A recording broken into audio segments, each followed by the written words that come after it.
კარგი საქართველოში. მისი ძირითადი გამოწვევები და განვითარების პერსპექტივები.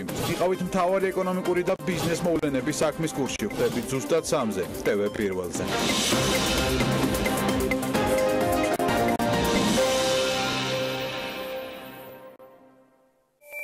TV პირველი თანამგზავრზე. სატელიტური მაუწყებლობის ყველაზე თანამედროვე DVB-S2 სტანდარტის MPEG-4 ფორმატში. თანამგზავრი Azerspay 1. აღმოსავლეთის 46 გრადუსი. სიხშირე 11094 MHz. პოლარიზაცია ჰორიზონტალური. სიმბოლური სიჩქარე 30000 კილობიტი წამში. შესწორების კოდი 5-6. TV პირველი. საქართველოში და მსოფლიოში.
Sanaia Nino Žižilašvili Georgi Isakadze პირველები TV პირველზე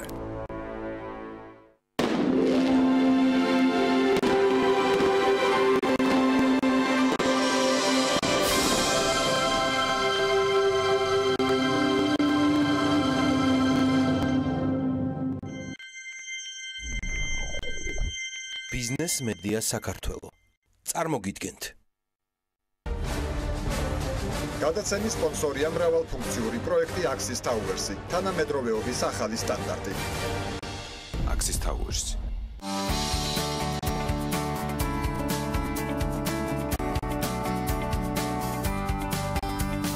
გადაცემის სპონსორია ახალი ნათება. ახალი ნათება მე ვირჩევ სინათლეს. გადაცემის სპონსორია მწვანე ქალაქი ლისზე.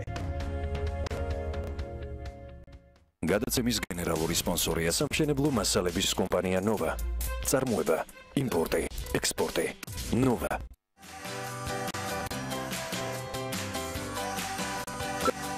გადაცემის სპონსორია ხალიქ ბანკი. გაზახური ხალიქ ჯგუფის წევრი.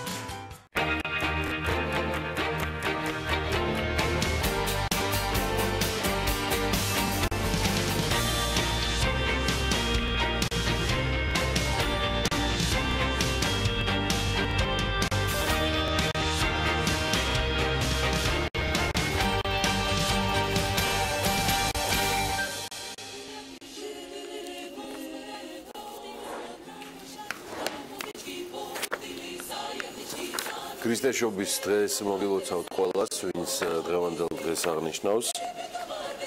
წარმატებულ და ბედნიერ 25 დეკემბერს მთელ კვირაულს გისურვებთ, მშვიდობიანად ჩაგვემთავრებინოს და ასევე შევხვედროდეთ 2018 წელს და მშვიდობიანად ჩაგვემთავრებინოს 2017 წელი, რომელიც საკმაოდ რთული გამოდგა. კიდევ ერთხელ კაი გამარჯვება ყველას და იმედია განწყობაც შესაბამისად წინას ახალწლო გაქვთ და ახერხეთ რომ მაქსიმალურად მომზადებულები და შესაბამისი განწყობით შევხვდეთ ახალ 2018 წელს, ვიცი და სამწუხაროდ ბევრი ამას ვერ მოახერხებს იმის გამო რომ მათი შემოსავლები და გასაგანი მოსაკლისებულია და ვერ წვდება ხელთ იმ პროდუქტებს, რომელთაც საკმაოდ ცეცხლიც უკიდია და იდეაში ტრადიციები ქართული წინა სახალხო სუფრასთან დაკავშირებით შესაძლოა ბევრსაც დაერღვეს. მარხვაზეც ბევრი იქნება, თან წლევანდელი საშობაო მარხვა თევზით ხსნილია და იქნება ამით უფრო იოლად გავძვრეთ, თან გემრიელადაც. თევზი კი საქართველოში ხელმისაწვდომი რომ უნდა იყოს ზღვის ქვეყანა ვართ ბოლოს და ბოლოს. კი არის სანატრელი ოცნება ბოლო რამდენიმე ათწლეულის განმავლობაში თევზს წარმოება ისე ძალიან კარგად დაუკვირდეთ ჩემს სიტყვებს რომ ეს შემდგომ არ გახდეს მომავალში რაიმე დამატებითი გასჯის საგანი. თევზწარმოება მასობრივი და ინფრასტრუქტურულად სისტემური საბჭოთა კავშირის დროსაც არ ყოფილა საქართველოში. წელსაც ამის მიზეზად ბევრი რამ სახელდება, უმეტესწილად ფიგურირებს უცხოური კომპანიებისთვის მინიჭებული განსაკუთრებული პირობები თევზჭერაზე, რომელიც ბოლო 10 წლეულის განმავლობაში ამ პრივილეგიით სარგებლობენ. რამდენად არის ეს თევზის წარმოების და მეურნეობის ხელისშემშლელი ვერ გეტყვით. ბოლომდე არ ჩამიხედავს თემაში, რომელიც საჭიროებს სერიოზულ შესწავლას, თუმცა ამასობაში ერთ-ერთი ადგილიდან და განსაკუთრებულად ჩვენიერი რეგიონიდან, რომელსაც ასევე საკმაოდ დიდი განვითარების პოტენციალი აქვს, რომელსაც ასევე არასდროს უმართლებდა ადგილობრივ თუ წარმომადგენლობით არჩევნებში. მოკლედ, ფოთზე მაქვს საუბარი, საიდანაც გვაქვს მოიგი სიახლეები, რომელსაც ახლა შემოგთავაზებთ. ისე არ დაგიმალავთ და საკრებულოს თავმჯდომარისთვის 7 თანაშემწის დამწესების თემა 2017 წელს ნამდვილად ბოლო საინტერესო ამბავი მეგონა ფოთიდან, თუმცა პამპაზისის არაჩვეულებრივი ქალაქიდან და ქართული საზღვაო კარიბჭედან, რომელიც აი ამ კარიბჭეს პირველი ალაგია, მორიგი საინტერესო მოვლენების მოლოდინში ვართ. ქალაქის მერი თევზის გადამამუშავებელი ქარხნების მეპატრონეებს ალტერნატიულ ტერიტორიებს თავაზობს და ამის მიზეზად გოჩა კურდღელია არც მეტი არც ნაკლები თევზის სუნის პრობლემას ასახელებს. ფოთის მერის ცნობით ქალაქის მერმა წერილის მიმართა გარემოსა და ბუნებრივი რესურსების დაცვის მინისტრს, რის საპასუხოდაც ქალაქში გაგზავნილია სპეციალისტთა ჯგუფი, რომლებიც იკვლევენ თუ რამდენად ახლავს უსიამოვნო სუნი თევზის ტრანსპორტირებას და გადამუშავების ტექნოლოგიურ პროცესს და რამდენად საზიანოა იგი ამ ადამიანის ჯანმრთელობისთვის. გოჩა კურდღელია აღნიშნულ კითხვებზე პასუხს და ექსპერტიზის შედეგებს უკვე რამდენიმე დღეში ელოდება. მოკლედ მუნიციპალიტეტის მერმა ასევე წერილობით მიმართა ქარხნების ხელმძღვანელებს და უსიამოვნო სუნის საბრძოლველად და გავრცელების აღმოსაφხვრელად ღონისძიებების გატარებას თხოვა. ციტირებ, ადგილობრივი ხელისუფლება მზად არის თავის უფლებამოსილების ფარგლებში გვერდით დაუდგეს საწარმოთა ხელმძღვანელობას პრობლემის მოსაგვარებლად. მათ შორის ქალაქის მერი ტერიტორიებსაც თავაზობს ალტერნატიულს დასახლებული ზონებიდან ქარხნების გადასატანად. ვკითხულობთ ფოთის მერიის განცხადებაში. ამასობაში კი ეს ეთყობა ზრუნვამ ჩემი აზრით ყოველ შემთხვევაში ფოთის ადგილობრივი მუნიციპალიტეტის მხრიდან ტურიზმის შემდგომ განვითარებაზე უმალ გამოეხმაურა ბრიტანული გამოცემა FDI Intelligence, რომელიც 2017-18 წლებისთვის ტურიზმის სფეროში მომავლის საუკეთესო საინვესტიციო ჩემო ბატონო ლოკაციებს შორის ასახელებს საქართველოს. ეს ჯილდო საქართველომ რამდენიმე მიმართულებით დაიმსახურა სპა და გამოჯანსაღებელი სექტორი, ფინანსური მხარდაჭერის მექანიზმების დარგში, ასევე უცხოელი ვიზიტორების მრავალფეროვნებისა და ქვეყანაში საერთაშორისო ვიზიტორების გამარტივებული პროცედურებით მიმოსვლის მიმართულებით ამყვანი ქვეყანა გახდა. ესე აღნიშნავს ამას ბრიტანული გამოცემა. ინვესტიცია სასტუმრო ინდუსტრიის დარგში საკმაოდ მნიშვნელოვანია ისეთი ქვეყნისთვის, რომელმაც გარდამტეხი ზრდა აჩვენა საერთაშორისო ტურისტების ნაკადით, სწორედ ამიტომ ტურიზმის სფეროში საქართველოს მომავლის ერთ-ერთ საუკეთესო ლოკაციად დასახელდა. მიმდინარე წელს ამ სექტორში მთავარ მიღწევად 70 მილიონი ევროს ოდენობით განხორციელებული ინვესტიცია ითვლება, რომელიც 7 ვარსკვლავიანი სასტუმროს Biltmore Hotel Tbilisi მშენებლობისთვის გამოყო უცხოელმა ინვესტორმა, ხოლო 25 მილიონიანი ევროს ინვესტიცია განხორციელდა 5 ვარსკვლავიანი სასტუმრო Castello Mare Hotel and Wellness Resort-ის მშენებლობისთვის, რომელიც შავი ზღვის სანაპიროზე მდებარეობს. ამ ყველაფერში სასიხარულოს გარდა ცხადია არაფერი იქნებოდა, რომ არა ტრადიციულად გასაკვირი. სად აღმოაჩინა FDI Intelligence-მა საქართველოში? ან გნებავთ სოფლიოში 7 ვარსკვლავიანი სასტუმროები ვინ მიანიჭა 5 ვარსკვლავი არსებულ სასტუმროებს ან საერთოდ 7 ვარსკვლავი, რომელიც ბუნებაში არ არსებობს. ნუ ყოველ შემთხვევაში აღიარებული ევროპული სტანდარტით და პირველად მისი ტირაჟირება მოხდა ბურჯ ალ-არაბის გახსნისას. ეთყობა არაბული ბუნების გავლენა, რომ ბილტმორს 7 ვარსკვლავი მიანიჭეს, თორემ სხვა ახსნა საქართველოში 5 ვარსკვლავზე მეტის მქონე სასტუმროების არსებობისას ცოტა რთულად წარმომიდგენია. იმედია ეს ერთად მოძველებული სისტემა საერთოდ ვარსკვლავების მინიჭებისა, რომელიც არამხოლოდ მორალურად, არამედ რეპუტაციულადაც გაცვდა, შესაბამისი მსჯელობის საკანი გახდება და ვინ თუ არა ჩვენი არაჩვეულებრივი მაია სიდამონიძე გაგვარკვევს ამ ეგრეთ წოდებული რეიტინგების ამბავში და იმედია საინტერესო მსჯელობაც შედგება საქმიანი დილის სტუდიაში. ამ სტუდიაში კიდევ ბევრი საინტერესო ამბის მოსმენა შეძლებთ და მოისმენდით კიდეც უკვე რომ ქართული ვაიფიშერი Uber-თან თანამშრომლობას გეგმავს. ქართული კომპანიის თანადამფუძნებელი დავით ხოსროშვილი BMG-სთან ამბობს, რომ ამ ეტაპზე კომპანიას ლიტვაში 12 კლიენტი ყავს. მომდევნო წლიდან კი რამდენიმე მსხვილ კომპანიასთან თანამშრომლობას განიხილავენ, მათ შორის Uber-თან. კომპანია გაფართოებას გეგმავს ყაზახეთსა და აზერბაიჯანში. ეს ის ქართული ვაიფიშერია, რომელიც Forbes-ის 2017 წლის და იდეაში პირველი დაჯილდოების გამარჯვებული გახდა. 100 ჯერ უფრო მეტად მეამაყება ვაიფიშერი Forbes-ის ამ მორიგიის სწორი არჩევანის ფონზე. თუ არ იცით, შეგახსენებთ, რომ ვაიფიშერი კომპანიებს ინტერნეტში ინოვაციური სარეკლამო სარგებლობის საშუალებას თავაზობს. მოკლედ, კომპანიის პარტნიორი და დამფუძნებელი დავით ხოსროშვილი ბრძანებს, რომ საინვესტიციო კომპანია Sovereign Man უпроსოდ ამ კომპანიის მენეჯმენტი ვაიფიშერი დაინტერესდა, რის შედეგადაც კომპანიაში თანხის ჩადების სურვილი 51 ინვესტორმა გამოთქვა. აქაც მაგია 51 ინვესტორი ხოსრომ და დანარჩენებმა როგორ მოახერხეს. მათი უმეტესობა ამერიკიდან არის, რომლებმაც ვაიფიშერი ჯამში $9 მილიონი ინვესტიცია არგუნეს. წარმატებები ვაიფიშეს 51 და 4ჯერ 41-ს გამოვაცხადებ. თავარია თქვენ მეტი ინვესტორი ყავდეთ და ყველაფერს 41-ზე გვაყოფ, რომ თქვენ მოიზიდეთ ინვესტიციები. ჩემო წარმატებულო და ნიჭიერო მეგობრებო. ბიზნეს საზოგადოებისთვის კიდევ ერთი საინტერესო ამბავი მაქვს არჩევნებზე, ასევე EU-ზე და კვლავ უალტერნატივოზე. როგორც იქნა, არა, მანამდე სხვა ამბავი მაქვს. საქართველოს სროლის ფედერაციას ყავს ახალი პრეზიდენტი. და მას ბიზნესმენი თამაზ სომხიშვილი უხელმძღვანელებს, რომელიც ერთხმად აირჩიეს. მოკლედ, სპორტალ-G, ეს პორტალი წერს, რომ სომხიშვილი პრეზიდენტობის ერთადერთი კანდიდატი იყო. უფრო დეტალურად რას საქმიანობს ბატონი თამაზ სომხიშვილი და რატომ არის მისი ინტერესის სფერო სროლა და ფედერაცია მისი, ანუ სროლის ფედერაცია. ამას აუცილებლად მოვიკითხავთ BMG-ს საშუალებით უახლოეს მომავალში. ახლა ცოტა საქართველოსაც გავცდეთ. საუდის არაბეთის მთავრობა კარგ მადაზე ტრადიციულად არის და ანტიკორუფციული ღონისძიებების ფარგლებში ყველაზე მდიდარი ტუსაღისგან, ანუ პრინც ალვალიდ ბინ ტალალისგან მინიმუმ $6 მილიარდ ითხოვს თავისუფლების სანაცვლოდ.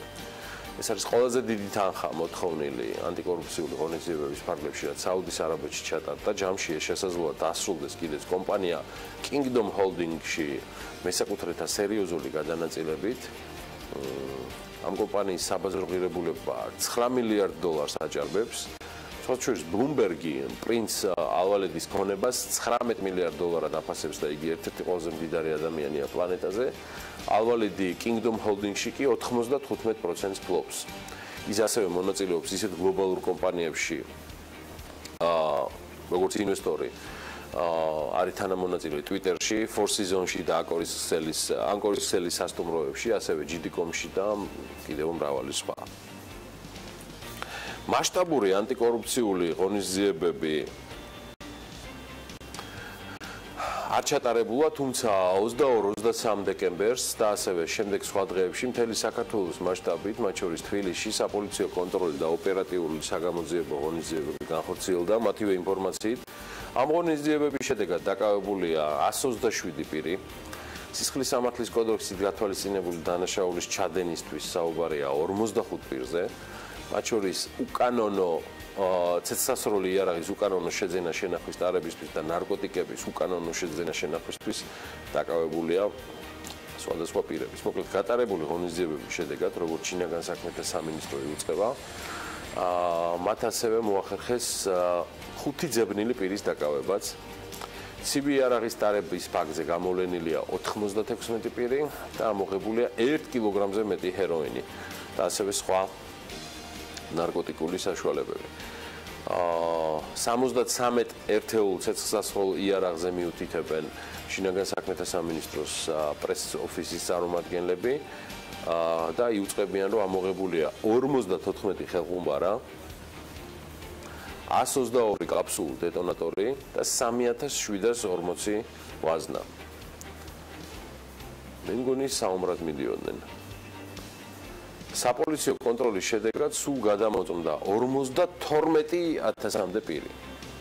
ასევე დაკავებულია რამდენიმე ნარკორეალიზატორი, მათ შორის ერთ-ერთი უცხო ქვეყნის მოქალაქეა. საზოგადოებას არ უგზნია ყოველ შემთხვევაში და ჩვენამდე ვიდრე კვირამდე არ მოსულა რაიმე ტიპის ამბები, ასევე რაიმე ტიპის ძველმოდულ რეიდებზე ან გადაჭარბებულ უფლებამოსილებაზე თუ არ ჩავთვლით გუშინ წინდელ საღამოს და გუშინდელ დღეს, როდესაც მოქალაქე ზვიად რატიანი, იგი პოეტი გახლავთ, საუბრობდა მის მიმართ გადაჭარბებულ ფიზიკურ და ფსიქოლოგიურ ზეწოლაზე. ამას საზოგადოებას გამოეხმაურა შინაგან საქმეთა სამინისტროს გენინსპექცია თემაზე მოკვლევა დაიწყო და ისინი მზად არიან შინაგან საქმეთა სამინისტროს წარმომადგენლის მხრიდან ნებისმიერ გადაცემაზე საკმაოდ მკაცრი რეაგირება მისცენ. ამასობაში პოეტ ზვიად რატიანის დაკავებაში მონაწილე პოლიციელს შეუჩერდა უფლებამოსილება საკითხის საბოლოო გარკვევამდე. ფაქტია, რომ დანაშაულის წინააღმდეგ პრევენციული ღონისძიებები უფრო აქტიურად უნდა ტარდებოდეს.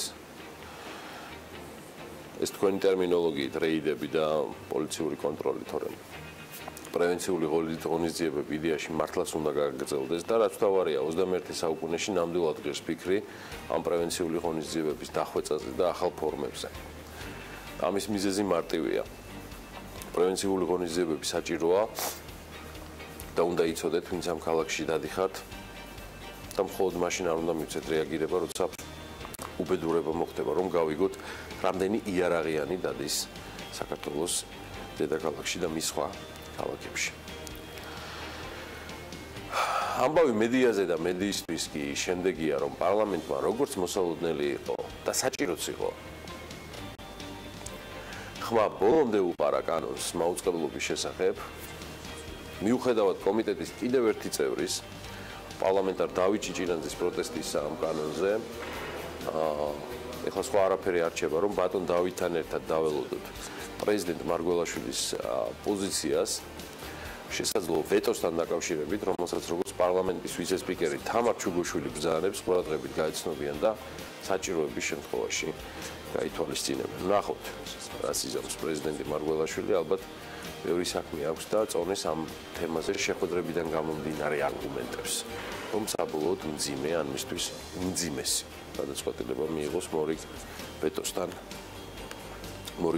დაკავშირებით. უფრო კარგი ამბავი მედიისთვის კი გახლავთ გიორგი მგელაძეს საქართველოს ჟურნალისტური ეთიკის ქარტიის თავმჯდომარედ მესამედ არჩევა. ჟურნალისტური ეთიკის ქარტია საკუთარი მისიის ფარგლებში იხილავს ჟურნალისტების მხრიდან პროფესიული სტანდარტების დარღვევის ფაქტებს ქარტიაში შესული განცხადებების საფუძველზე. იგი ასევე ეწევა საგანმანათლებლო შემეცნებით საქმიანობას მედიის რეპორტიორების და ზოგადად ჟურნალისტების ასამაღლებლად. თანამშრომლობს სხვადასხვა საერთაშორისო თუ ადგილობრივ ორგანიზაციებთან, მათ შორის პროფესიულ გაერთიანებებთანაც და ხელს უწყობს ჟურნალისტური ეთიკის ნორმების პოპულარიზაციას, მათ მიმართ პატივისცემის დამკვიდრებას. ასევე თემაში არის მედიის მონიტორინგის კვლევები და გამოცემები და ეს იგი ლობირებს ასევე ჟურნალისტთა უფლებების დაცვას და ჯანსაღი თავისუფალი მედია გარემოს შექმნას. მე BMG-ის სახელით ულოცავ მედიის გამორჩეულ წარმომადგენელს გიორგი მგელაძეს ამ პოზიციაზე არჩევას. გიორგის საქმიანობა დასტურია სრულიად განსხვავებული, მშვიდი, გაწონასწორებული და სამართლიანი მედია პროდუქტების მომზადებისას. სამწუხაროდ გუშინდელი ღამე ვერ გამოდგა შვიდობიანი ქრისტესშობას კალენდრის ერთ-ერთი თარიღით საქართველოს დედაქალაქი საკმაოდ მძიმე რამდენიმე ინციდენტით შეხვდა. საუბარია დინამო სტადიონის მიმდებარე ტერიტორიაზე და ასევე სასტუმრო რუსში გაჩენილ ხანძარზე. ყველაზე მძიმე რაც დიდუბეში მოხდა თორშტებით საბაძის ქუჩაზე გახდათ ის რომ დინამო სტადიონის მიმდებარე ტერიტორიაზე გაჩენილ ბინაში ხანძრის შედეგად როგორც ინტერპრეს ნიუსი იუწყება დაღუპულია 3 ადამიანი და დაშავდა კი 1. რაც შეეხება სასტუმრო რუმს იქ საკმაოდ ოპერატიულად მოხდა ევაკუირება სტუმრებისა და ასევე დამსწრე პერსონალისა და შესაბამისად ყველა უნებელია და დაშავებულთა შესახებ ინფორმაცია არც არსებობს იმარტივი მიზეზის გამო რომ ყველა გახლავთ უნებელი სასტუმრო რუმში. აი რაც შეეხება დიდუბეში მოხდა ფაქტზე, რომელზეც ასევე ცალკე იძიებს შესაბამისი საგამოძიებო სტრუქტურები, როგორც მოგახსენეთ, საინფორმაციო სააგენტოები უწყებიან 3 დაღუპულისა და 1 დაშავებულის შესახებ. ჩვენ გულწრფელ თანაგზნობას უცხადებთ დაღუპულთა ოჯახებს. მოდი ვნახოთ კიდევ რა იქნება დღეს საქმიანდილაში. 25 დეკემბერს დილას საქმიანად ბიზნეს მედია საქართველოს გუნდის წევრებთან ერთად იწყებენ. ეგეთ აკადემიის დირექტორი ლიკა ბერუაშვილი და მოადგილე ალექსი ჩიბარაშვილი. რატოის სამედიცინო ტურიზმზე პაატარატიანი და თათია ჩაფიჩაძე. ელენე ჩომახიძის სტუმრები იქნებიან ნაზი ჯანეზაშვილი, იუსტიციის უმაღლესი საბჭოს წევრი. ოლიგო შერმადინი, საერთაშორისო გამჭვირვალობა საქართველოს იურისტი. ვახტანგ თორდია, იუსტიციის უმაღლესი საბჭოს ყოფილი წევრი. ლივინგსტონის კრეატიული დირექტორები გიორგი ავალიანი და ლევან ლეფსორიძე სტუმრობენ. მას პინძლობ თამოთელია სტრიპექსის სტრატეგიული პროექტების ხელმძღვანელს, გიორგი მჟავანაძის, აი ესეთის უფროს მკვლევარს. და რა თქმა უნდა, ემილ ავდალიანის რუბრიკა. ორშაბათის ვიდეო ბლოგში ამჯერად ნობელების და როთშილდერების ისტორიის მეორე ნაწილით. რა უნდა იყოს საქმიანი და რა თქმა უნდა, TV პირველზე.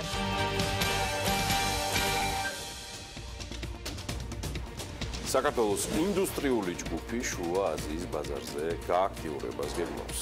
საფრანგეთში კონიაკის მწარმოებელი ერთ-ერთი უმსხვილესი კომპანია Distiller Senderfields საქართველოში ღვინის ბრენდის წარმოებით ინტერესდება. რა შეთავაზებები აქვს ანტრეკოტს ფალიაშვილის 82-დან მომხმარებლებისთვის.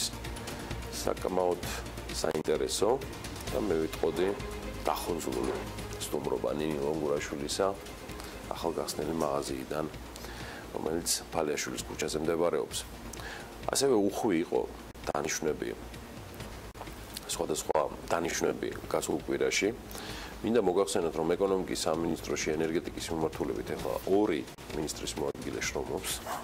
როგორც სამინისტროს ოფიციალურ ვებგვერდზე ვკითხულობთ, ეკონომიკისა და მდგრადი განვითარების სამინისტროსთან ენერგეტიკის სამინისტროს გაერთიანების შემდეგ განახლებულ უწყებაში ძველი სტრუქტურიდან ენერგეტიკაზე რომეო მიქაუტაძე და გიორგი ჩიქოვანი შრომობენ. რაც შეეხება ენერგეტიკის მინისტრის კიდევ ერთ ყოფილ მოადგილეს, თორნიკე რიჟვაძეს, რომელიც მიქაუტაძესთან და ჩიქოვანთან ერთად ენერგეტიკის სამინისტროში მინისტრის მოადგილეს პოზიციას იკავებდა. იგი აცხადებს, რომ მასთან დაკავშირებით ამ ეტაპზე მთავრობაში კონსულტაციები გრძელდება და შესაბამისად უახლოეს მომავალში გვეცოდინება სიახლეები.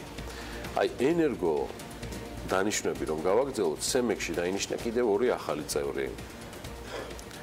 საუბარია დავით ნარმანიაზე და გოჩა შონიაზე, რომლებიც პარლამენტმა სწორედ მარეგულირებელი კომისიის წევრებად დაამტკიცა. ნარმანიასა და შონიას კანდიდატურებს საკანონმდებლო ორგანომ 93 ხმით არც ერთის წინააღმდეგ დაუჭირა მხარი. ისინი სემეკის წევრად 6 წლის ვადით იმუშავებენ. აქაც ერთი რემარკა. დავით ნარმანიას მიმართ შეიძლება ბევრი პრეტენზია ან კომპლიმენტიც იყოს თბილისის მერის სამწლიან პოსტზე ყოფნისას, მაგრამ შემდეგში მისი არჩევის გაპროტესტება იმ არგუმენტებით, რასაც მე ვისმენ, რომ გადაწყვეტილებას მე მგონი სრულიად უადგილოა. მე ძალიან მწყდება გული, რომ სემეკის წევრად არჩევა, მათ შორის პარლამენტარებსაც თუ გონიათ, რომ აუცილებლად ენერგეტიკოსი უნდა იყოს, ეს ძალიან ცდებიან. იქ უმთავრესი სწორედ და პრიორიტეტული ჩემი აზრით სწორედ ეკონომიკური განათლება და სწორი გაანგარიშებების მუდმივი ანალიზია. აქ მე მგონი უფრო მეტად სწორედ ეკონომისტების და ფინანსისტების ყოფნა საჭირო პროფესიონალ ენერგეტიკოსებთან ერთად, რომელთაც იმედია ახალი ობიექტების, ახალი საინვესტიციო ენერგოობიექტების მომზადებაში ჩართულობა მათი იქნება მაღალი. ამით სემეკის ამბებს ვერ დავასრულებ. მისი კიდევ ერთი წევრი არ სჯერდება ჩემო ბატონო საქართველოს ფარგლებს და ათენში გამართულ ენერგეტიკული გაერთიანების საუბარი Energy Community-ზე შეხვედრაზე საქართველოს ენერგეტიკისა და წყალმომარაგების მარეგულირებელი ეროვნული კომისიის წევრი. ამ სტუდიაში ჩართვით თუ ხორციელ ხშირად ნამყოფი გიორგი ფანგანი, ენერგეტიკული გაერთიანების მარეგულირებელი საბჭოს პრეზიდენტად ხმათა უმრავლესობით აირჩიეს. აი კიდევ რა სიახლეებია ამ უქმეებზე. მე აშკარად გამიგზელდა პროლოგი, ამაზე უკვე ანა ლაპიაშვილი შემოგვიერთდება ტრადიციულად მას მხოლოდ საინტერესო ბიზნეს ამბები აქვს ჩვენ თუ შემონახული. ანა, დილომშვიდობის, წარმატებულ დღეს გისურვებ შენს და ჩვენს მაყურებელს და დარწმუნებული ვარ დაგვახლავებ ახლა ახალ ამბებს. კიდევ ერთხელ მოგესალმებით. 25 დეკემბერს გულოცა, ანუ ქრისტეშობის მათ, ვისაც ეს დღე ქრისტეშობის დღედ აქვს აღიარებული. უხვიდე დატვირთული იყო შოთაშორის უქმეები. გუშინ ანაკლის ღრმაწყლიანი პორტის მშენებლობა ოფიციალურად დაიწყო. პრემიერმა პირველი ბარი დააკრა მიწას, როგორც ამას თავად აანონსებდა ჯერ კიდევ საკანონმდებლო ორგანოში გამოსვლისას. ცლად ამ ამბებზე ცოტა მოგვიანებით, იქამდე კიდევ ერთი ხელშეკრულების შესახებ გეტყვით, რომელსაც ხელი საქართველოს ეკონომიკის და მდგრადი განვითარების მინისტრის მოადგილემ გიორგი ჩიქოვანმა, საქართველოს სახელმწიფო ელექტროსისტემის გენერალურმა დირექტორმა და გერმანიის რეკონსტრუქციის საკრედიტო ბანკის წარმომადგენელმა მოაწერეს. ეს არის საქართველოს ელექტროგადამცემი ქსელის გაფართოების პროგრამის დაფინანსების და პროექტის განხორციელების ხელშეკრულება, რომლის საფუძველზეც ევროკავშირმა სამეზობლო საინვესტიციო მექანიზმის საშუალებით 9.900.000 ევროს ოდენობის გრანტი გამოყო. ამ პროგრამის მიზანს წარმოადგენს ჰიდროელექტროსადგურების ქსელის ინტეგრაციის ხელშეწყობისათვის ქსელის ინფრასტრუქტურის უზრუნველყოფა, ელექტროგადამცემი ხაზის გამტარუნარიანობისა და ტრანსსასაზღვრო ვაჭრობის მოცულობის გაზრდა, ასევე საქართველოს ენერგომომარაგების უსაფრთხოების გაუმჯობესება. წინასწარ რაც ვიცით ის არის, რომ საქართველოს ელექტროგადამცემი ქსელის გაფართოების პროგრამის ფარგლებში წყალტუბო ახალციხე თორთუმის ქსელთან მიერთება განხორციელდება, გურიაში ელექტროგადამცემი ინფრასტრუქტურის გაძლიერება მოხდება და ჩრდილოეთ რგოლის მშენებლობისა და კახეთის რეგიონში ელექტროგადამცემი ინფრასტრუქტურის გაძლიერების პროექტები განხორციელდება. მოკლედ, ეს მხოლოდ შესავალია, დანარჩენი ბიზნესი ახლებით კი რამდენიმე წამში ვართ ეთერში.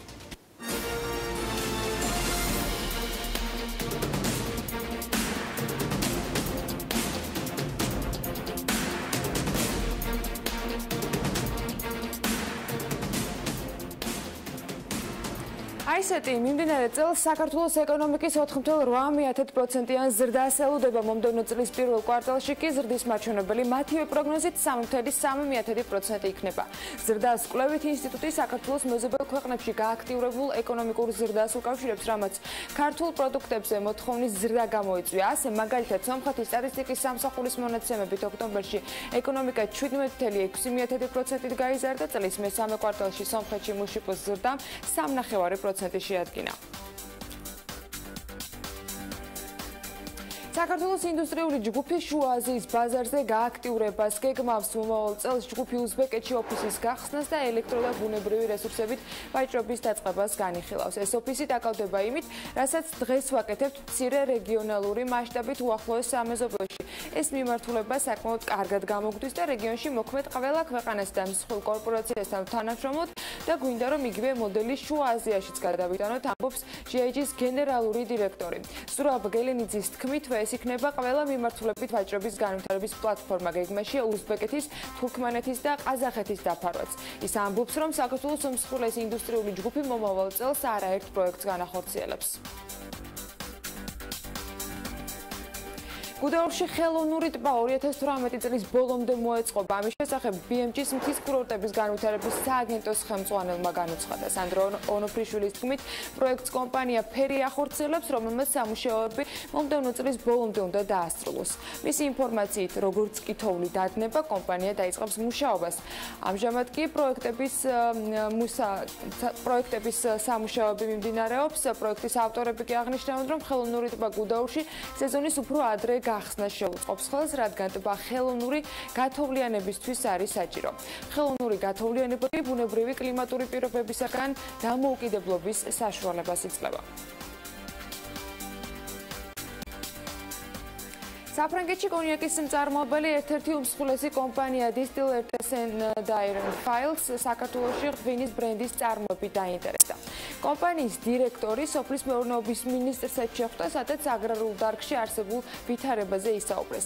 სოფლის მეურნეობის მინისტრმა კი საქართველოში ღვინის კულტურის 8000 წლიან ისტორიასა და ღვინის წარმოების მდიდარ ჩვევებზე გაამახვილა ყურადღება და საკონიაკის სპირტების მწარმოებელ ქართულ Boller & Company-ზე გააკეთა აქცენტი. შეხვედრაზე თავისუფალი ვაჭრობის ხელშეკრულებებიც განიხილეს და აღინიშნა, რომ ჩინეთთან გაფორმებულ ხელშეკრულებასა და ჩინეთთან ორმხრივი სავაჭრო ურთიერთობების გაღრმავება მოხდება. ფრანგულმა მხარემ ქართული ღვინის ბრენდის ექსპორტის ზრდის შესაძლებლობები და ქართული საბრენდო სპირტის საფრანგეთის და ჩინეთის ბაზარზე გასვლის პერსპექტივები და ქართულ მხარესთან ერთად ერთობლივი პროექტების განხორციელების სურვილი გამოთქვა.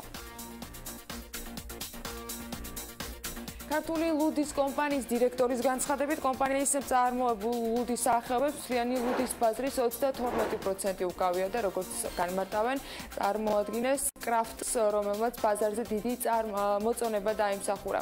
ასევე აღნიშნულია, რომ კომპანია ლოიალურ მომხმარებელზე აკეთებს გათვლას და მათთვის მომავალი წლისათვის სიახლეებია დაგეგმილი. ბაზარზე ქართული თხილის პასტა გამოჩნდა. კომპანია ჭკვიანი თხილის საოჯახო ბიზნესია, რომელიც დამფუძნებლებიც ინო ანდრიაძე და შოთა მურცხვალაძე არიან. ამ ეტაპზე კომპანია სამი სახეობის პასტას უშვებს, ეს არის ქართული თხილი, მიწის თხილი და ნუში. გაზაფხულიდან კი კომპანია გოგრის თესლზე დამზადებულ პასტასაც გამოუშვებს, რომელსაც მოტკბო გემოს გარდა სხვა სახეობებიც ექნება და სუნელები და სხვადასხვა სანელებლებით იქნება შეზავებული. BMG-სთან საუბრისას კი კომპანიის ერთ-ერთი დამფუძნებელი ამბობს, რომ ჭკვიანი თხილი ქართული თხილისგან, თაფლისგან და ვანილისგან დამზადებული ნატურალური პროდუქტია. ნედლეულს კომპანია დასავლეთ და აღმოსავლეთ საქართველოში ქარხნებისაგან ყიდულობს.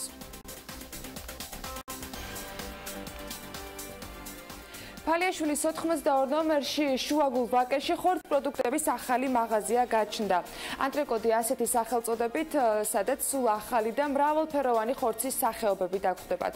ანტრეკოტის მეგობრებმა გადაწყვეტეს, რომ ყოველ კვირას გარდა არსებული ხორცისა სოფლის ნობათის ბაზარიც გარეთ გამოიტანონ. პარასკევი, შაბათი და კვირა ფალიაშვილზე მუდმივად ხალხმრავალია. დილის 9-დან საღამოს 9 საათამდე მომხმარებელს ანტრეკოტი ემსახურება, შაბათ დღეს კი გამართულ ბაზარს ნინი ლონგურაშვილი სტუმრობდა. ფალიაშვილის ქუჩაზე ხშირად მოსერნი ადამიანებს მხოლოდ ერთი კითხვა ებადებათ ხოლმე: აქ რა ხალხმრავლობაა და ნეტარ რა ხდება? აქ ანტრეკოტია. ფალიაშვილის 92 ნომერში 9-დან 9-მდე სულ ახალი საუკეთესო ხორცი გელოდებათ, რომელიც რა თქმა უნდა ჰიგიენის 100%-იანი დაცვით მუშავდება და ხორცის არჩევანში ანტრეკოტისავით საუკეთესო ყასაბი სულ დაგეხმარებათ. ეს ზურაა ყასაბი. ხო და ესეთ ზურას შეპიწყინებული გოჭი პირდაპირ ღუმელიდან და შაშხი ზურასგან. მოკლედ ასე, ანტრეკოტში მუდმივად ხორცის მრავალფეროვნებაა. ზურა ყოველდღიურად საუკეთესო ხორცის ნაჭრებს არჩევს თქვენთვის და ზუსტად იცის, რომელი კერძისთვის, რომელი ხორცია იდეალური. მომხმარებელს თავაზობთ ყოველთვის ახალს, სულ ახალი, ჩვენი სლოგანადაც შეიძლება ითქვას, ყოველთვის ახალი ხორცი არის. და შესაბამისად ამ ახალი ხორცისგან შესაბამისად დამზადებული ხორცის პროდუქტები, სოსისები, ძეხვეული, ვიჩინა, სალა, ეგრეთ წოდებული, რულეტი, ხბოსი, რულეტი ღორის და ასე შემდეგ. ამ ძეხვეულს და სოსისებს ამზადებს ჩვენი მეგობარი და პარტნიორი კომპანია ქართული პრემიუმი, რომელიც სწორედ აი ამ ხორცისგან, ჩვენგან მიწოდებული ამ ხორცისგან პირადად ჩვენთვის ამზადებს ამ ძეხვეულს ყოველგვარი გენ მოდიფიცირებული დანამატების გარეშე. ჩვენ მეგობრებთან ერთად გადავწყვიტეთ ყოველ შაბათს მოვაწყოთ შაბათის ნობათობა, ესე დავარქვით, სადაც წარმოდგენილი არის სხვადასხვა პროდუქტი, მაგრამ ყველაფერი არის ყველგან ნიტრატების და სასუქების გარეშე. გარეთ ნამდვილი სოფლის არომატია. ყველა პროდუქტმა სხვადასხვა სოფლიდან ანტრეკოტის ეზოში დაიდობინა.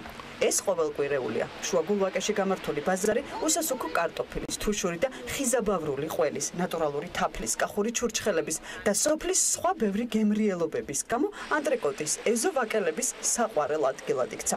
აქ ყველაფერი გემრიელი და ახალია. აქ მისულს ისე არავინ გამოგიშვებს ერთი ჭიქა ოჯახში დაყენებული თუთის არაყირო მარტალიო. მისაყოლებელი უხვადა და ამინდიც დალებისკენ გიბიძგებს. მოკლედ, წინა საახალწლო პერიოდი ანტრეკოტის მეგობრებმა ასე იციან. მაგ მინდოდა მეთქვა, რომ თუთას დედამ რომ თუთის არაყი საოცარი მასპინძლების ხელში მოხდა, ნინი ლონგურაშვილი მინდა გითხრა. ანტრეკოტი მხოლოდ პირველ ნაბიჯებს გავს, მე ვიცი უნარები და გულწრფელი დამოკიდებულება საქმის მიმართ ანტრეკოტის დამფუძნებლების ყოველ მხრივ ვიცი და დარწმუნებული ვარ, რომ ანტრეკოტი ადრე თუ გვიან გახდება ანა სხვათა შორის შენი შემდგომი ამბის მსგავსად ჩვენ მოვესწრებით კომპანია ანტრეს მსგავსად ანტრეკოტის გაშლასაც ფილიალების მიხედვით დედაქალაქში, საქართველოში და მის ფარგლებს გარეთ. სახელმა არ უნდა დააბრუნოს მაყურებელი, ანტრეკოტი ქართულია და თანაც ქართული სოფლის ნობადი დატვირთული, აი ანტრეკი ფრანგული წარმომავლობის. 2018 წელს ახალი ობიექტების გახსნას უკვე ბათუმში და ქუთაისში აპირებენ. BMG-თან კომპანიის დამფუძნებელი ჟან მიშელი ამბობს, რომ ისინი კიდევ უფრო ფართოვდებიან. ის აღნიშნავს, რომ ამჟამად ლოჯისტიკის საკითხზე მუშაობა მიმდინარეობს და წარმატებით განხორციელების შემთხვევაში მომდევნო წელს საქართველოს რეგიონებში რამდენიმე ობიექტსაც გახსნიან. სამომავლოდ ასევე განიხილება თბილისი-ქუთაისის მაგისტრალზე და კახეთში ახალი ობიექტის გახსნა. გარემოს დაცვისა და სოფლის მეურნეობის სამინისტროს საქართველოს მელიორაციაში შიდა ქართლში საწყავი სისტემის და სატუმბის სადგურების მოწყობის პროექტს ახორციელებს. სამუშაოები კი ითვალისწინებს სადაწნეო მილსადენის მოწყობას, წყალაღების კვანძის გაკეთებას და სატუმბ სადგურში აგრეგატების დამონტაჟებას. ამ ღონისძიების განხორციელების შედეგად კი კასპიის მუნიციპალიტეტის 3 სოფლის 1180 ჰექტარზე სასოფლო სამეურნეო სავარგულებზე საწყავი წყლის მიწოდება უნდა მოხდეს.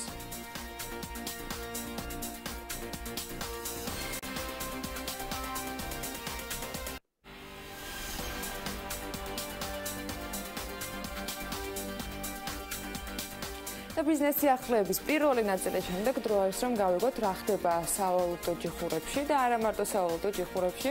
გიორგი რამდენიმე წამში გაგვაცნობს ინფორმაციას.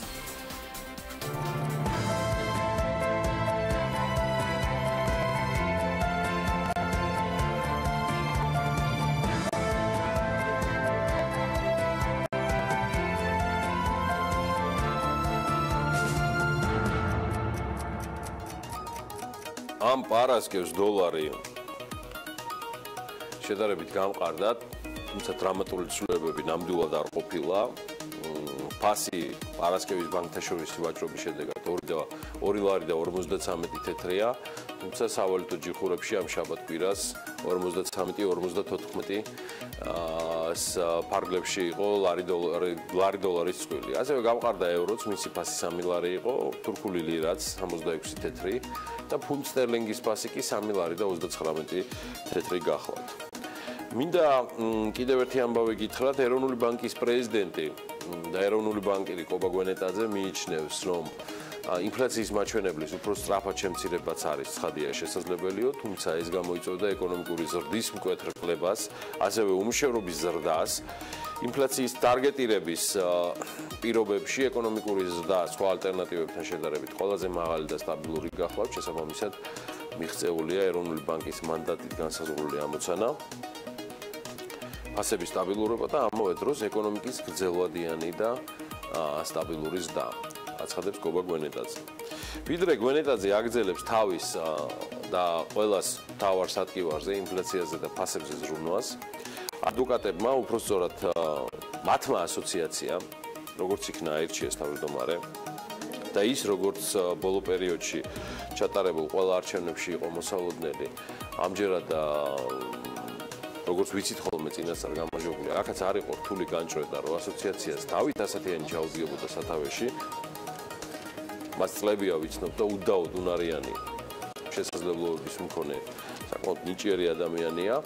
მე კვლავ მრჩება კითხვები ამ პროცესთან დაკავშირებით, ისევე როგორც ჩემთვის გაუგებარი იყო მაგალითად რაც მოხდა კალათბურთის ფედერაციაში, სადაც ჩვენი ინფორმაციით სახელმწიფო წევრების ჩარევა მოხდა არჩევნების პროცესში.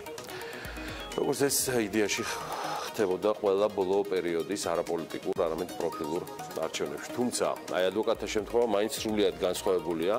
მიუხედავად იმისა, რომ ადვოკატთა ასოციაციის ვებგვერდის თანახმად საქართველოში სულ 4568 ადვოკატია, დავით ასათიანი მთავარი კონკურენტის ბოიკოტის ფონზე, აქ საუბარია, რომ მეორე ტურში იგი 922 ხმით გახდა თავმჯდომარე, ანუ შესაძლოა საარჩევნო ხმების იმ შემთხვევაში, რომ ყველა ადვოკატის მობილიზება მოხდარიყო, დაახლოებით 20-21% აქვს აღებული.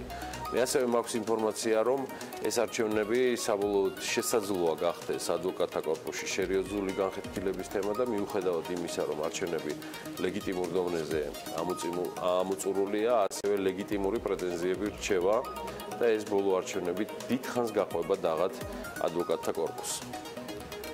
მე მაინც ვერ გავიგე რა საჭიროა ეს ასოციაცია, მაგრამ ეტყობა საჭიროა, რახან ასეთ დუხსნებები, მაგრამ აი რისთვის არის საჭირო, ალბათ ამაზე ცალკე იქნება მსჯელობა და იმედია ამ მსჯელობას უკვე წამოეწევა ელენე ჩომახიძის დღევანდელი რუბრიკა. მე ყველა შემთხვევაში ადვოკატებს წარმატებებს უსურვებ სერვისების დახვეწის და კლიენტების უკეთესად მომსახურების მიმართულებით.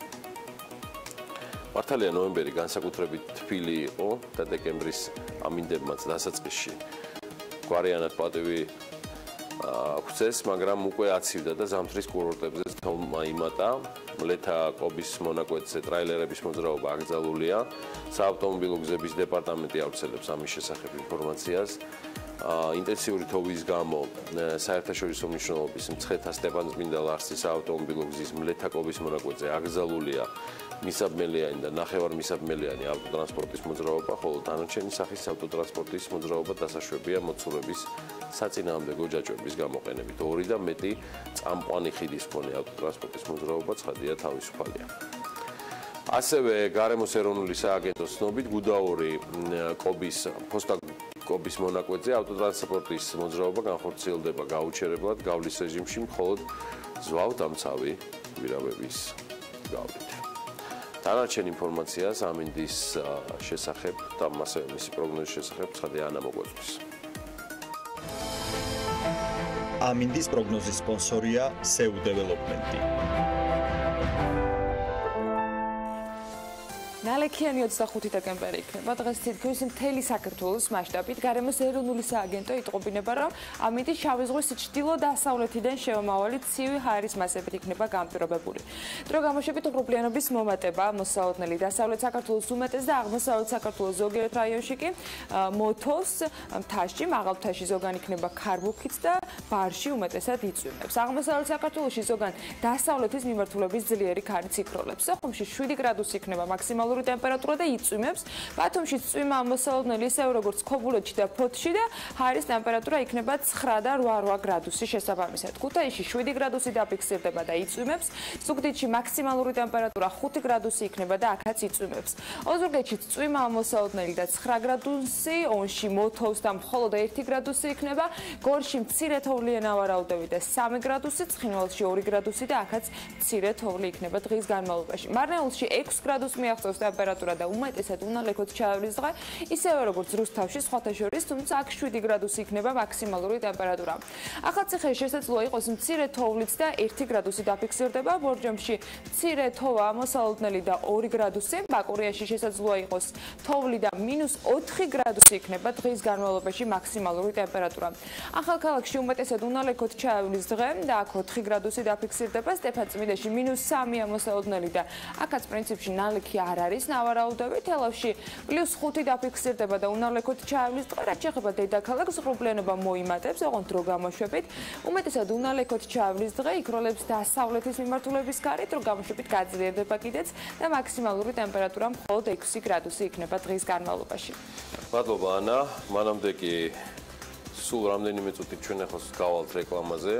კიდევ ერთხელ წარმატებები ჩვენ საქმიან მაყურებელს, წარმატებები ქართულ ბიზნესს, იქნება ეს მაღალტექნოლოგიური და უკვე საერთაშორისო არენაზე გასული ქართული Wi-Fi-შერი თუ მხოლოდ პირველი ნაბიჯების თუ მხოლოდ კომპანია, რომელიც ჯერჯერობით პირველ ნაბიჯებს დგავს ფალიაშვილის ქუჩიდან, ანტრეკოტზეა საუბარი. წარმატებები ქართულ ბიზნესს, წარმატებები ქართულ ვაჭრებს, წარმატებები ყველას, ვინც საქმით არის დაკავებული. ბარაკა ყველას და სულ მალე გიბრუნდებით რეკლამაში.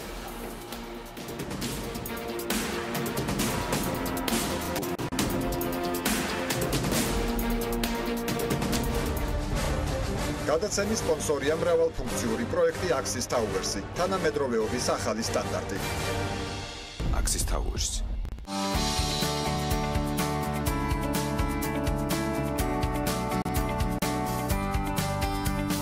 გადაცემის სპონსორია ახალი ნათება. ახალი ნათება მე ვირჩევ სინათლეს. გადაცემის სპონსორია მწვანე ქალაქი ლისზე. გადაცემის გენერალური სპონსორია სამშენებლო მასალების კომპანია ნოვა. წარმოება, იმპორტი, ექსპორტი. ნოვა.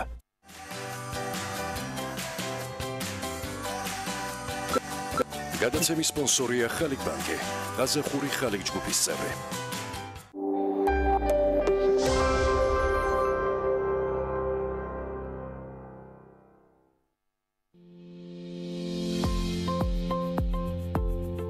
მონტაჟ ჯორჯია ეს არის კომპანია, რომელიც ზრუნავს თქვენს უსაფრთხოებაზე. მონტაჟ ჯორჯია ცენტრალური მართვის სისტემები.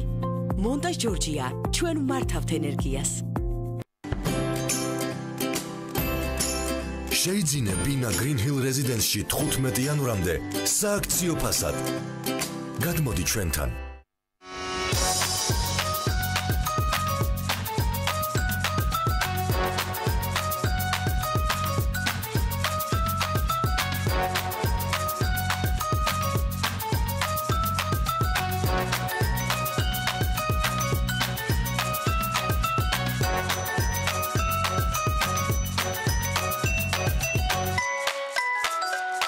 მართალია რომ მხოლოდ 5 ლომაკი. დიახ, მართალია, იმ კრედიტი.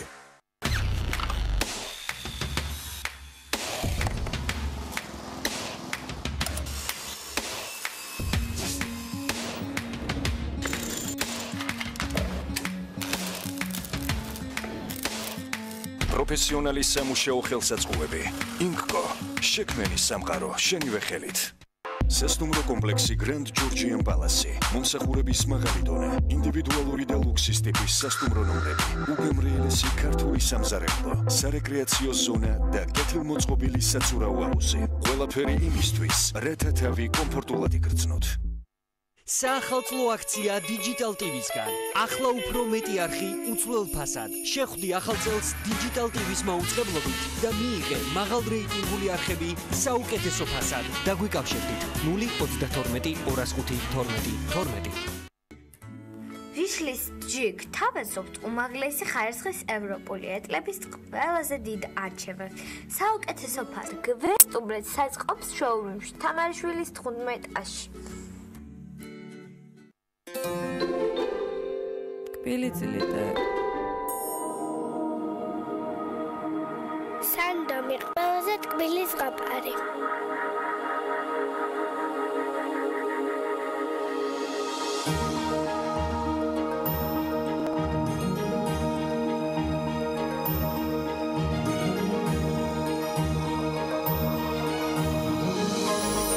ზღაპრულად გემრიელი სანდომის ვაფლი. გრანდიოზული საახალწლო დასაჩუქრება ტექნობუმში. შეიძინე გასკურები დიდი ფასდაკლებით 299 ლარიდან და მიიღე უამრავი საჩუქარიან გახდი ავტომობილის მფლობელი. ტექნობუმი. დაიბედე ბედნიერება და სიხარული. ლუკოილი. უმსხვილესი მსოფლიო ბრენდი. მხოლოდ უმაღლესი ხარისხის ევროპული საწვავი.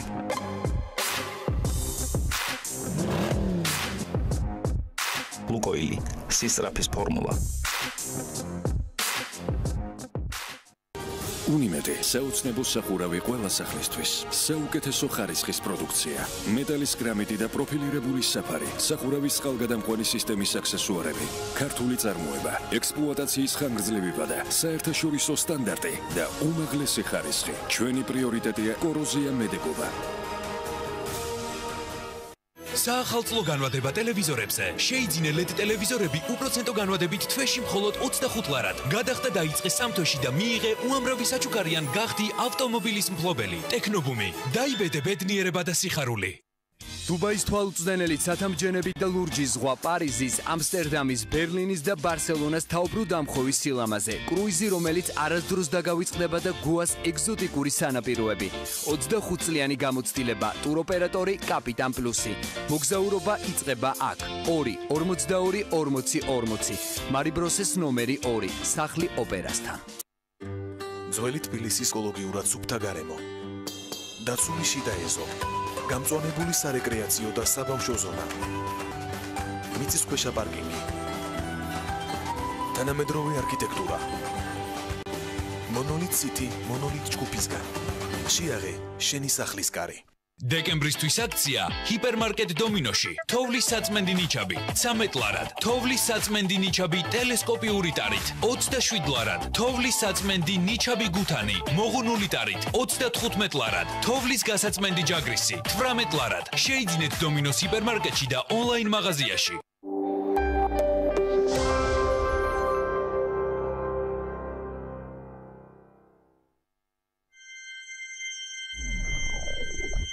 ბიზნეს მედია საქართველო.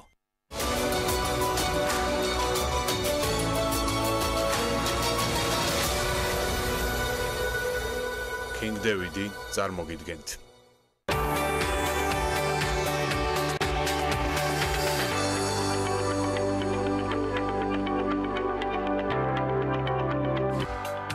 ევროკავშირთან ინტეგრაციის საკითხი და ეტაპები. ევროპის ფონდის პრეზიდენტი ქეთევან ვაშაკიძე სტუმრად ქალების ნარატივში. ავსტრიაში 12 წლიანი მოღვაწეობა და მეგრული მოტივები ეთნო-ჯაზურ კომპოზიციებში. ჯაზ მომღერალი თეონა მოსია ორშაბათის ნარატივით. ეს ქალების ნარატივია გვანცა ლაღიძესთან ერთად.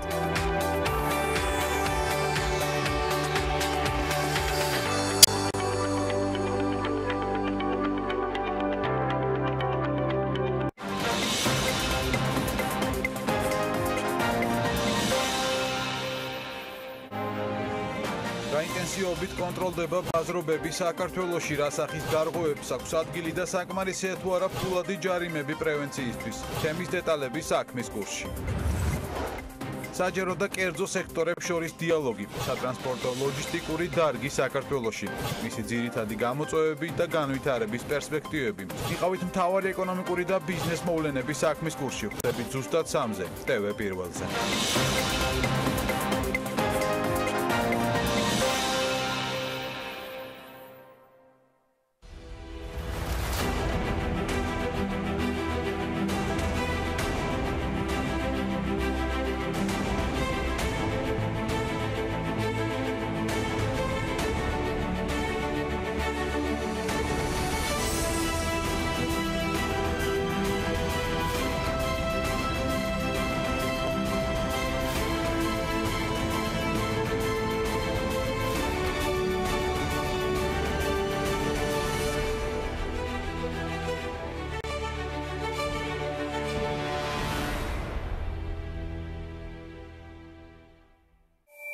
TV პირველი თანამგზავრზე. სატელიტური მაუწყებლობის ყველაზე თანამედროვე DVB-S2 სტანდარტის MPEG-4 ფორმატში. თანამგზავრი Azerspay 1. აღმოსავლეთის 46 გრადუსი. სიხშირე 11094 MHz. პოლარიზაცია ჰორიზონტალური. სიმბოლური სიჩქარე 30000 კილობიტი წამში. შესწორების კოდი 5/6. TV პირველი. საქართველოში და მსოფლიოში.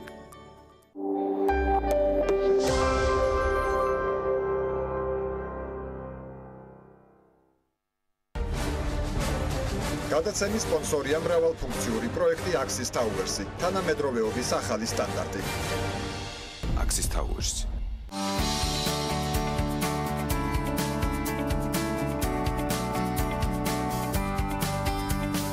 გადაცემის სპონსორია ახალი ნათება. ახალი ნათება მე ვირჩევ სინათლეს.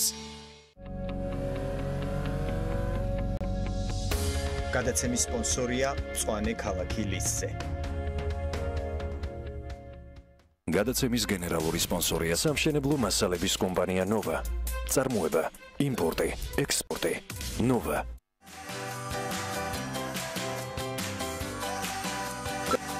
გადაცემის სპონსორია ხალიქ ბანკი. გაზახური ხალიქ ჯგუფის წევრი.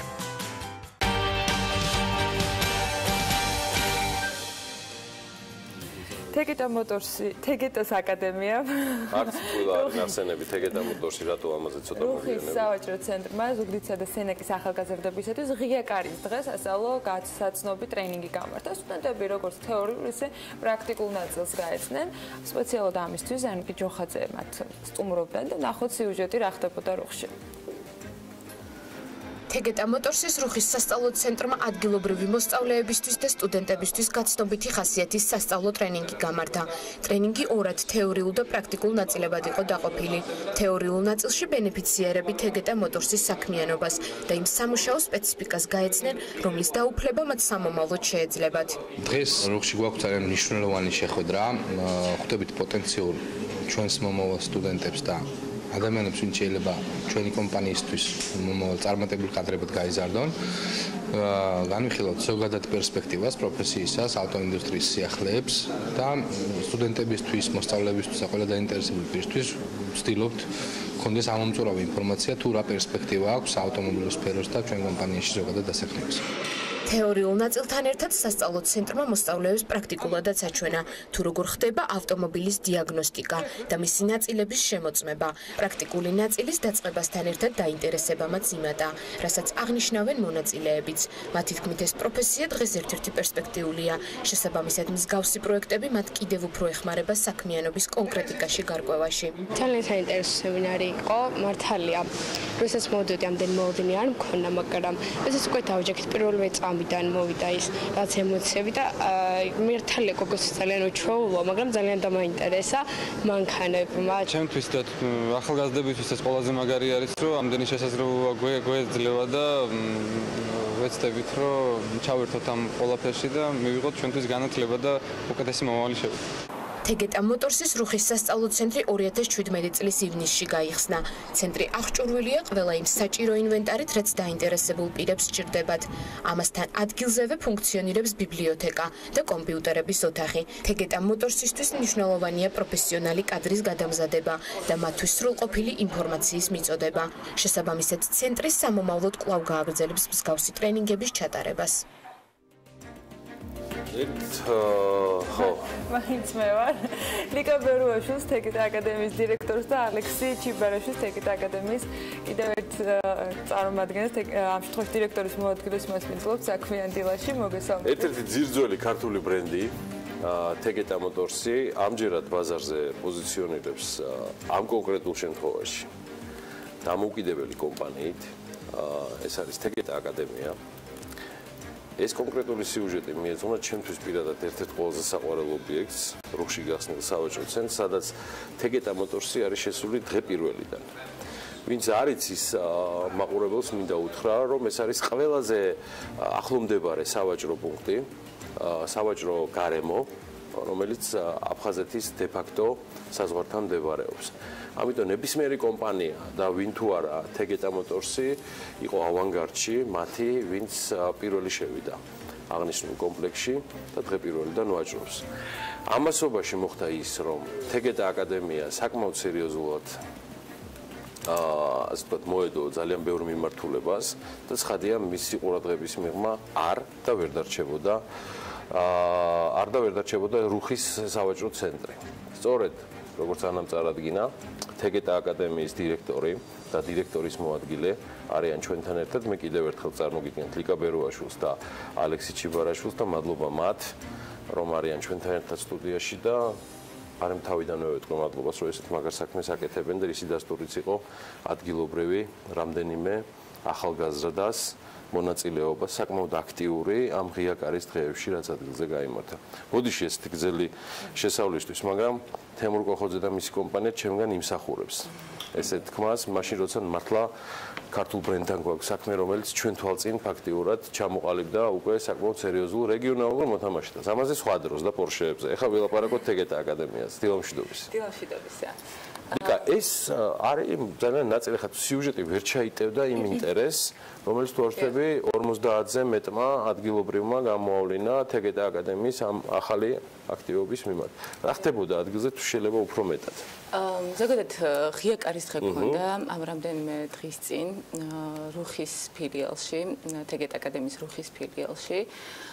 დასავლეთ რეგიონში განვითარება ჩვენთვის ერთ-ერთი მნიშვნელოვანი არის და პრიორიტეტი არის, ვინაიდან თეგეტა მოტორსი, როგორც ისიც 22 ფილიალით არის წარმოდგენილი, შესაბამისად ავტოინდუსტრიის სფეროში კვალიფიციური კადრების პოვნა ძალიან ისეთი არის, შრომატევადი არის, შესაბამისად თეგეტა აკადემია ემსახურება იმას, რომ ეს კვალიფიციური კადრები ჩვენ ადგილზე გავზარდოთ.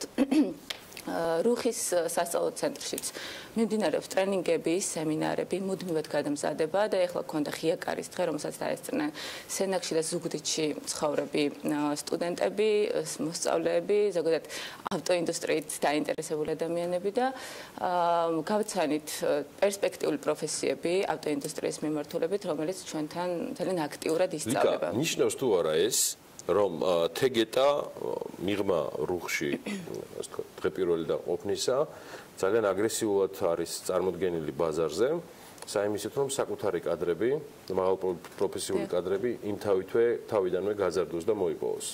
კი, ამაზე ძალიან აქტიურად ვსრუნავთ. ანუ გარდა იმისა, რომ თქვათ რუხში ხდება გადამზადება, თბილისში ძალიან აქტიურად ვამზადებთ და მაქსიმალურად რეგიონებიდანაც ჩამოყვავდა აქამდე ადამიანები, რომლებსაც აქ ვამზადებდით და შემდგომ ვუშვებდით რეგიონში სამუშაოდ. ეხლა უკვე გავედით რეგიონში ჩვენ თავად, იმიტომ რომ უფრო კომფორტული იყოს და ინტერესება უფრო დიდი არის შესაბამისად. და გარდა ამისა ვფიქრობთ ბათუმში განვითარებასაც ამაზე მე რეალურად ბათუმს სანამ გითხოთ მაინც რამდენად შესაძლებელი არის მხოლოდ ამ აკადემიაში მიღებული განათლებით შემდეგ დასაქმება თუ საჭირო არის რაიმე საბაზისო ცოდნა განათლების ნაწილში ან რომელიმე კონკრეტული პროფესიის ადამიანების გადამზადება ხდება თუ აი რა პრინციპით ხდება შერჩევა მხოლოდ სურვილი არის საკმარისი იმისათვის რომ აკადემიაში მოხვდე და შემდეგ უკვე იმუნარებზე დამოკიდებული როგორც სათვისება შეძლება? ალექს თქვენ მოდერატორობდით თუ ლექტორობდით ორივე? პირველ რიგში მოგესალმებით. მივსალმებით თქვენს მაყურებელს და მადლობა შესაძლებლობა გესაუბროთ იმ საქმეებზე, რასაც ვაკეთებთ. რაც შეეხება შერჩევის პროცესს. ჩვენთან არ არის რაღაცა განსაკუთრებული კრიტერიუმი შერჩევის და რაც ყველაზე მნიშვნელოვანია სწავლა ჩვენთან არის უფასო. ანუ ნიჭიერ მონდომებულ ახალგაზრდებსაც და შუახნის ადამიანებსაც შეუძლიათ, როდესაც გამოვაცხადებთ ვაკანსიას კონკრეტულ მიმართულებაზე, მხოლოდ სურვილი, მონდომება, შრომის მოყვარეობა გამოიჩინონ და გაიარონ რაღაცა გარკვეული ეტაპები. ჩვენ არ ვამბობთ, რომ ეს ეტაპები მარტივია, ძალიან ბევრ შრომას და ასე ვთქვათ, მიზნისკენ სწრაფას მოითხოვს, თუმცა განსაკუთრებული კრიტერიუმი ან განსაკუთრებული წინაპირობა ცოდნის ჩვენთან სწავლისთვის არ არსებობს. ასაკი თუა შეზღუდული? ასაკი რა თქმა უნდა არ გვაქვს შეზღუდული, უბრალოდ ადამიანები რომ გარკვეული ასაკის შემდეგ აღარ ცდილობენ სწავლას. მას შემდეგ რაც თეგეტა აკადემია არის შვილობილი კომპანია თეგეტა მოტორსის. მოდი რა ჩაიდო ამ კომპანიის დანიშნულებაში? თქვენ ფაქტიურად ტოპ მენეჯმენტი ამ კომპანიის დღეს საქმენდილი სტუდიაში ხართ წარმოდგენილი. ნიშნავს თუ არა ეს რომ თეგეტამ იდენტიფიცირება გაუკეთა პრობლემას ბაზარზე, რომ არ არის კვალიფიციური სტაფი და რეალურად აძლევს იმ უნიკალურ საშუალებას და აწუყვე რეგიონალური მასშტაბით და მესმის 22 ფილიალი, მაგრამ თქვენ ადგილზე ჩადიხართ, ანუ იმაზე მეტ რესურსს ხარჯავთ, ვიდრე საჭიროა, თუ გავითვალისწინებთ, რომ სწავლა უფასოა და მათთვის ვისთვისაც საამაყო უნდა იყოს. ამას მე ვამბობ, ერთ-ერთ ყველაზე სერიოზულ ქართულ კომპანიაში მუშაობა აძლევთ ამის შანსს, კრიტერიუმები. დავიწყოთ ამით. რითი აფასებთ? სურვილია მარტო მონაწილე ადამიანის თუ კიდევ სხვა რა? რა არის პროცესი? პროცესი აღწეროთ რა. შერჩევის პროცესში ჩვენ გვაქვს რა თქმა უნდა რაღაცა ეტაპები, მინიმალური ცოდნის, როგორც არის საბაზისო უცხოენა, როგორც არის გამართული ქართული წერა კითხვა და ასე ძალიან მინიმალური ზოგადი უნარჩვევები, რომლებიც უბრალოდ საშუალებას მოგცემს წარმოდგენა შევიქმნათ კანდიდატზე, რომ სამომავლოდ შეძლებს თუ არა განვითარდეს საავტომობილო ინდუსტრიაში.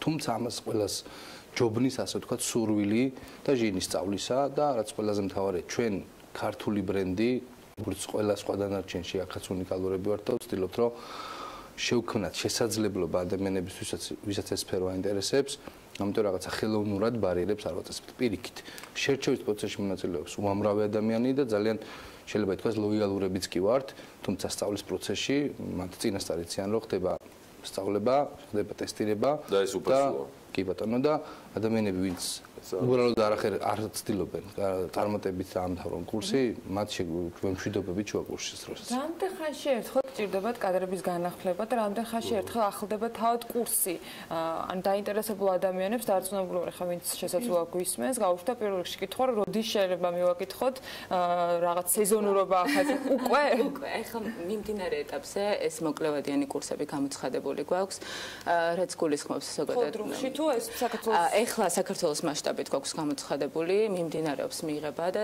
იანვრის შუა რიცხვებიდან უკვე დავიწყებთ შერჩევის ეტაპებს ზოგადად ინტერესი საკმაოდ დიდი არის ამ მიმართულებით და შერჩევის ეტაპები ის მინიმალური რაც ალექსმა თქვა ნამდვილად გვაქვს იმიტომ რომ თუნდაც საბაზისო უცხოენების ცოდნა მნიშვნელოვანი არის იმისთვის რომ უცხოელი ტრენერები როდესაც ჩამოყვავთ მათი ესმოდეთ სტუდენტებს რა პერიოდს მოიცავს ეს გადამზადების პროცესი? აი ვთქვათ, როცა იანვარში იწყებ გადამზადებას, იცი რომ შეიძლება მომავალი წლის იანვრისათვის თუ მოინდომებ, თუ შეძლებ რომ ამ შემთხვევაში იყო პროფესიონალად ჩამოყალიბების იმ ეტაპზე, როცა შეგიძლია რომ მუშაობა დაიწყო, მომავალ წლის იანვარში გექნება სამსახური? უფრო ადრეც გექნება სამსახური. რეალურად ეს კურსი მოკლევადიანია, როგორც გითხარით, დაახლოებით 2-დან 3 თვემდე მერყეობს. თეორიული და პრაქტიკული ნაწილი შესაძლოა არის უფრო მეტიც იყოს პრაქტიკული ნაწილი გააჩნია მიმართულებებს ჩვენთან მიმართულებების მიხედვით არის ჩაშლილი შესაბამისად ეხლა ვისაც სურვილი აქვს დასაქმდეს ჩვენთან თეკეტაში შეუძლია გამოაგზავნოს CV და აი ამ ეტაპების და სწავლის ასე ვთქვათ წარმატებით გავლის შემთხვევაში 6 თვეში უკვე ჩვენი აქტიური თანამშრომელი ალექსი მონაგარი აქამდე თეგეტა აკადემიის ანუ მე მაინტერესებს არსებობს თუ არა რაიმე პროცენტულად აი ისე გადანაწილებული რომ მაგალითად 100%-დან რომ რანაკადიც იყო შექმნილი თეგეტა აკადემიის დაარსებიდან რამდენიმე გაამართლა და რამდენი შეხვდა ასე ვთქვათ იმ სტანდარტებს და იმ ზრდას თქვენთან ერთად ცხადია მოთხოვნებიდან გამომდინარე კომპანიისა შეიძლება ითქვას რომ იდეამ ჩვენი ტრენინგ ცენტრი ქონდა რომელიც დღეს უკვე ცალკე კომპანიაა გაამართლა და ჩვენი ტოპ მენეჯმენტის გათვლა აბსოლუტურად უპასუხა მოთხოვნებს თუ დავითვლით უბრალოდ ციფრებში დღემდე 250 ადამიანამდე ყავს უკვე გატარებული ამ ჯგუფში და 115-120 ადამიანი ჩვენთან არის დასაქმებული და აქედან რამდენიმე ძალიან მნიშვნელოვან პოზიციაზე უკვე თანამდებობრივი კი ბატონო ნახევარი და თან მნიშვნელოვანია ის რომ ეს ადამიანები რადგან ჩვენთან მოდიან და სწავლობენ უკვე საბაზისოდ კომპანიისთან მილოიალობას სწავლობენ თვითგანვითარებას ეს ადამიანები მე პროცესში აღარ ჩერდებიან ძალიან კარგად ვითარდებიან და გვაქვს კარგი პრეცედენტები როდესაც თეგეტა აკადემიის ერთ-ერთი კურსდამთავრებული უკვე რომელიღაც ფილიალის დირექტორია თქვენ ახსენეთ უცხოელი ტრენერები და ცოტა უფრო ფართოდ რომ შევხედოთ ამ ნაწილს ვინ არიან ეს ტრენერები ზოგადად რომელი ქვეყნებიდან იწვევთ ქართველები არიან თუ არა და მეორე თუ არიან ისეთი ადამიანები ვისაც თქვათ მომავალში შესთავაზებთ რომ არა თეგეტაში დასაქმებით არამედ უბრალოდ როგორც პროფესიული განვითარება პროფესიული თქვათ განათლება მიიღონ თეგეტაში ამ ნაწილშიც თუ აპირებთ რომ თქვათ აი რაღაცა თქვათ სერტიფიკატები გადაიცემოდეს რომლებიც სხვაგან დასაქმდებიან თავად მოძებნიან სამსახურს ან ასე შემდეგ ანუ არ იყოს პირობა მხოლოდ თეგეტას ბაზაზე სამსახურის თქვათ შევნა ამ მიმართულებითაც თუ აპირებთ ასე თუ ეს არის იდეა რომ თქვენი კადრები გადაახვიდეთ არა ჩვენ ძალიან აქტიურად მუშაობთ ავტორიზაციის პროცესზე უკვე იანვრის ბოლოს ვფიქრობთ რომ განაცხადი გავაკეთოთ ამ მიმართულებით ბუნებრივია ვმუშაობთ იმაზე რომ გარდა თეგეტას საჭიროებებისა დავფაროთ სხვა საჭიროებები შესაბამისად ხელს ვუწყობთ პროფესიული განათლების პოპულარიზაციას საქართველოში დღეს არც თუ ისე პოპულარული არის ამ მიმართულებით ნამდვილად შესაბამისად ვფიქრობთ რომ უკვე გვექნება სახელმწიფო ავტორიზაცია გავცემთ სახელმწიფო დიპლომსაც და მათგან საუკეთესოებს ისევ თეგეტა აკადემია დაიტოვებს პრივილეგია ვერც საქართველოს წარმატებები თეგეტა აკადემიას დიდი მადლობა მობრძანებისთვის იმედია კიდევ ბევრჯერ მოგვეცემა საშუალება თქვენთან ერთად გაუზიაროთ ჩვენ საქმიან მაყურებელს ის უნიკალური საშუალება რასაც ქვია უფასო სწავლება და შესაბამისად ძალიან დიდი ალბათობა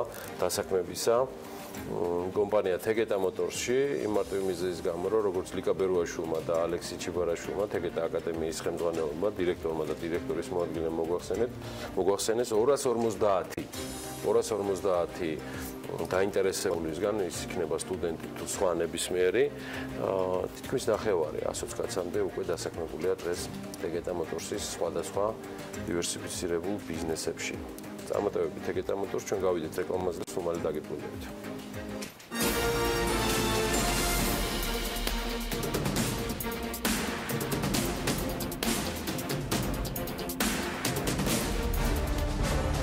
გადაცემის სპონსორია მრავალფუნქციური პროექტი Axis Towers-ი, თანამედროვეობის ახალი სტანდარტი.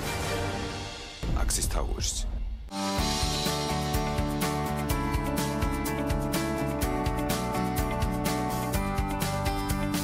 გადაცემის სპონსორია ახალი ნათება. ახალი ნათება, მე ვირჩევ სინათლეს. გადაცემის სპონსორია მწვანე ქალაქი ლისზე. გადაცემის გენერალური სპონსორია სამშენებლო მასალების კომპანია ნოვა. წარმოება, იმპორტი, ექსპორტი. ნოვა.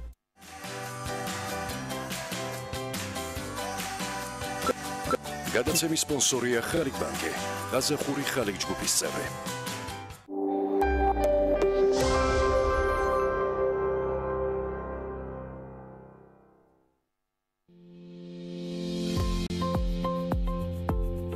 მონტაჟ ჯორჯია ეს არის კომპანია, რომელიც ზრუნავს თქვენს უსაფრთხოებაზე. მონტაჟ ჯორჯია ცენტრალური მართვის სისტემები. მონტაჟ ჯორჯია ჩვენ მართავთ ენერგიას. 13 მეგაპიქსელი ძირითადი და წინა კამერა. ორივე კამერით ერთდროულად გადაღება. CES-ის ოპტიკური სისტემა, 4 გიგაბაიტი ოპერატიული და 64 გიგაბაიტი შიდა მეხსიერება. შეიძინეთ Nokia-რბა გოლეთიანი სოლოგრამით. ონლაინ მაღაზიაში goletiani.g. როგორც იცი, ღამის 7 წელი აუცილებელია ბავშვისთვის. როგორც ძინავს პატარას? ძალიან კარგად. პამპერსთან ერთად ჩემს შვილს მთელი ღამე უშფათვალად ძინა. ზოგიერთი საფენიდან სითხემ შეიძლება გამოჟონოს. პამპერსი კი შეწოვილ სითხეს არ უშვებს გარეთ. შესაბამისად, პამპერსი უზრუნველყოფს ბავშვის 12 საათიან სანდო სიმშრალეს. ერთი პამპერსი, ერთი უშფოთველი ღამე. ხარისხი მომგებიანია პამპერსთან ერთად. საქართველოს რჩეული ბრენდი. უნიმედი საოცნებო სახურავი ყველა სახლისთვის. საუკეთესო ხარისხის პროდუქცია. მეტალის კრამიტი და პროფილირებული საფარი. სახურავის წყალგადამყვანი სისტემის აქსესუარები. ქართული წარმოება. ექსპლუატაციის ხანგრძლივი ვადა. საერთაშორისო სტანდარტი და უმაღლესი ხარისხი. ჩვენი პრიორიტეტია კოროზია მედეგობა.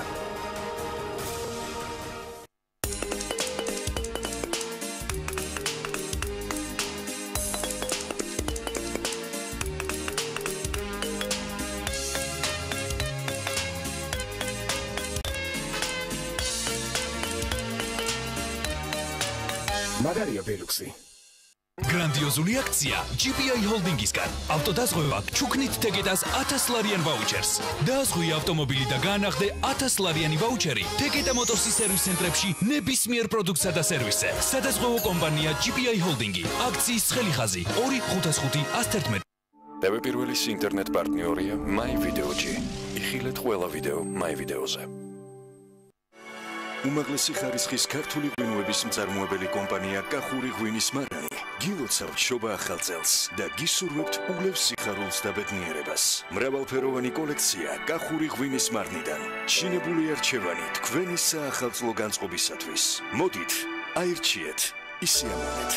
მათთვის, ვინც ეძებს საუკეთესოს. მისამართი, თბილისი, თამარაშვილის 21. იხილეთ სოფლიოს საუკეთესო არხები თვეში 10 ლარად. გადმოერთე Global TV ციფრული მოუწყებლობა საქართველოში. დეკემბრის OK გაყიდვაშია. შეიძინე ჟურნალი OK ტექნობუქთან ერთად. მხოლოდ 4 ლარად. ფინალური დასაჩუქრება ტექნობუმში. გაიტანე განვადებით 4G სმარტფონი და მიიღე თანხა 200 ლარი ხელზე. იჩქარე, სანტამ ფულის დარიგება ტექნობუმში დაიწყო. Super TV-ის super აქცია. ახალ წლამდე გახდი Super TV-ის აბონენტი. მიიღე მონტაჟი და შემდეგი 4 თვე 106 არხი სრულიად უფასოდ. 290 10 11. უყურე super არხებს უფასოდ. Super TV გილოცავთ. გრანდიოზული საახალწლო დასაჩუქრება ტექნობუმში. შეიძინე უახლესი მოდელის Sony-ის ტელევიზორები და მიიღე უამრავი საჩუქარი ან გახდი ავტომობილის მფლობელი. ტექნობუმი. დაიბედე ბედნიერება და სიხარული. დეველოპერული სამშენებლო კომპანია Green Construction წარმოგიდგენთ Mandarin Garden ბათუმი ზღვიდან 800 მეტრში ეკოლოგიურად სუფთა კომფორტული ხარისხიანი საზაფხულო ვერანდით დახურული ავტოსადგომით საკუთარი 120 კვადრატული ეზოთი და რაც მთავარია მყუდრო გარემო მოქმედებს უპროცენტო შიდა 24 თვიანი განმადება დამატებითი ინფორმაციისთვის დაგვიკავშირდით 558 9908 მისამართი ბათუმი გამსახურდიას 28 შეხვდი ახალ წელს განახლებული ავტოსესხით ჯაბა კრედიტთან ერთად.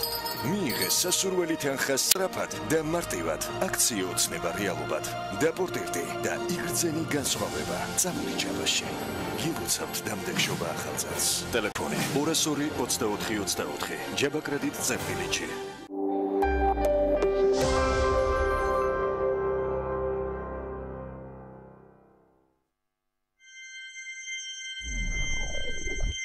ბიზნეს მედია საქართველო.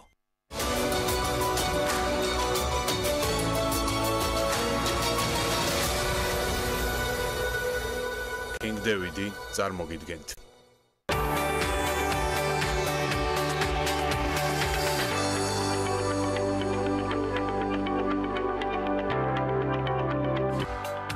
ევროკავშირთან ინტეგრაციის საკითხი და ეტაპები. ევროპის ფონდის პრეზიდენტი ქეთევან ვაშაკიძე სტუმრად ქალების ნარატივში. ავსტრიაში 12 წლიანი მოღვაწეობა და მეგრული მოტივები ეთნო-ჯაზურ კომპოზიციებში. ჯაზმომღერალი თეონა მოსია ორშაბათის ნარატივით. ეს ქალების ნარატივია გვანცა ლაღიძესთან ერთად.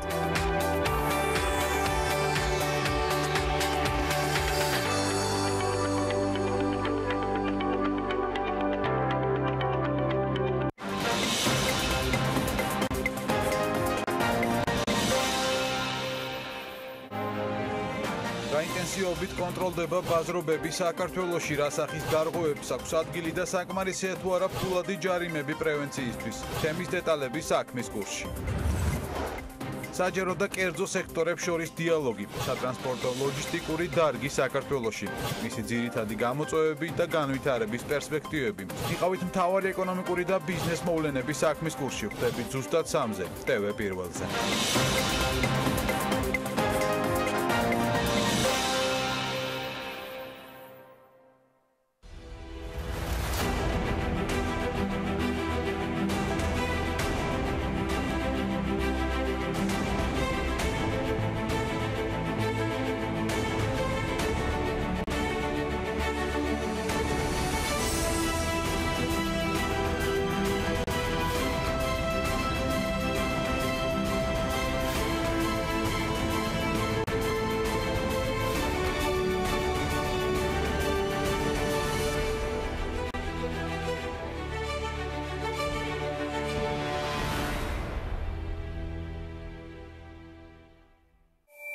TV პირველი თანამგზავრზე სატელიტური მაუწყებლობის ყველაზე თანამედროვე DVB-S2 სტანდარტის MPEG-4 ფორმატში.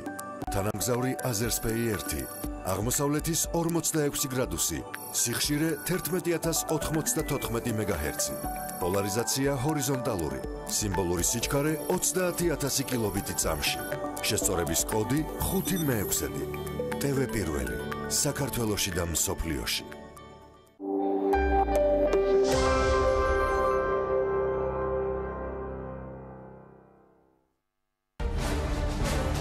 გადაცემის სპონსორია მრავალფუნქციური პროექტი Axis Towers-ი, თანამედროვეობის ახალი სტანდარტი. Axis Towers.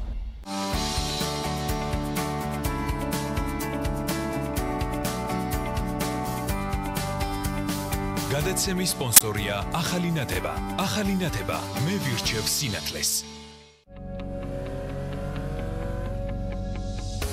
გადაცემის სპონსორია მწვანე ქალაქი ლისზე.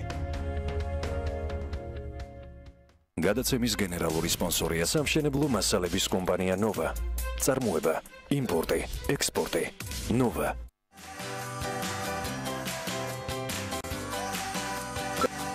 გადაცემის სპონსორია ხალიქ ბანკი. გაზახური ხალიქ ჯგუფის წევრი.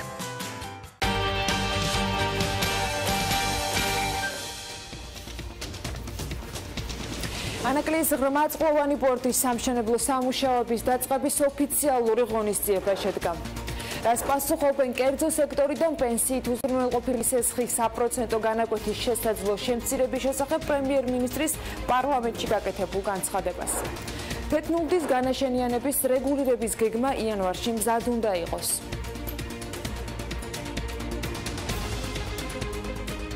ანაკლიის ღრმაწყვოვანი პორტის სამშენებლო სამუშაოების დაწყების ოფიციალური ღონისძიება გაიმართა. პროექტის მიხედვით ანაკლიის ნავსადგურის პირველი ფაზის სამშენებლო სამუშაოები 2017-21 წლებში 110 ჰექტარი ფართობის ტერიტორიაზე განხორციელდება. ამ პერიოდის განმავლობაში აშენდება ინფრასტრუქტურა, რომელიც საქართველოს მისცემს შესაძლებლობას მიიღოს 10,000 კონტეინერიანი პანამაქსის და პოსტ-პანამაქსის ტიპის გემები, რომელსაც დღეისთვის საქართველოში არსებული სხვა პორტები ვერ ემსახურება. 21 წლისათვის კი ანაკლიის პორტის 900,000-მდე კონტეინერის და 1,5 მილიონი ტონა მშრალი ნაყარი ტვირთის გატარება შეეძლება. გულშინდელ ღონისძიებას პრემიერ-მინისტრი და მთავრობის სხვა წევრები ესწრებოდნენ. ჩვენ ვიწყებთ ყველანაირი გადაჭარბების გარეშე 21 საუკუნის საქართველოს ყველაზე დიდ პროექტს. ანაკლიის ღრმაწყვოვანი პორტის მშენებლობას. და ეს პორტი, რა თქმა უნდა, არ არის მხოლოდ და მხოლოდ პორტი. ეს არის დასაწყისი ქვეყნის სატრანზიტო ქვეყნიდან წარმოების, ლოგისტიკის და ინდუსტრიის განვითარების ქვეყნამდე.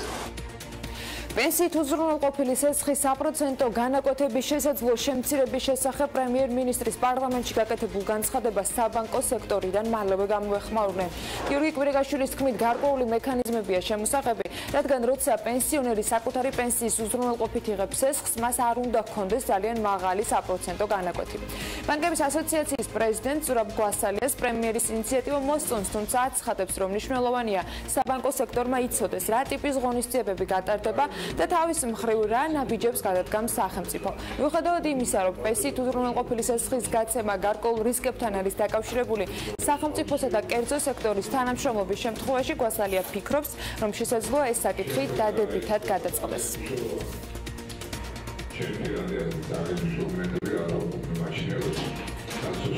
ინიციატივა თავად თითქოს კარგია, მაგრამ სანამ ეს ქაღალდზე არ იქნება გადატანილი, თუ რა ღონისძიებები უნდა გადადგეს, ამისათვის მე გამიჭირდება ამის კომენტარის გაკეთება, მაგრამ თავად თვითონ ინიციატივა კარგი არის, როდესაც საპენსიო უზრუნველყოფაზე არის საუბარი, რომ 100% განაკვეთები შემცირდეს. ბუნებრივია, რა თქმა უნდა, კარგია ეს, მაგრამ სანამ ეს არ იქნება ქაღალდზე გადატანილი, რომ ის ღონისძიებები რა უნდა გადარდეს, რა ჩარჩოები შეიძლება დაწესდეს ან სახელმწიფო თავის მხრიდან რა ნაბიჯებს გადაგავს ამისათვის, იმის მერე შემიძლია თავისუფლად კომენტარი გავაკეთო. სოფლიოში ნებისმიერი ბანკი ეს არის ორგანიზაცია, რომელიც რისკებს იღებს, მაგრამ ყველაფერს აკეთებს იმისათვის, რომ ეს რისკები შეამციროს. ბუნებრივი არის, რა თქმა უნდა, რისკიანი არის ნებისმიერი სესხის გაცემა და მით უმეტეს საპენსიო უზრუნველყოფის ქვეშ გაცემული სესხები. მაგრამ ეს ერთ-ერთი საბანკო პროდუქტი არის, რომელიც ჩვენს ქვეყანაში კარგად მუშაობს. ის რომ სახელმწიფომ სოციალური პასუხისმგებლობის კუთხით დააყენა ეს საკითხი, ეს ძალიან კარგია. სოციალურ პასუხისმგებლობასაც საბანკო სექტორის რა თქმა უნდა გრძნობს და თუ ეს თანამშრომლობა შედგება, ბუნებრივი არის საკითხი დადებითად გადაწყდა. ამაზე სიმართლე გითხრათ, არ აქვს ინფორმაცია, მაგრამ თავარია, როგორც ჩვენ ვიცით, ბიუჯეტი, რომელიც 2018 წლის ბიუჯეტში არის გაწერილი, მეოთხე კვარტალში უნდა ამოქმედდეს ეს სისტემა. მგონია, რომ აქტიური მუშაობის შემთხვევაში კიდევ ბევრი კითხვები არსებობს, ძალიან დიდი განხილვა მიმდინარეობს ახლაც ექსპერტებს შორის, მგონია, რომ საკმაოდ 9 თვე სავსებით საკმარისია იმისათვის, რომ ამოქმედდეს. TBC ბანკს არ აქვს ეს ტიპის სესხები, ასეთ ტიპის სესხებს არ გავცემთ. სიმართლე გითხრათ, არ ვიცი საპროცედურო განაკვეთები და კომენტარს ვერ გავაკეთებ. ჩვენ როგორც TBC ბანკი ეს ტიპის სესხებს არ გავცემთ. ეკონომისტების და არასამთავრობო ორგანიზაციების ნაწილს კი საპენსიო რეფორმასთან დაკავშირებით კითხვები მაინც რჩებათ. ისინი ფიქრობენ, რომ რეფორმის შესახებ კანონპროექტი მნიშვნელოვან ხარვეზებს შეიცავს და ამ ფორმით დოკუმენტი საკანონმდებლო ორგანომ არ უნდა დაამტკიცოს. რეფორმის განხორციელების შემთხვევაში საერთაშორისო გამჭვირვალობა საქართველოს აღმასრულებელი დირექტორის მოადგილე გიორგიონიანი არაფორმალური ეკონომიკის გაჩენის რისკებს ხედავს. ორგანიზაცია მთავრობას რეფორმის რეგულირების გავლენის შეფასების ჩატარებას ურჩევს. მე ვფიქრობთ, რომ ეს ძალიან მნიშვნელოვან ხარვეზებს შეიცავს ეს კონცეფცია. პირველ რიგში ის თემა არის, რომ ეს აუცილებლად გაზრდის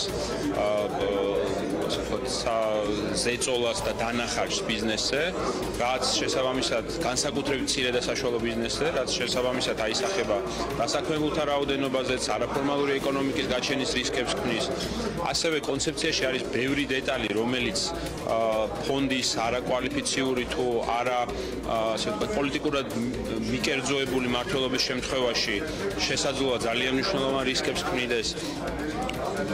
მოკლედ ძალიან ბევრი საკითხია, რომლის სიღრმისეული განხილვა არის საჭირო და მე ვფიქრობ, რომ აუცილებელია, რომ ჩატარდეს რეგულატორული გავლენის შეფასება, ეგრეთ წოდებული RIA ამ საკითხზე და მისი შედეგები იყოს საჯარო.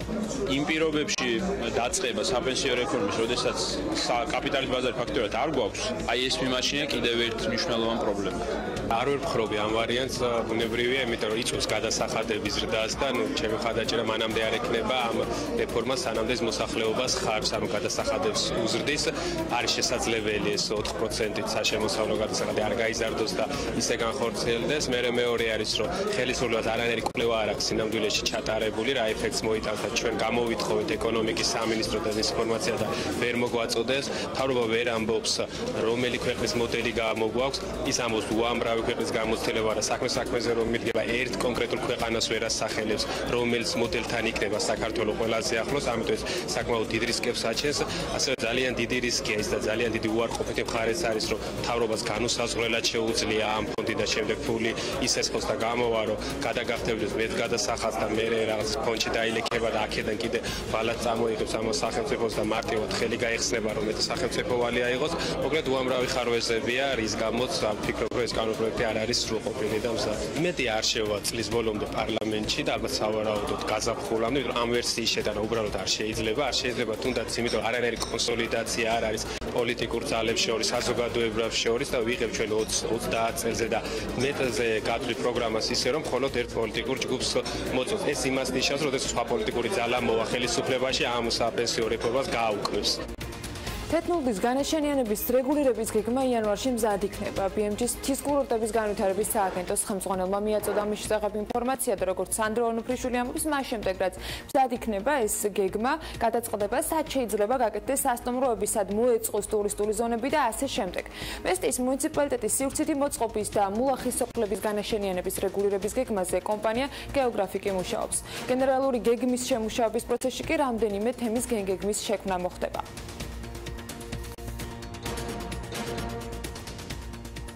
ლოპოტოს დასასვენებელ კომპლექს 2018 წელს 100 ნომერი შეემატება. BMG-ს ამის შესახებ თავად კომპანიაში განუცხადეს. ამ დროისათვის კურორტზე 100 ნომერია, მომდევნო წელს კი მათი რაოდენობა გაორმაგდება. ლოპოტო Like Resorts and Spa 2008 წელს არის გახსნილი და ამ დროისათვის სასტუმრო სპას, 3 რესტორანს, 2 ბარს და 3 საკონფერენციო დარბაზს, 4 საცურაო აუზს, ჯაკუს, მინი გოლფის მოედნებს, ჩოგბურთის კორტებს, კალათბურთის და ფრენბურთის მოედნებს და ღვინის მარანს აერთიანებს. ქართული კარტოფილი ფრის წარმოებელმა ფრეკომ ჩიფსის გამოშვება გადადო. საქმის კურსთან კომპანიის წარმომადგენელი ირაკლი ქურდაძე ამბობს, რომ მიზეზი წლევანდელი ცუდი მოსავალია. მისი თქმით, გვალვის და გაუმართავის სარწყავი სისტემების გამო ვერ ხერხდება მოსავლის თავის დროზე მორწყვა, რამაც მოსავლიანობა მკვეთრად შეამცირა. ფრეკო აპირებს ახალი პროდუქტი მომავალ წელს გამოუშვას, იმ შემთხვევაში თუ მოსავალი დამატებით პრობლემებს აღარ შექმნის. საპარტნიორო ფონდმა სტარტაპ საქართველოს გამარჯვებული პროექტის მიკრობოსტნეული სათბურის პრეზენტაცია გამართა, რომელსაც საპარტნიორო ფონდის წარმომადგენლები და გამარჯვებული პროექტის ავტორებიც ესწრებოდნენ. ბიზნეს იდეა გულისხმობს მიკრობოსტნეულის მოყვანას ჰიდროპონიკის მეთოდით. მიკრობოსტნეული სათბურის პროექტის ჯამური საინვესტიციო ღირებულება კი 80,000 ლარია. საიდანაც ფონდის სტარტაპ საქართველოს ფარგლებში მიღებული დაფინანსება 72,000 ლარში ადგეს. კომიტეტის წევრებმა ერთსულოვნად ჩავთვალეთ, რომ ეს აუცილებლად მოთხოვნად იქნებოდა ბაზარზე და ამაში უკვე ერთი წელი გავიდა დაახლოებით პროექტის დაწყებიდან, უკვე დავწმუნდით თავად საკმაოდ კარგად მიდის გაყიდვები პროდუქტის. ვფიქრობთ ძალიან მალე საექსპორტო ბაზრების მოძიებასაც დაიწყებს სტარტაპი მიკროგრინი. მიკრომწვანილი არის ჩვეულებრივი ბოსტნეულის მცირე ვერსია, რომელშიც კიდევ უფრო გაჯერებულია ის სასარგებლო ვიტამინებით, ნუტრიენტებით და სხვადასხვა ნივთიერებებით, რაც მის დასრულ ვერსიაში არის. მაგალითად, წითელი კომბოსტოს მიკრომწვანილში დამტკიცებულია მეცნიერულად, რომ 40-ჯერ უფრო მეტი ვიტამინი შედის, ვიდრე მის დასრულ ვერსიაში. ამას გარდა, რომ ის ძალიან სასარგებლო არის, ძალიან ლამაზი კერძზე, ნებისმიერი კერძის მოსართავად გასაფორმებლად შეიძლება რომ გამოვიყენოთ. თითოეულ მიკრომწვანილს დაუშვათ მდოგს აქვს თავისი განსაკუთრებული არომატი, რომელიც მდოგს გავს, წითელ კომბოსტოს თავისი არომატი, რომელიც კომბოსტოს გავს და ასე შემდეგ და ამის მიხედვით შეგიძლიათ შეურჩიოთ ის სხვადასხვა კერძებს და ისე გააფორმოთ თქვენი სასურველი კერძი. ნიუ-იორკერის 5 წლიანი ისტორია საქართველოს ბაზარზე და მესამე მაღაზია თბილისის მასშტაბით. ასეთია ბრენდის წარმატებული ოპერირების შედეგი, თუმცა წინ კიდევ უფრო მეტი სიახლეები და გამოწვევებია, რომელსაც თავად კომპანიაში აანონსებენ. ნიუ-იორკერის კიდევ ერთი მაღაზიის ოფიციალური გახსნის დეტალები მარიამ ადამიანის სიუჟეტში ვნახოთ.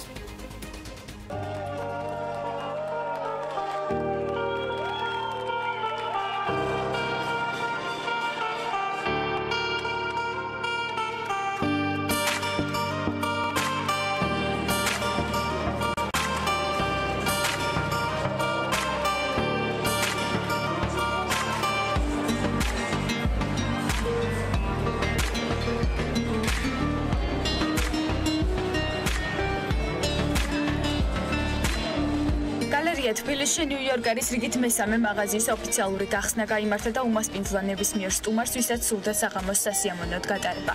სპეციალურად ამ დღეს ბრენდმა მომხმარებელს ახალ კოლექციაზე 20%-იანი ფასდაკლება და გასართობი აქტივობები შესთავაზა.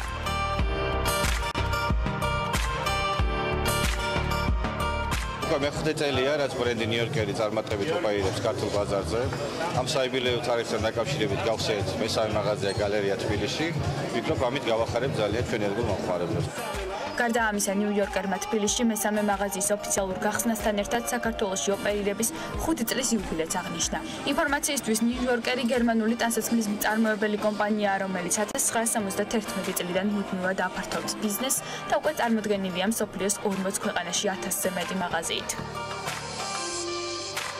ახალი წელი მოდის და შესაბამისად ბევრი სიურპრიზიც ჩავსვით ჩვენს დღევანდელ ივენტში და ძალიან მიხარია ეს ყველაფერი, იმიტომ რომ ზუსტად ვიცი რომ აქ ის აუდიტორია იკრიბება უკვე, რომელიც ნამდვილად არის ამ ბრენდის ერთგული, რაც შეეხება პროდუქციის ღირებულებას, ისედაც ძალიან მისაღები ფასებია და დღეს კიდე 20%-იანი ფასდაკლება არის პროდუქციაზე.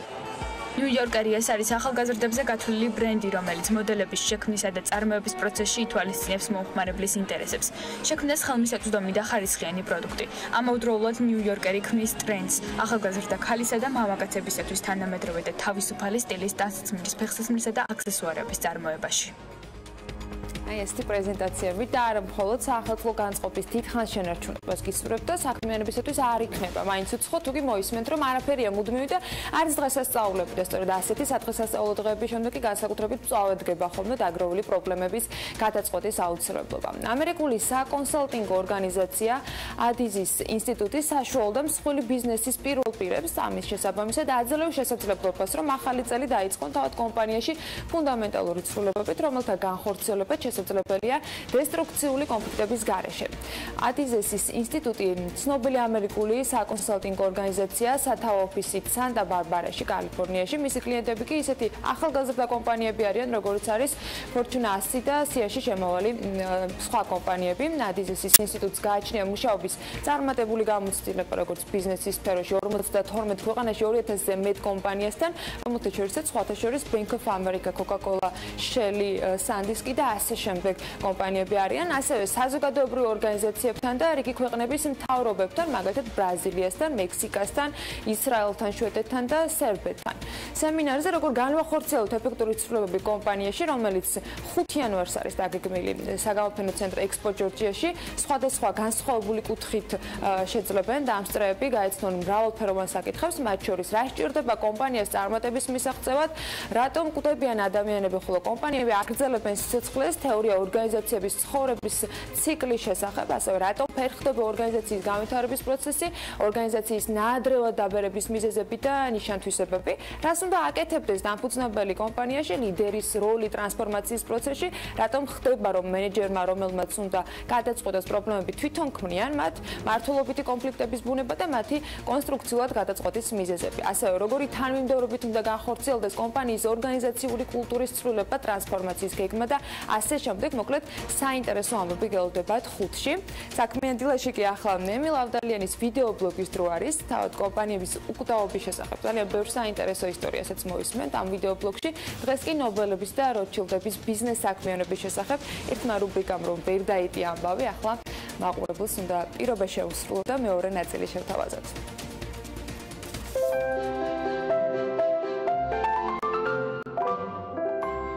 დღევანდელ გადაცემაში ჩვენ გავაგრძელებთ საუბარს ძმები ნობელების საქმიანობაზე საქართველოში.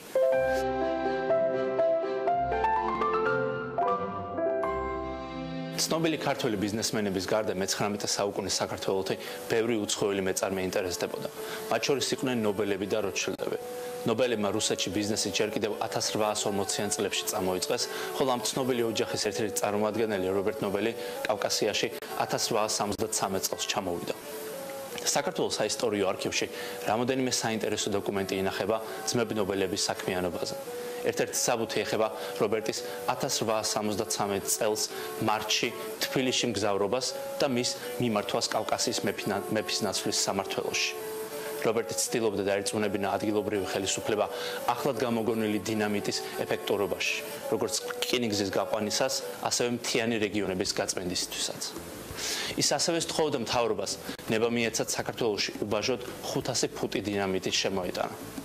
რობერტი პირველი იყო ნობელებისგან, ვინც კავკასიაში ჩამოვიდა, თუმცა ნავთობ ინდუსტრიის ფუძემდებლად მისი ძმა ლუდვიგი გამოდგა, რომელმაც 1875 წელს ბაქოში თბილისის საზოგადოებისგან ფოტოგენური ქარხანა და ნავთობით მდიდარი ტერიტორიები 8000 მანეთად შეიძინა.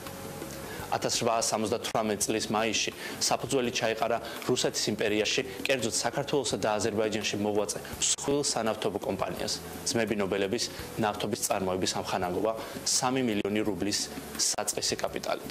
თავდაპირველად ნობელები ბაქოდან საზღვარგარეთ ნავთობის გატანას ფოთისა და ბალტიის ზღვის პორტებით აწარმოებდნენ, ხოლო მას შემდეგ, რაც 1878 წელს რუსეთ-თურქეთის ომის შედეგად მოხდა ბათუმის შემოერთება, შესაძლებელი გახდა ექსპორტისთვის ბათუმის პორტის გამოყენება.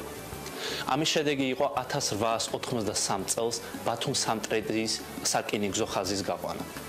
ბაქოში ნავთობის აღმოჩენამ და ბათუმის პორტად გამოყენებამ გამოიწვია როჩილდების საგვარეულოს ფრანგული შტოს დაინტერესება საქართველოში.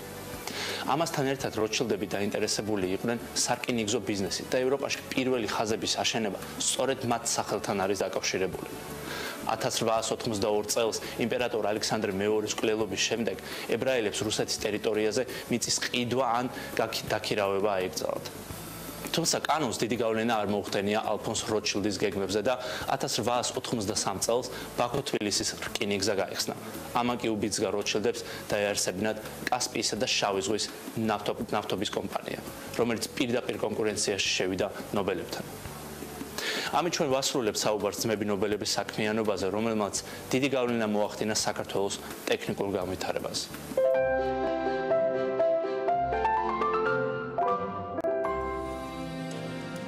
წარსულში ვიმოგზაურებთ. თათია ჯაფრიძე ამასობაში ევროპაში იყო. ლატვიიდან დაბრუნებული გვერდება ახლა პირდაპირ ეთერში და ტურიზმის ბიზნესზე გვესაუბრება თათია დილამშვიდობის. დილამშვიდობის ანა, დიახ, დასრულდა ჩვენი 4-დღიანი ვიზიტი ლატვიაში, რომელიც შეიძლება ითქვას, რომ საკმაოდ წარმატებული და ნაყოფიერი იყო, რადგანაც საშუალება ჰქონდა გავცნობოდით ლატვიის ჯანდაცვის სისტემას და გაგვეგოთ, როგორ შეძლო ქვეყანამ ბოლო პერიოდში სამედიცინო ტურიზმიდან მიღებული შემოსავლების გაზრდა.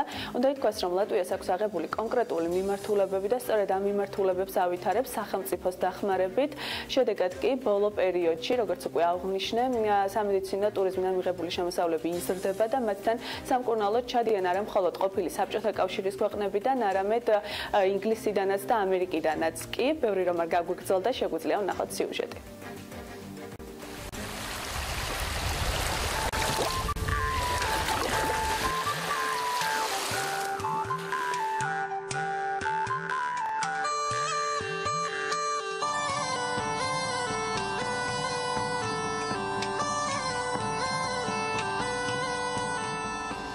ოფიციალური მონაცემებით ლატვიაში 2,70,000 ადამიანი ცხოვრობს, საიდანაც ეთნიკურად ლატვიელი დაახლოებით 62%-ია. ევროპის ჩრდილო-აღმოსავლეთით ბალტიის ზღვის სანაპიროზე მდებარე ეს ქვეყანა იმ სახელმწიფოების რიცხვს მიეკუთვნება, საიდანაც მოსახლეობის გადინების მაჩვენებელი მზარდია.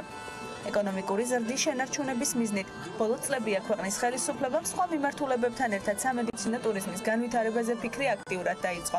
დღეს სახელმწიფო სტრუქტურები კერძო კლინიკებთან ერთად ზრუნავენ იმაზე, რომ საერთაშორისო ბაზრების წინაშე ლატვია ერთის მხრივ ინოვაციური და ზუსტი დიაგნოსტიკური მეთოდებით, მეორეს მხრივ კი ევროპის სხვა ქვეყნებთან შედარებით დაბალი ფაზით წარსდგნენ. ეს ყოველივე კი სამედიცინო ტურიზმის ინდუსტრიაზე მოთხოვნას ბუნებრივად აჩენს. ჩვენი ლატვიაში მოგზაურობის მიზანით სწორედ მათი სტრატეგიის გაცნობა და არსებული გამოცდილების გაზიარება იყო. ტურის ფარგლებში ერთ-ერთი პირველი ცენტრი, რომელსაც ვესტუმრეთ, ბირთვული მედიცინის კლინიკა იყო. კლინიკაში თანამედროვე მედიცინის ბირთვული ტექნოლოგიების ბოლო მიღწევებს იყენებენ, რაც ჰელიუმით სიმსივნური და გულის დაავადებათა ადრეულ დიაგნოსტიკას უზრუნველყოფს. ჩვენს კლინიკაში ონკოლოგიური დაავადებების დიაგნოსტიკა PET-CT ტექნოლოგიით ხორციელდება, რაც უახლესი და მაღალგანვითარებადი ტექნოლოგია. ის სხვა ტომოგრაფიულ კვლევებთან შედარებით სიმსივნეს პოულობს, მაშინაც კი, როცა ჯერ არავითარი კლინიკური გამოვლინება არ აქვს. PET-CT ტექნოლოგია დაფუძნებულია რადიოფარმ პრეპარატების გამოყენებაზე. ასევე ჩვენთან პროსტატის კიბოს დიაგნოზის არსებობის დროს ხდება ბეტას სხივებით თერაპია.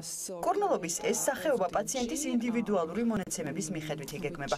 აღსანიშნავია, რომ ჩვენი კლინიკა აკმაყოფილებს ყველა ევროპულ სტანდარტს და გვაქვს იმის ფუფუნება, რომ ჩვენს პაციენტებს ინოვაციური მეთოდი შევთავაზოთ.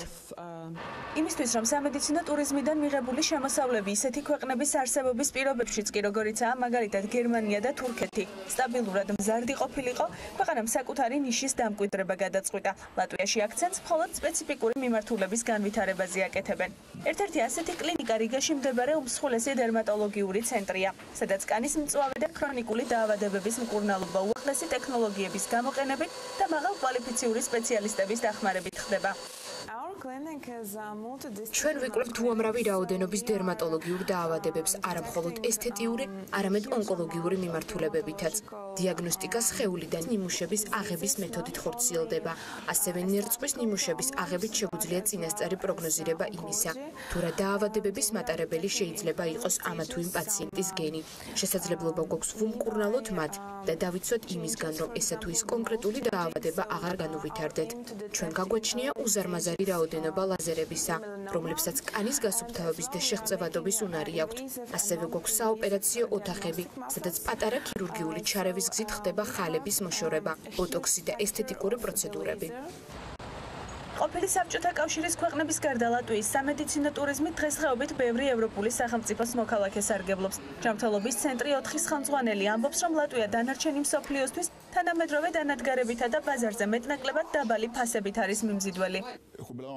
ჩვენ სამედიცინო ტურიზმის განვითარება ეკონომიკური კოლაფსის დროს დავიწყეთ. თავდაპირველად არ გვქონდა გამოცდილება და შეიძლება ითქვას, რომ პირველი 3 წელი ვერაფერი ვერ შევძელით. უშედეგოდ დავხარჯეთ უამრავი დრო და ფული. თუმცა სწორედ სტრატეგიის არჩევით ჩვენ დღეს უკვე ვიზიდავთ პაციენტებს ისეთი ქვეყნებიდან, როგორებიცაა გაერთიანებული სამეფო და ამერიკა. სექტორის განვითარება სჭირდება კიდევ ბევრი დრო, რადგანაც შედარებით დაბალი ფასი ჩვენთვის ერთდროულად სუსტი და ძლიერი ძლიერი მხარეა. როცა ვსაუბრობთ მაღალ ფასზე, ის დღევანდელ მსოფლიოში ჩვენნაირი ქვეყნებისთვის არამომგებიანია. ხოლო თუ ვსაუბრობთ დაბალ ფასზე, ეს აჩენს კითხვებს ხარისხთან მიმართებით. ამიტომ ჩვენ დღეს ხარისხის და ფასის ჰარმონიულ კომბინირებას ვახდენთ. ბოლოთაობის ტექნოლოგიისა და მაღალი სტანდარტების დადასტურებაა ქალაქ სიგულდაში არსებული სამედიცინო ცენტრი, სადაც მკურნალობა M6 კიბერდანის გამოყენებით მიმდინარეობს. კიბერდანით მკურნალობა ციფრული გამოსახულების სისტემასა და რობოტ-მართვადი რადიაციული ტექნიკის ურთიერთქმედებას გულისხმობს, რაც საბოლოო ჯამში ქირურგიული ჩარევის გარეშე სხეულის ყველა ნაწილში კიბოს და კეთილთვისებიანი სიმსივნეების მკურნალობის შესაძლებლობას იძლევა. ჩვენს კლინიკაში გვაქვს მკურნალობის მეთოდები, როგორც ონკოლოგიური, ასევე არაონკოლოგიური პათოლოგიების მქონე პაციენტებისთვის. ჩვენი სისტემა იძლევა უნიკალურ შესაძლებლობას სხვადასხვა პათოლოგიებთან საბრძოლველად. ვიყენებთ უახლესი ვერსიის კიბერდანას M6, რომელიც ამ დროისთვის მსოფლიოს მხოლოდ რამდენიმე კლინიკაში გვხვდება. ჩვენ კარგად გაწვრთნილი გუნდი გვყავს, რომლებსაც სფეროში მუშაობის დიდი გამოცდილება აქვთ. რაც შეეხება ფასებს, ის განისაზღვრება დაავადების ადგილის მიხედვით და არ აქვს მნიშვნელობა მეტასტაზების რაოდენობას. კიბერდანით მკურნალობა საშუალოდ 8,000 ევრო ჯდება. აღსანიშნავია, რომ როდესაც პაციენტებს ვიღებთ უცხო ქვეყნიდან, ჩვენ მათ ტრანსპორტირების სერვისსაც ვთავაზობთ. მიუხედავად იმისა, რომ ლატვია ქართველებისთვის ნაცნობ ბაზარს არ წარმოადგენს, სიგულდაში მისულ საქმიანი დილის ჯგუფს ადგილზე სრულიად მოულოდნელად ქართველი პაციენტი დაგხვდა. 20 წლის არჩილ-ჭყონიამ გითხრა, რომ სხვადასხვა ქვეყნებში დიაგნოზის გაგზავნის შემდეგ ნაწილმა მკურნალობაზე უარი უთხრა, ნაწილმა კი იგივე მომსახურება რამდენჯერმე ძვირად შესთავაზა. ლატვიაში ჩამოვიდი ქართველი ექიმების დახმარებით და შესაბამისად სახელმწიფოს დახმარებით, რადგან მათ დიდი როლი ითამაშეს ამ ყველაფერში. აქ არის დანადგარი, რომელიც აკეთებს ლაზერულ დასხივებას, რაც სხვა ქვეყნებში, სხვა ბევრ ქვეყანაში არ არის. მიუხედავად იმისა, რომ ფასები არის ძალიან შედარებით დაბალი, სხვა ევროპულ ქვეყნებთან შედარებით, მომსახურებაც არის ძალიან მაღალ დონეზე აყვანილი და ძალიან კომფორტული გარემოც არის აქვს. ჩვენი ვიზიტი ლატვიაში ქალაქ იურმალაში არსებული გლობალური ვირუსოთერაპიის კიბოს კლინიკის გაცნობით დასრულდა. პრემიუმ კლასის კლინიკა პაციენტებს კომპლექსურ სერვისს თავაზობს ისეთი სიმსივნეების მკურნალობისთვის, რომლებიც რეზიდენტულნი არიან ქიმიოთერაპიისა და სხიური თერაპიის მიმართ. ერთკვირიანი მკურნალობის ფასი მათთან საშუალოდ 7,000 ევრო ჯდება. ჩვენ პაციენტებს ვთავაზობთ ინტეგრირებულ მკურნალობას კომპლექსური მიდგომით. ჩვენ არა მხოლოდ დაავადების, არამედ პაციენტის ზოგად მდგომარეობაზეც ვართ პასუხისმგებელნი. სამი მთავარი მიზეზი გვაქვს იმისთვის, რომ პაციენტები, მათ შორის საქართველოდან ჩვენთან ჩამოვიდნენ.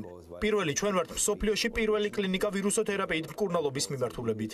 მეორე ის, რომ ვირუსოთერაპია სწორედ ლატვიაში ჩამოყალიბდა და შესაბამისად, წამყვანი სპეციალისტები ჩვენთან არიან და მესამე ის, რომ ჩვენ ვთავაზობთ პაციენტებს უსაფრთხო და კომფორტულ გარემოს. ლატვიის სამედიცინო ტურიზმიდან მიღებული შემოსავლები ბოლო წლებში სტაბილურად იზრდება. 2017 წლის მონაცემებით ის უკვე 10%-იან ნიშნულს გადაცდა. ლატვიის სამომავლო გეგმებში მისი რეგიონულ ცენტრად ჩამოყალიბება შედის. ბალტიისპირეთის ქვეყანაში არ გამორიცხავენ, რომ ერთობლივი სამედიცინო დაწესებულებები საქართველოსთან ერთადაც გაიხსნას. და სანამ მცირე სარეკლამო პაუზა გვექნება, იქამდე საერთაშორისო სავალუტო ბირჟები უნდა მიმოვიხილოთ, ამისთვის კი შოთა გაირდება, შოთა დილამშვიდობის. დილამშვიდობის, მე მოვიხილოთ გასული კვირის ბოლო სავაჭრო დღე. ჩვენთან უკვე შაბათი იყო, როცა ამერიკულ ბირჟებზე ვაჭრობა დასრულდა. დოლარი ოდნავ გაიზარდა ძირითადი სავალუტო კალათის მიმართ პარასკევს, შერეული ეკონომიკური ანგარიშების შემდეგ ამერიკაში. სავაჭრო მოცულობები მოსალოდნელი იყო, რომ თხლად დარჩებოდა საშობაო დღესასწაულების წინ. ის კომერციის დეპარტამენტმა პარასკევს ანგარიში გამოაქვეყნა, რომლის მიხედვითაც პირადი ხარჯვა მეტად გაიზარდა ნოემბერში, ვიდრე პროგნოზირებული იყო. 0,6%-ით გაიზარდა და ნავარაუდები მხოლოდ ამის ნახევარი იყო. თუმცა სხვა ანგარიშმა აჩვენა, რომ ხრწილვადიანი მოხმარების საქონლის შეკვეთებმა 1,3%-ით იმატა ნოემბერში, რაც მნიშვნელოვნად ჩამოუვარდება პროგნოზირებულ 2%-ს. დოლარი ოდნავ მოძლიერდა ევროს მიმართ და 1 ევროს ფასი დოლარსა და 18.9 ცენტზე დაბლა. გერმანკა სტერლინგის პროცენტის მეათედით დასრიალდა და 1 გერმანკა სტერლინგის ფასი დოლარსა და 33 ცენტს ოდნავ აღემატება. ევროს გაიაფების ხვედრითი წილი უფრო მაღალია და ამის მიზეზი გარდა ზოგადი მცირე გაუმჯობესებისა, დოლარის მხრიდან შეიძლება ხუთშაბათის კატალონიური არჩევნებიც იყოს, სადაც სეპარატისტებმა თავისი პოპულარობა წარმოაჩინეს აღმოაჩინეს, რაც გარკვეულ ხიშებს ქმნის ესპანეთში მოსალოდნელ პოლიტიკურ დაძაბულობასთან დაკავშირებით. რაც შეეხება იენს, მისი ცვლილება თითქმის შეუმჩნეველი იყო და $1 ფასი კვლავ 113 იენს აჭარბებს. კრიპტოვალუტების ველზე არეულობა გრძელდება, ბიტკოინის ფასი სანტა-კლაუსის მარხილივით, ზევითქვევით ცურავდა წინა საახალწლოდ. კვირას 14%-იანი ვარდნა იყო, მთელი შაბათი კი იმას მოხმარდა, რომ პარასკევის 30%-იან ვარდნასთან ებრძოლა. ამ ტექნიკურმა კორექციამ კიდევ ერთხელ შეგვახსენა, რომ სუსტებს განსაცდელი ელით, კვირას ჩვენი დროით ღამის 4 საათისთვის ბიტკოინის ფასი $13,400 იყო, როცა დღისით თითქოს დაიბრუნა 15,000-იანი ნიშნული. ბიტკოინი მარტო არ არის, რა თქმა უნდა, გადამცვლელებზე ყველა სხვა ვალუტებსაც ხშირად ბიტკოინით ყიდულობენ, შესაბამისად, მისი კორექციები სხვა დიდ და პატარა კოინებზეც აისახება. ბიტკოინის გარდა სხვა ძირითადი ვალუტებიც კი ორნიშნა ზარალზე წავიდა კვირას, ეთერიუმი 12%-ით $662-მდე დაეცა, ბიტკოინ ქეში კი 19%-ით $2,700-მდე, ბოლოს 4%-ს ვამბობ, წინა დღეებში გაფრენის შემდეგ. ხოლო პარასკევს მას შემდეგ, რაც ჩვენ ვისაუბრეთ და ინვესტორები გაგაფრთხილეთ, რომ კორექციას არ შეუშინდეთ, ბიტკოინმა თავისი ღირებულების 30% დაკარგა, ყველაზე დაბალი წერტილი 11,000 ქვევითაც კი უჩვენა coin market capitalism მიხედვით, ეთერიუმაც დაკარგა ფასის მე-13, ბიტკოინ ქეშმა კი მე-13-ზე მეტი. შაბათის ვარდნა თითქოს შეჩერდა და ბიტკოინმა 8%-იც კი მოიმატა. ეს ყველაფერი მას შემდეგ, რაც სულ ერთი კვირის წინ ბიტკოინმა ახალი სარეკორდო ფასი $20,000 მიღმა უჩვენა. აქვე გავიმეორებ იმას, რაც პარასკევს თქვით, საშიში არაფერია, ასეთი კორექციები კრიპტოვალუტებისთვის ნორმალურია, ამას ადასტურებს ბაზრის ერთ-ერთი მნიშვნელოვანი ანალიტიკოსის ნაემ ასლამის სიტყვებიც, რომ ეს უნიკალური ხასიათის ცხოველია, 20 და 30%-იანი ცვლილები უმნიშვნელოა და მისი აზრით ბიტკოინში გრძელვადიანი დამბადებლები აუცილებლად მოგებულები გამოვლენ 2018 წლის ბოლოს. ახლა კარგი დროა იაფი ბიტკოინის საყიდლად, ასევე თქვენი ფავორიტი ვალუტებისაც, რადგან ბიტკოინის ზრდა მთელ ბაზარზე დადებითად იმოქმედებს. ტექნიკური ანალიტიკოსები იმასაც იძახიან, რომ რამენაირ ბუშტის გახეთქვაზე საუბარი არ ღირს, კორექცია განჭვრეტადი და მოსალოდნელი იყო, ამის განახვა თქვენ შეგიძლიათ თუ შეხედავთ ტრეიდინგში აქტიურად არის ჩართული გრაფიკის ერთკვირიანი სანთლების ფორმატში და დააკვირდებით რამდენად მაღლა ჰაიპის ბოლო დღეს სანთელი, ვიდრე ბოლინჯერ ბენცის ეს ინდიკატორია ერთ-ერთი ზედახაზე, ასევე სხვა ინდიკატორი RSI-ც პიკს უჩვენებდა. ეს კი იმის სიგნალი იყო, რომ მუდისგან ზედმეტად გაბერილი ფასი რეალური მოთხოვნის ფარგლების ძიებას დაიწყებდა თავიდან. სხვა შორის იმის შანსიც იყო კორექციიდან უდანა კარგოდ გამოსულიყავი დღემდე, ხუთშაბათსაც და პარასკევსაც ვახსენე ვერჯი, რომლის ფასიც გაორმაგდა ამ ვიკენდის მანძილზე. ეს რა თქმა უნდა არ ნიშნავს, რომ ვერჯი მეტად საიმედოა გრძელვადიანი ინვესტირებისთვის, ამას დრო გვიჩვენებს. უახლოესი დროის პროგნოზებს რაც შეეხება, ალბათ გასაგებია, რომ ქაოსის ბოლომდე ალაგებამდე რამის ვარაუდი ძნელია. ასევე ის უნდა გავიმეორო კიდევ ერთხელ, რომ არასოდეს არ დააბანდოთ არც ერთ კრიპტოვალუტაში იმაზე მეტი ფული, ვიდრე დაკარგვა დაგენანებოდათ, თუმცა ვინაიდან ზოგნი კრიპტოაქტივებს უკვე განიხილავენ ფინანსურ აქტივებად, ამ შემთხვევაში არის ერთი რამ, რისი გათვალისწინებაც ალბათ ღირს. საფონდო ბირჟებზე ამ მომენტს დეკემბრის ეფექტს თუ სანტარალის ეძახიან, ეფექტი მდგომარეობს იმაში, რომ წლის ბოლო 5 სამუშაო დღის მანძილზე აქციების ბაზრებს ზრდის ტენდენცია აქვთ, რომელიც ახალი წლის პირველ 2 დღეშიც ჩვენებურ ბედობამდე გადაყვებათ ხოლმე. ამ ანგარიშით პარასკევი კი გამოდის ზრდის ტრენდის დასაწყისით, თუმცა კრიპტოვალუტებს შაბათ-კვირასაც არ წინავთ, განსხვავებით ესე იგი საფონდო და სავალუტო ბირჟებისგან, რომელიც უბრალოდ იკეტება შაბათ-კვირას, ამიტომ შეიძლება არ ვიცით ეს სანტაეს ეფექტი მართლა დადგება თუ არა, მაგრამ თუ დადგება, შედარებით გვიან დადგება, მაგრამ სანტა თუ კრიპტოვალუტების ბაზარსაც გადაწყვეტს ეწვიოს, მაშინ უკვე ამ კვირაში ბიტკოინის მეთოდურ ზრდას უნდა ველოდოთ, თუმცა ეჭვმეპარება 20,000-ის ფასის დაბრუნება ამ კვირაშივე მოახერხოს. მოკლედ საინტერესო კვირა იქნება და ერთად დავაკვირდეთ, მანამდე კი ვუყუროთ რეკლამას.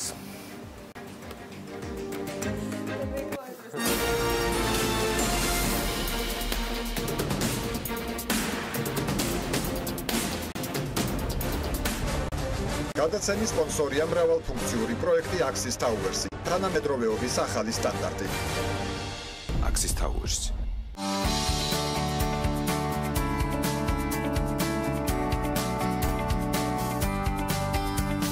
გადაცემის სპონსორია ახალი ნათება. ახალი ნათება მე ვირჩევ სინათლეს. გადაცემის სპონსორია მწვანე ქალაქი ლისზე. გადაცემის გენერალური სპონსორია სამშენებლო მასალების კომპანია ნოვა. წარმოება, იმპორტი, ექსპორტი. ნოვა.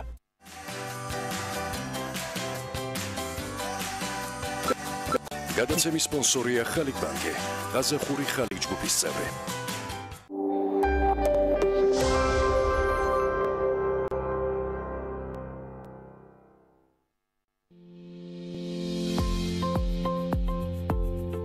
მონტაჟ ჯორჯია ეს არის კომპანია, რომელიც ზრუნავს თქვენს უსაფრთხოებაზე. მონტაჟ ჯორჯია ცენტრალური მართვის სისტემები. მონტაჟ ჯორჯია ჩვენ მართავთ ენერგიას.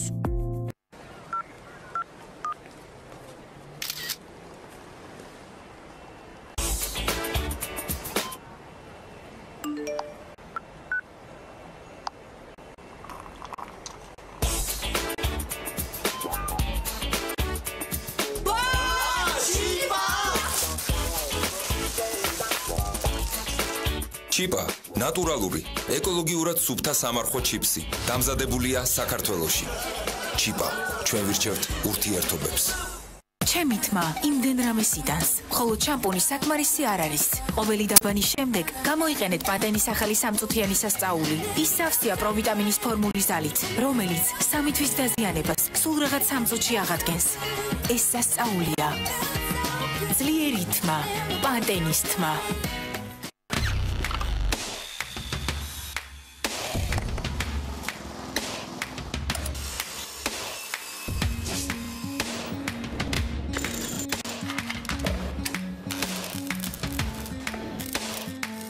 პროფესიონალის სამუშაო ხელსაწყოები. ინკო, შექმენი სამყარო შენივე ხელით. მონოლით ჯგუფის საახალწლო აქცია. შეიძინებინა მონოლით რეზიდენს ორთაჭალაში 15 იანვრამდე და მიიღე საჩუქრად 5000 ლარიანი ვაუჩერი საყოფაცხოვრებო ტექნიკის ან ავეჯის შესაძენად შენი ახალი ბინისთვის. შეხვდი ახალ წელს ახალ ბინაში. მონოლით ჯგუფი გილოცავთ ახალ წელს. ევროპული ინდეზიტის სარეცხი მანქანები 499 ლარიდან. მაცივრები 495 ლარიდან. 99 სანტიმეტრი დიაგონალის ტელევიზორი 688 ლარი. ჩასაშენებელი და სხვა 1000 დასახელების ტექნიკა ელექტრონიკის განახლებულ მაღაზიაში. მისამართი: ბელიაშვილის სასახლე. ელექტრონიკა თქვენი ბედნიერი ოჯახისთვის. გრანდიოზული საახალწლო დასაჩუქრება ტექნობუმში. შეიძინე გასკურები დიდი ფასდაკლებით 299 ლარიდან და მიიღე უამრავი საჩუქარიან გახდი ავტომობილის მფლობელი. ტექნობუმი. დაიბედე ბედნიერება და სიხარული. ლუკოილი. უმსხვილესი მსოფლიო ბრენდი. მხოლოდ უმაღლესი ხარისხის ევროპული საწვავი.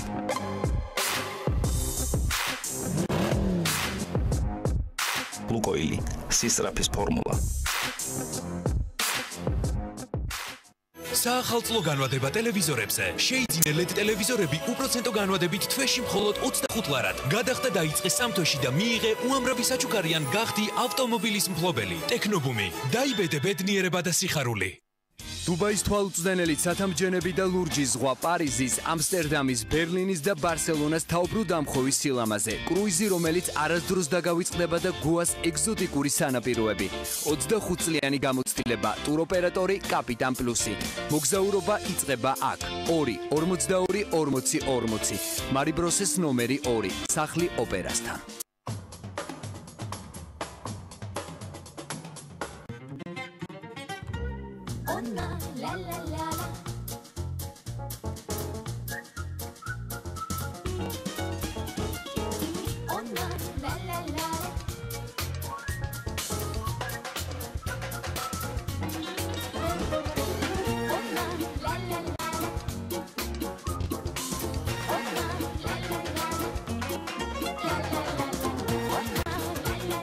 ონა გემოს აძლევს არა მხოლოდ კერძებს, არამედ ცხოვრებასაც.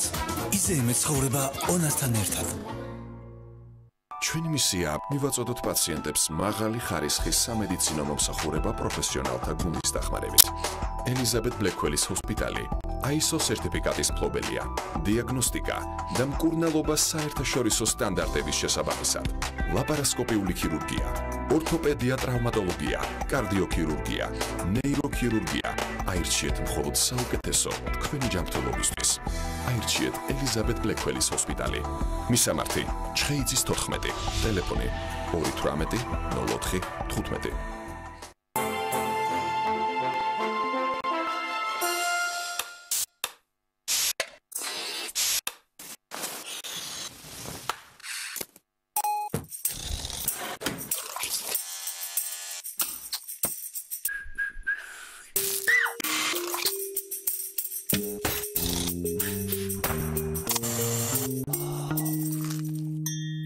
ჩადოსნური სურვილები ხდება აქ. Right, tomorrow.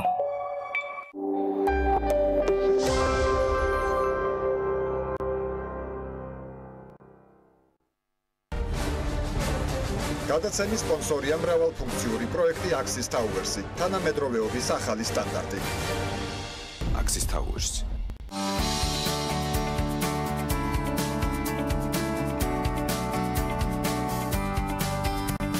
გადაცემის სპონსორია ახალი ნათება. ახალი ნათება მე ვირჩევ სინათლეს. გადაცემის სპონსორია მწვანე ქალაქი ლისზე.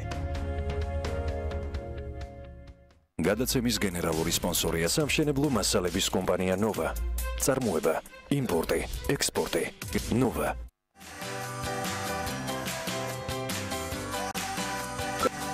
გადაცემის სპონსორია ხალიქ ბანკი. ყაზახური ხალიქ ჯგუფის წევრი.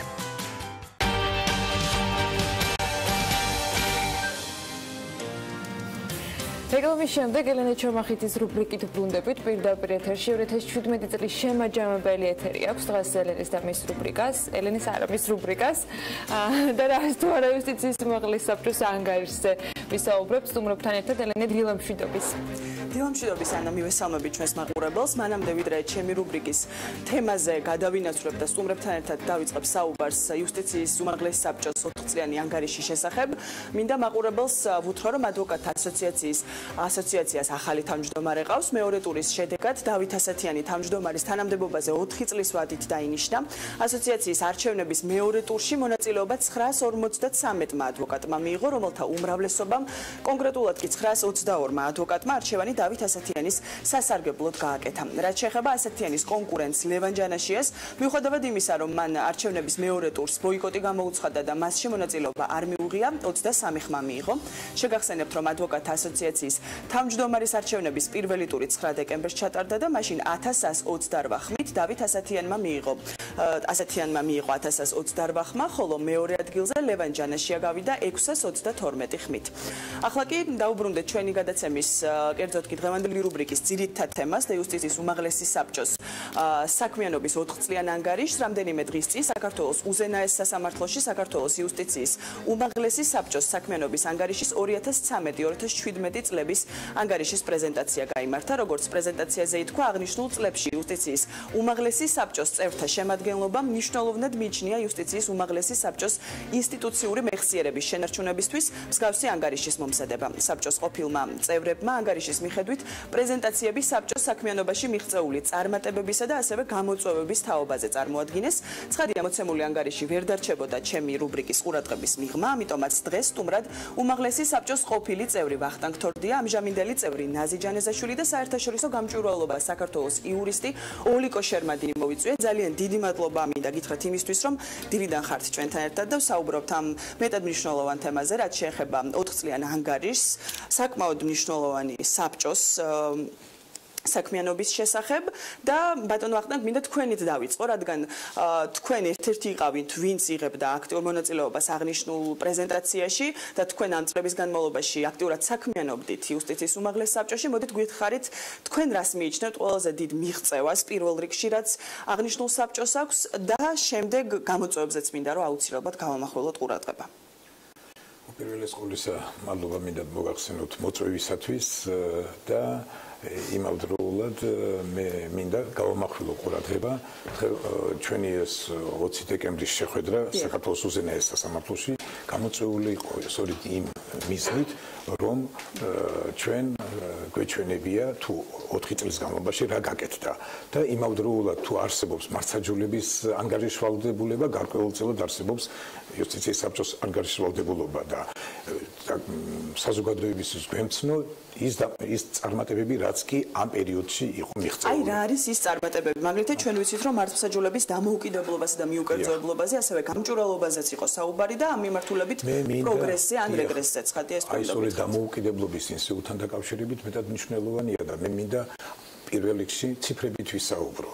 ერთ-ერთი უმნიშვნელოვანესი წარმატება და ამის დასტური არის თუნდაც სტატისტიკური მონაცემებით მოგითხროთ. წინარე პერიოდთან დაკავშირებით 2009-2012 წლებთან შედარებით და შესაბამისად 2013-2016 წლებთან დაკავშირებით მარტო ერთ-ერთი მნიშვნელოვანი ფაქტორი და მნიშვნელოვანი მოვლენა მიმართვა სტრასბურგის ევროპის სასამართლოს მიმართ.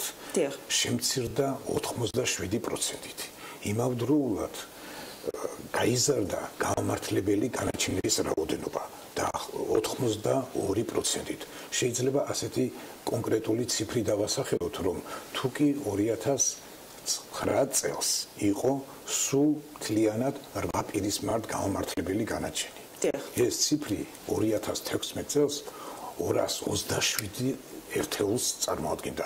მარტო ეს ციფრი რელიეფურად აჩვენებს თუ რაოდენ გაიზარდა გამართლებელი განაჩენს და ეს ერთ-ერთი მნიშვნელოვანი ფაქტორია და აჩვენებელი თუ რაოდენ შეიცვალა დამოკიდებულება და ერთ-ერთი მნიშვნელოვანი შეიძლება ითქვას ბატონო ვახტანგ, თქვენ დაასახელეთ ახლა ციფრები, ახლა მინდა რომ ქალბატონ ოლიკოს მივმართო, იმიტომ რომ საერთაშორისო გამჭვირვალობა საქართველოს იყო ერთ-ერთი ორგანიზაცია, რომელიც არა მხოლოდ ამ პერიოდში, არამედ ახლაც და მანამდეც უწევდა მონიტორინგს, ესე რომ ვთქვათ, და სადამკვირვებლო ორგანიზაციის ფუნქციასაც ასრულებდა იუსტიციის უმაღლესი საბჭოს შემთხვევაში, ამიტომ ოლიკო თქვენ მოგმართავთ, თუნდაც აი ეს ციფრები და ის სტატისტიკა, რაც ახლა ბატონმა ვახტანგმა მოიშველია და თუნდაც ის მიმართულებები, რაც შეეხება მართლმსაჯულების დამოუკიდებლობას და მიუკერძოებლობას, ასევე გამჭვირვალობას, რამდენად თვლით, რომ რეალურად ამ 4 წლის განმავლობაში იუსტიციის უმაღლეს საბჭოს აქვს პროგრესი ამ მიმართულებებით და თქვენ როგორც ერთ-ერთი მნიშვნელოვანი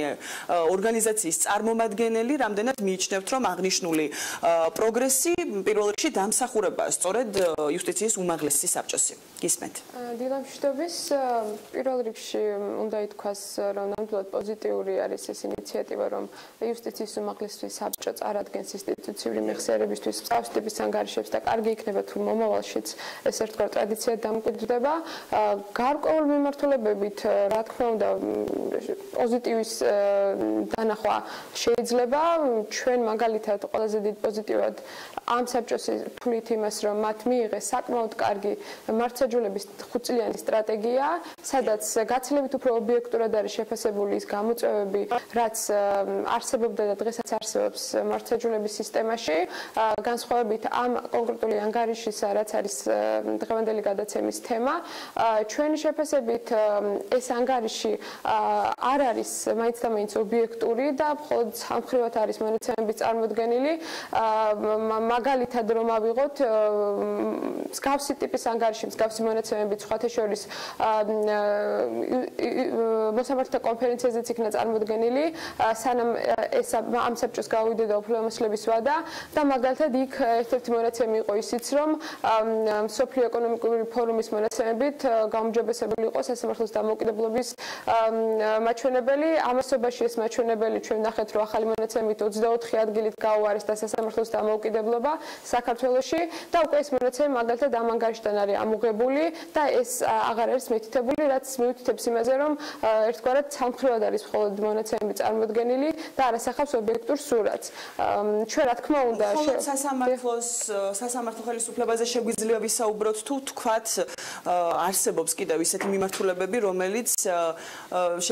რომელსაც შეიძლება რომ სკეპტიკურად შევხედოთ ესე რომ თქვა აღნიშნულ ანგარიში თქვენ უბრალოდ ახსენეთ რომ რამდენიმე იყო ასეთი რომ დაგვისახელოთ კონკრეტულად გარდა სასამართლო ხელისუფლებაში არსებული ხარვეზებისა რას მიიჩნევს ორგანიზაცია კიდევ შეუსაბამოს ესე რომ თქვა აღნიშნულ ანგარიშთან დიახ, აღნიშნულ ანგარიში მოცემულია ძირითადად სტატისტიკური მონაცემები, თუმცა როგორც უკვე აღნიშნე, სტატისტიკური მონაცემები მხოლოდ ცალკე აღებული ბევრი არაფრის მთქმელია, მაგალითად, ანგარიში პოზიტივის სახით არის წარმოდგენილი ის, რომ იუსტიციის უმაღლესი საბჭოს აღნიშნულმა შემადგენლობამ დანიშნა 4 წლის მანძილზე 224 მოსამართლე, რაც არის მოსამართლეთა კორპუსის 2/3-ზე მეტი, თუმცა არაფერია ნათქვამი მნიშვნელოვან ხარვეზებზე, რომელთაც წარიმართა ეს პროცესი, რომ მოხდა ძირითადად ისევ ძველი მოსამართლეების გადანიშნა თანამდებობაზე, რომელთა მიმართაც საზოგადოებაში არსებობდა ძალიან სერიოზული კითხვის ნიშნები და რომელთა წარსული საქმიანობაც იყო სწორედ იმ უნდობლობის ნიშანი, რაც გააჩნია დღესაც სასამართლო სისტემას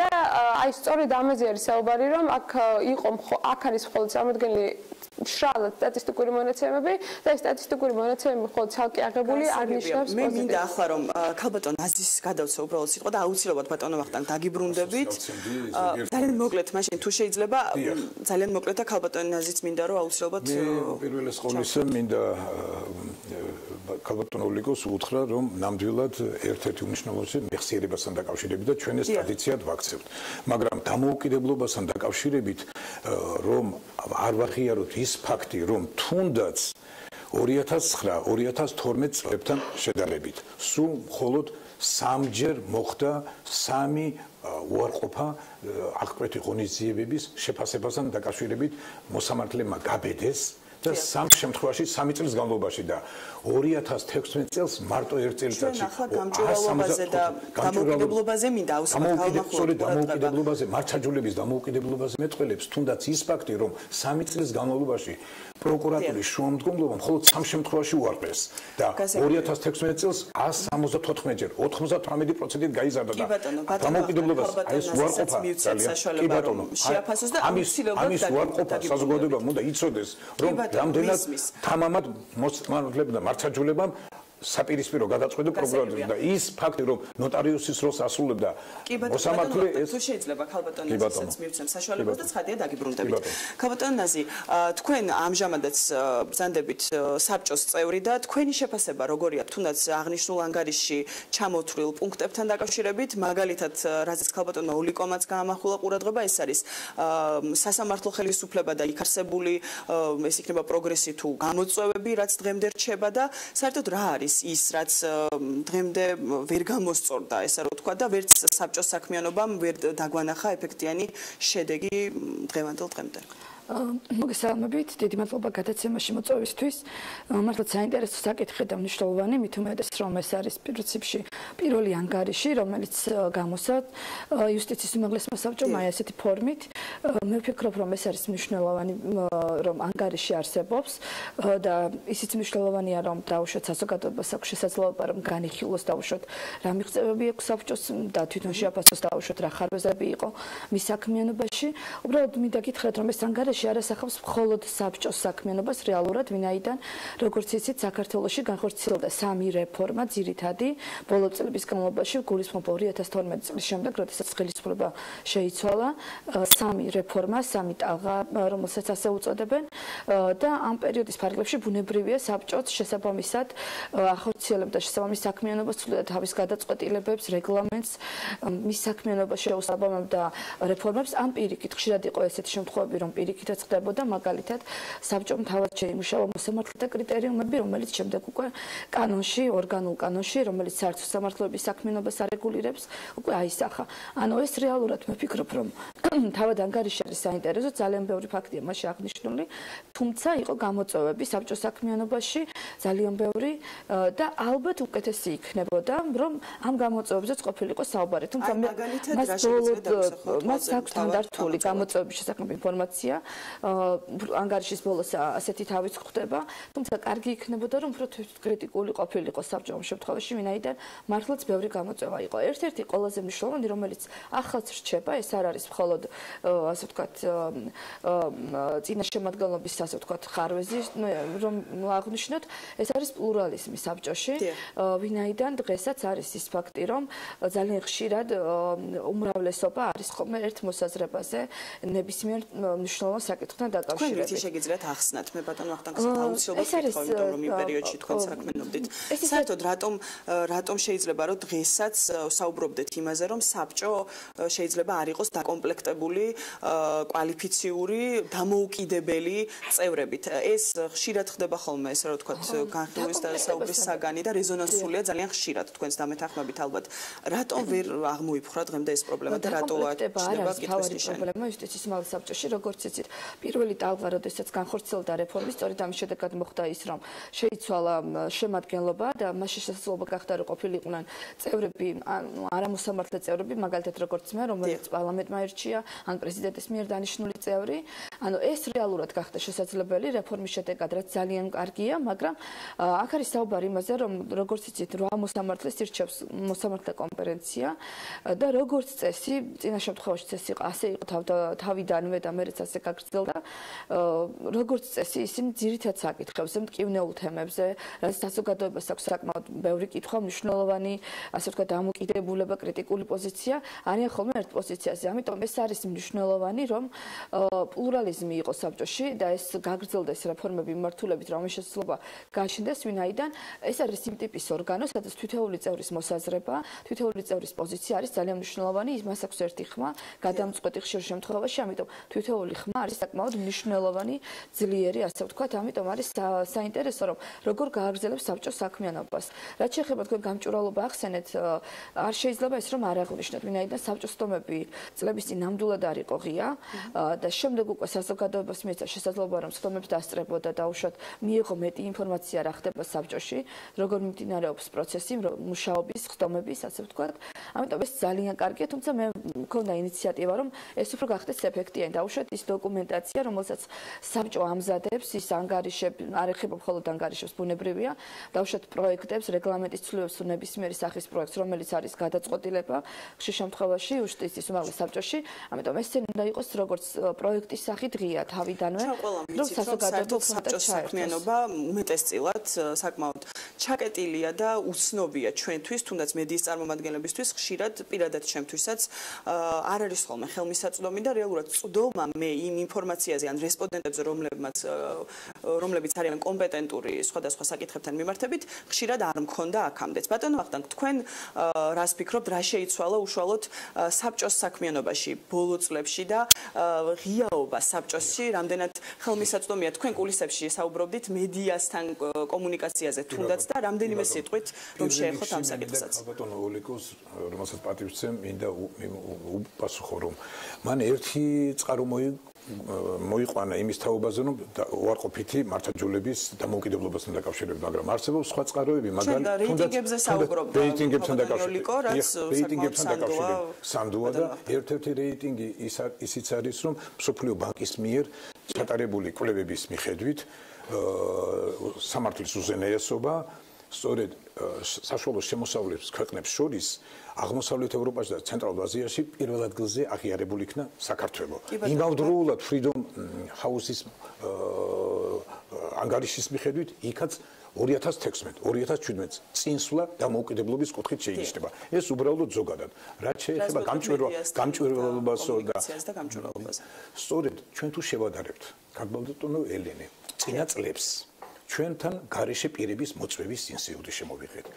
გაფართოებული სხდომის რეგლამენტში და ბოლო პერიოდში თუნდაც საერთაშორისო გამჭვირვალობის წარმომადგენლები ესწრებოდნენ და დისკრიმინაციის თაობაზე იყო მათი საკითხი იყო ეს საიასთან ერთად ანგარიში მონიტორინგის იუსტიციის საბჭოს სახალხო დამცველის ინსტიტუტის წარმომადგენლები იყვნენ დისკრიმინაციის საკითხებთან დაკავშირებით.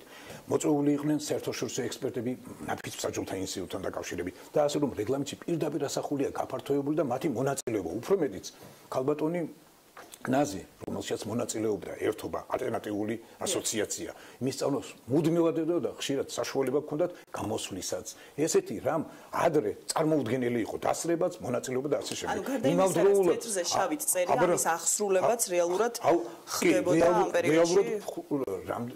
სრულყოფილად ეს მომავალში კიდევ უფრო იქნება, მაგრამ რეალურად იყო ეს და აუდიო-ვიდეო ჩანაწერები, მონიტორინგი, რადგანაც დარბაზი მცირედი ჰქონდა, დარბაზის მონიტორინგი ფოიეში იქნა, თითოეულ ადამიანს შეეძლო დაენახა ეს ყველაფერი და უფრო მეტი ჩვენ შევეცადეთ ჩვენი ერთ დღეს ეს იყო 11 აპრილი 7 წლის, როდესაც მოვიწვიეთ და ეს გაგვეფართოებია და უფრო დეტალური და უფრო მნიშვნელოვანი ყოფილა მედიასთან ურთიერთობა და ამასთან დაკავშირებით ძალიან სერიოზული ინსინუაციები მივიღეთ და მე გეტყვით იმას რომ ეს იმისათვის რომ ცნობიერების ამაღლების იმ პრობლემების რაც მართლმსაჯულებას დამოუკიდებლობას გააჩნია ბევრი რაღაცა დამოუკიდებლობა მართლმსაჯულების ბრალით კი არა საკანონმდებლო ხარვეზებია არის რესურსების პრობლემა დღეს მოსამართლეებს 300-400 საქმე აქვს და რომელ ხარისხზე, რომელ დამოუკიდებლობაზეა საუბარი, ეს ძალიან მინდა რომ აუცილებლად სიტყვა გადავცეთ ოლიკოსაც. ქალბატონო ოლიკო, თქვენ ბოლო წლების საქმიანობას, რაც გულისხმობს იუსტიციის უმაღლეს საბჭოს საქმიანობას, თქვენი ორგანიზაციის მხრიდან როგორ შეაფასებდით, ესე რომ ვთქვათ, ბოლოს რაღაც შემაჯამებელი სიტყვა რომ გამოგვივიდეს და თქვენი დაკვირვების შედეგად რეალურად შეიცვალა ბევრი რამ საინტერესოდ და სასიკეთოდ აღნიშნული საბჭოს საქმიანობაში, თუნდაც წევრების, საბჭოს წევრების დამოუკიდებლობა, მათი კომპეტენცია და ასევე ცხადია სასამართლო ხელისუფლებასთან მიმართებითაც ის ცვლილებები, რომელიც განხორციელდა, რამდენად არის ეფექტიანი და რა სურათს გვაძლევს დღეს. საერთო ჯამში იმ საბჭოს შემადგენლობას, რომელსაც ბატონი ვახტანგი წარმოადგენს, ამ შემთხვევაში დადებითად ნამდვილად ვერ შევაფასებთ. ამის ძირითადი მიზეზი შეიძლება იყოს ის, რომ სწორედ ამ საბჭოს ჰქონდა შესაძლებლობა, უნიკალური შესაძლებლობა, რომ ღირსეული კვალიფიციური კადრები დაეკომპლექტებინა სასამართლო სისტემა, ვინაიდან სწორედ ამ წლებში ეწურებოდათ მოსამართლეებს უფლებამოსილების აცილიანი ვადა და ეს ამ საბჭომ ვერ მოახერხა. ჩვენ დავინახეთ მათ შორის იგივე ლევან მორისძის დანიშვნის დროს მათ მიერ გაკეთებული განცხადება, რომ ისინი იძულებულები იყვნენ დათმობაზე წასულიყვნენ მოსამართლეთა კორპუსის წინაშე. კარგი იქნებოდა ამ ანგარიში, რომელზეც დღეს ჩვენ ვსაუბრობთ, წარმოდგენილი იყოს სწორედ იმ სიტუაციის ანალიზი და ეს იქნებოდა სწორედ ინსტიტუციური მეხსიერებისთვის მნიშვნელოვანი და არა მხოლოდ გარკვეული სტატისტიკური ინფორმაცია. თუმცა აქვე უნდა აღინიშნოს, რომ მიუხედავად ამისა, ჩვენ დავინახეთ, რომ ის შემადგენლობა, რომელიც 2017 წლის ზაფხულში იქნა არჩეული, ანუ განახლებული შემადგენლობა, რაც დღეს საბჭოში არის, რეალურად არის გაცილებით ნაკლებად გამჭვირვალე, ვიდრე იყო მაგალითად ის საბჭოს შემადგენლობა, რომელსაც ბატონი ვახტანგი წარმოადგენს.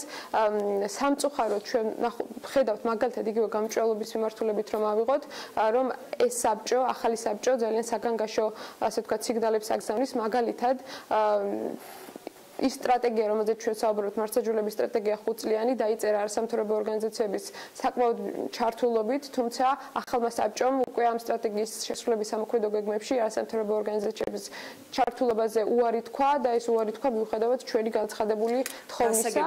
ძალიან დიდი მადლობა ქალბატონო ოლიკო იმისთვის, რომ იღებდით მონაწილეობას ჩვენს რუბრიკაში. სამწუხაროდ უნდა დავასრულოთ. ძალიან დიდი მადლობა თქვენს იმისთვის, რომ მობრძანდით და მიმოიხილეთ აღნიშნული ანგარიში ჩვენთან და ასევე შეაფასეთ საბჭოს საქმიანობა და ესე რომ ვთქვათ, სამომავლო გეგმებსაც მუშაობის კუთხით შევეხეთ. მე მაყურებელს ვეტყვი, რომ ვსაუბრობდით იუსტიციის უმაღლესი საბჭოს 4 წლიანი საქმიანობის შესახებ, რაც შეეხება 2013-2017 წლებს. ცხადია, არის პროგრესი გარკვეული მიმართულებებით, გამოწვევებიც რჩება. მთავარია ის, რომ რეალურად არასამთავრობო ორგანიზაციები ხშირად ეხმაურებიან საბჭოს საქმიანობას და მნიშვნელოვანია, რომ აღნიშნული საბჭოს საქმიანობა ნელ-ნელა ეტაპობრივად, ესე რომ ვთქვათ, ხდება უფრო მეტად ღია, ასე რომ ჩვენ ცხადია მომავალ წელსაც 2018 წელსაც დავუთმობთ ჩვენს ეთერს და მუდამ მზად ვართ იმისთვის, რომ სტუმრად მობრძანდნენ აღნიშნული საბჭოს წევრები ჩვენთან და ისაუბრონ სხვადასხვა საკითხებზე. ასევე მაყურებელს ვეტყვი, რომ 2018 წლიდან ძალიან ბევრი საინტერესო და მნიშვნელოვანი სიახლე ელოდება კერძოდ იურიდიული რუბრიკის მიმართულებით, ასე რომ აუცილებლად 2018 წელსაც 15 იანვრიდან უნდა დაელოდოთ საქმიან დილას და იურიდიულ რუბრიკას დევე პირველზე. მადლობა ელენე ჩამახიდეს, მადლობა მის სტუმრებს, ველოდებით 2018 წლიდან განახლებულ რუბრიკას და რა თქმა უნდა ბევრ საინტერესო ამბავს. დღევანდელი სტუმრები იყვნენ ნაზი ჯანიზაშვილი, იუსტიციის უმაღლესი საბჭოს წევრი ოლიგო შერმადილი, საერთაშორისო გამარჯვება საქართველოს იურსი და ვახტანგ თორდია, იუსტიციის უმაღლესი საბჭოს ყოფილი წევრი. ჩვენ მცირე პაუზა გველოდება რეკლამის სახით და რამდენიმე წუთში დაგიბრუნდებით.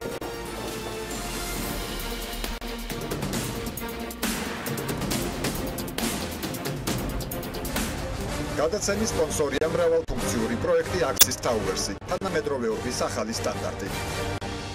Axis Towers.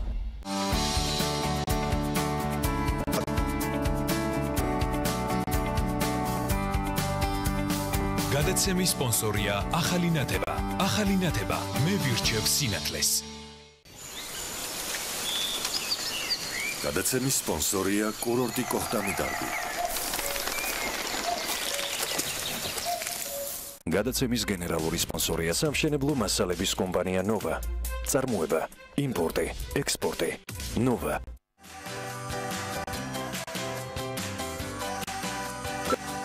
გადაცემის სპონსორია ხალიქ ბანკი. გაზახური ხალიქ ჯგუფის წევრი.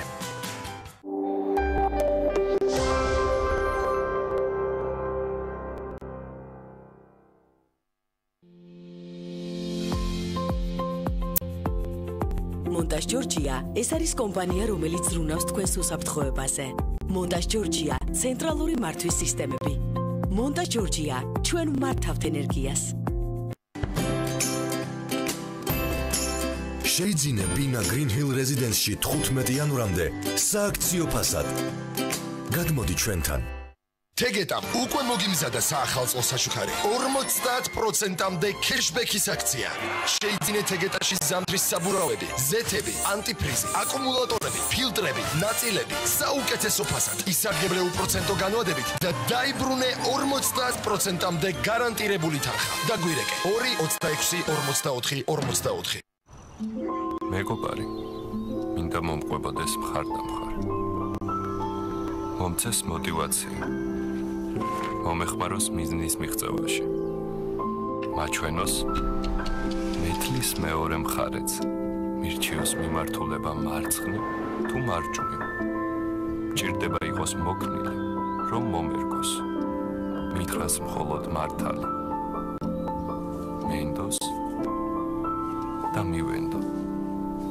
MPC შენი ფინანსური მრჩეველი. ძველი თბილისის ეკოლოგიურად სუფთა გარემო. დაცული შიდა ეზო. გამწვანებული სარეკრეაციო და საბავშვო ზონა. მიწისქვეშა პარკინგი. თანამედროვე არქიტექტურა. მონოლით city, მონოლით ჯგუფისგან. შეაღე შენი სახლის კარი.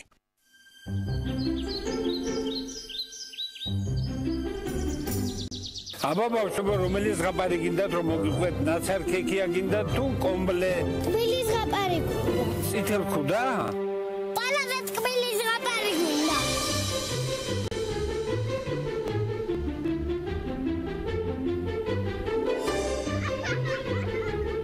სანდომი 100%-ით ქართული პროდუქტი.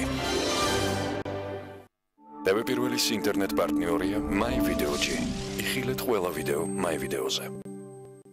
ფინალური დასაჩუქრება ტექნობუმში. გაიტანე განვადებით 4G სმარტფონი და მიიღე თანხა 200 ლარი ხელზე. იჩქარე, სანტამ ფულის დარიგება ტექნობუმში დაიწყო. იხილეთ სოფლიოს საუკეთესო არხები თვეში 10 ლარად. გადმოერთე. Global TV, ციფრული მოუწყებლობა საქართველოში. გრანდიოზული საახალწლო დასაჩუქრება ტექნობუმში. შეიძინე უახლესი მოდელის Sony-ს ტელევიზორები და მიიღე უამრავი საჩუქარი ან გახდი ავტომობილის მფლობელი. ტექნობუმი. დაიბედე ბედნიერება და სიხარული. ჩვენი მისია მივაწოდოთ პაციენტებს მაღალი ხარისხის სამედიცინო მომსახურება პროფესიონალთა გუნდის დახმარებით.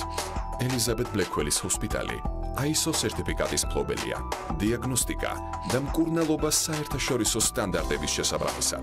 ლაპარასკოპიული ქირურგია, ორთოპედია, ტრავმატოლოგია, კარდიოქირურგია, ნეიროქირურგია. აირჩიეთ მხოლოდ საუკეთესო თქვენი ჯანმრთელობისთვის. აირჩიეთ ელიზაბეთ ბლეკველის ჰოსპიტალი. მისამართი: ჩხეიძის 14, ტელეფონი 218 04 15. კომპანია ოტომოტორსი, უახლესი ტექნოლოგიები, კვალიფიციური პერსონალი, ჰიბრიდული ავტომობილების სწრაფი და ხარისხიანი მომსახურება უმოკლეს ვადებში. ავტონაწილების და საავტომობილო ზეთების ფართო არჩევანი. ოტომოტორსი. მიიღე მაქსიმალური კომფორტი. გრანდიოზული საახალწლო აქციები მეგატექნიკაში. შეიძინეთ ზიმფერის გასქურები 299 ლარიდან და მიიღეთ საჩუქრად გამწვავი ზიმფერის 2 გასქურებზე.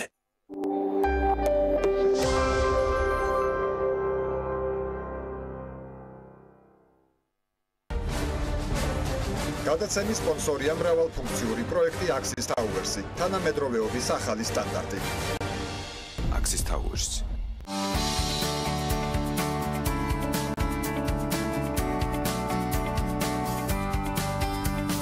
გადაცემის სპონსორია ახალი ნათება. ახალი ნათება მე ვირჩევ სინათლეს.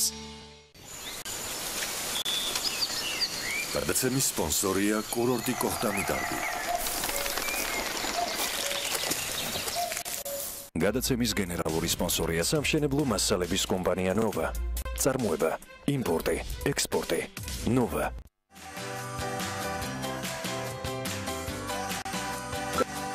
გადაცემის სპონსორია ხალიქ ბანკი. ყაზახური ხალიქ ჯგუფის წევრი.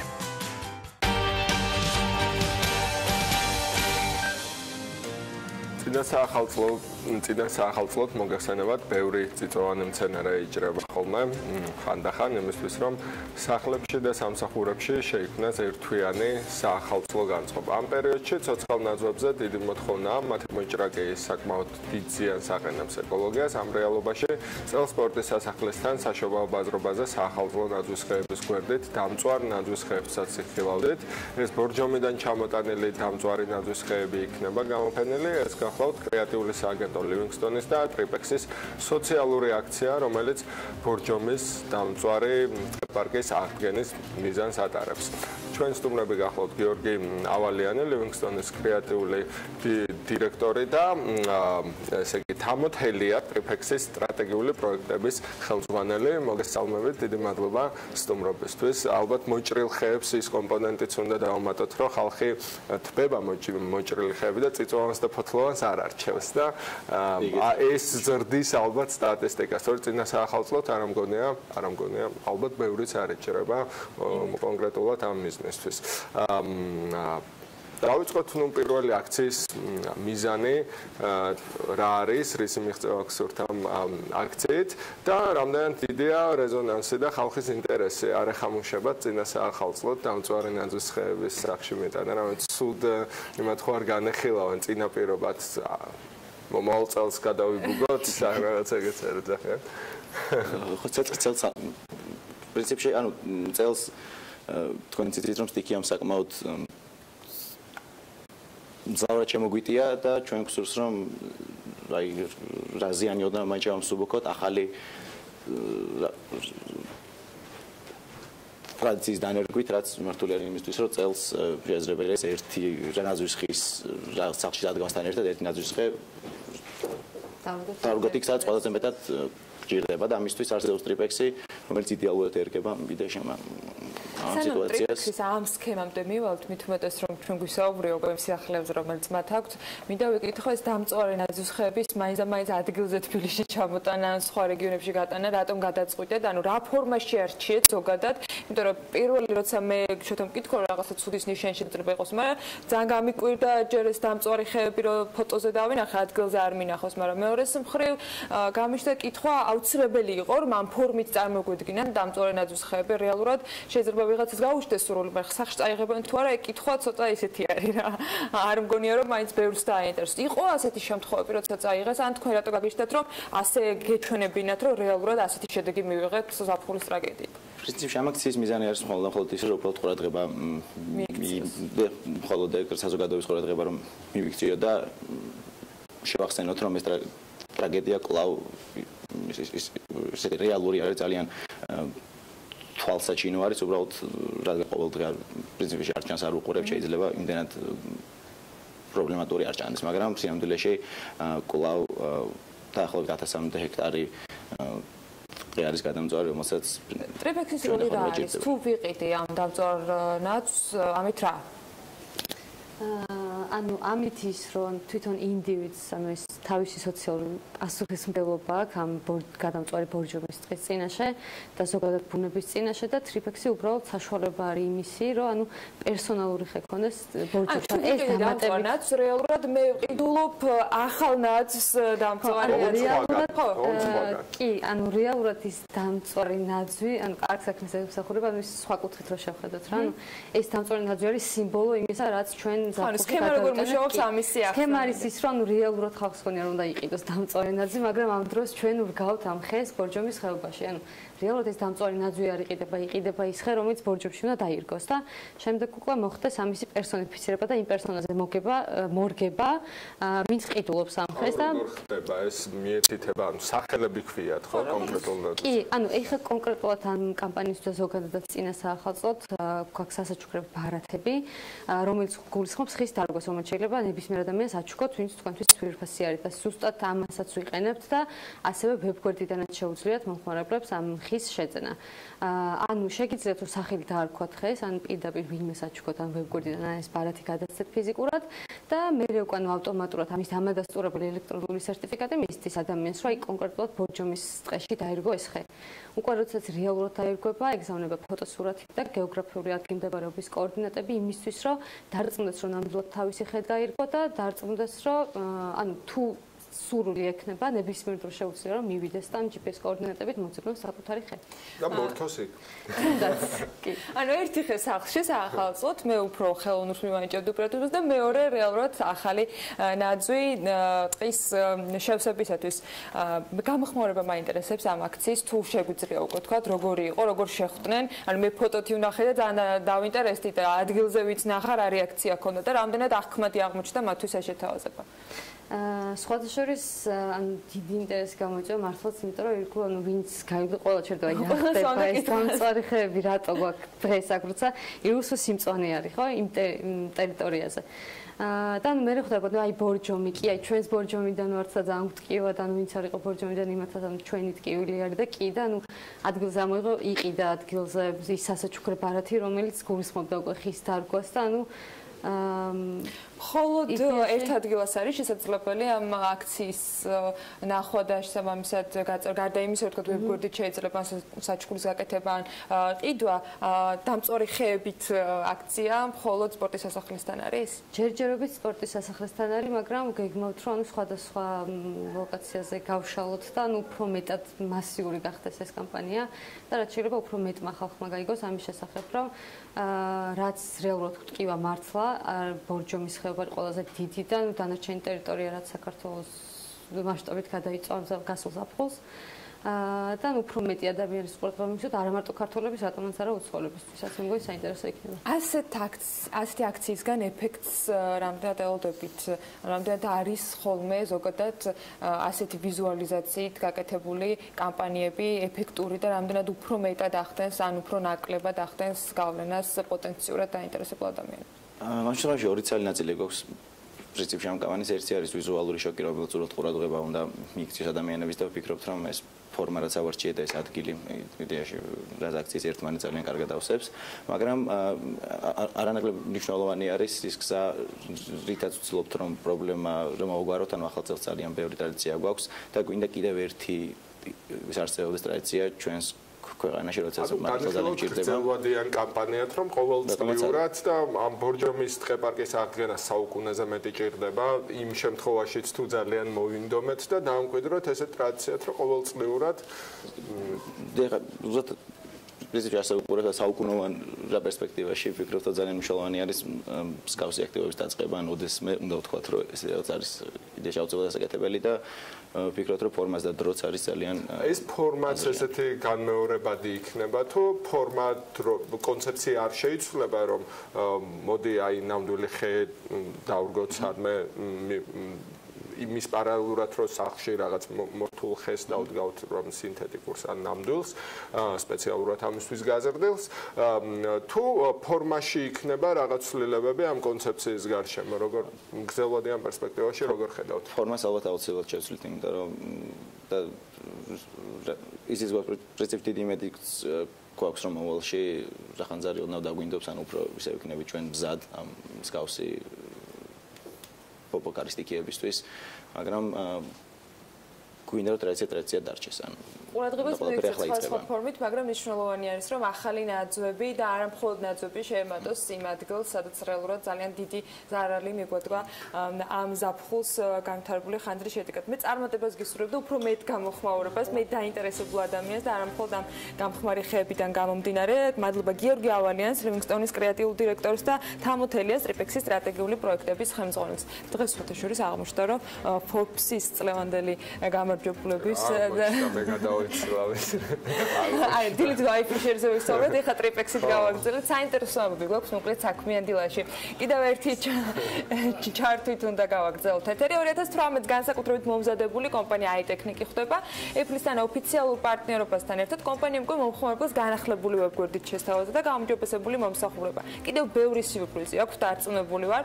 ახალი არასტანდარტული ვებგვერდის მოხმარების გარდა ადგილზე მაღაზიებში მისულ კლიენტებს უკვე საინტერესო შეთავაზებები ელოდებათ. რა სიახლეებია ადგილზე, ამას მარიამ ადამია ამოწმებს. მარიამ, დილამშვიდობის.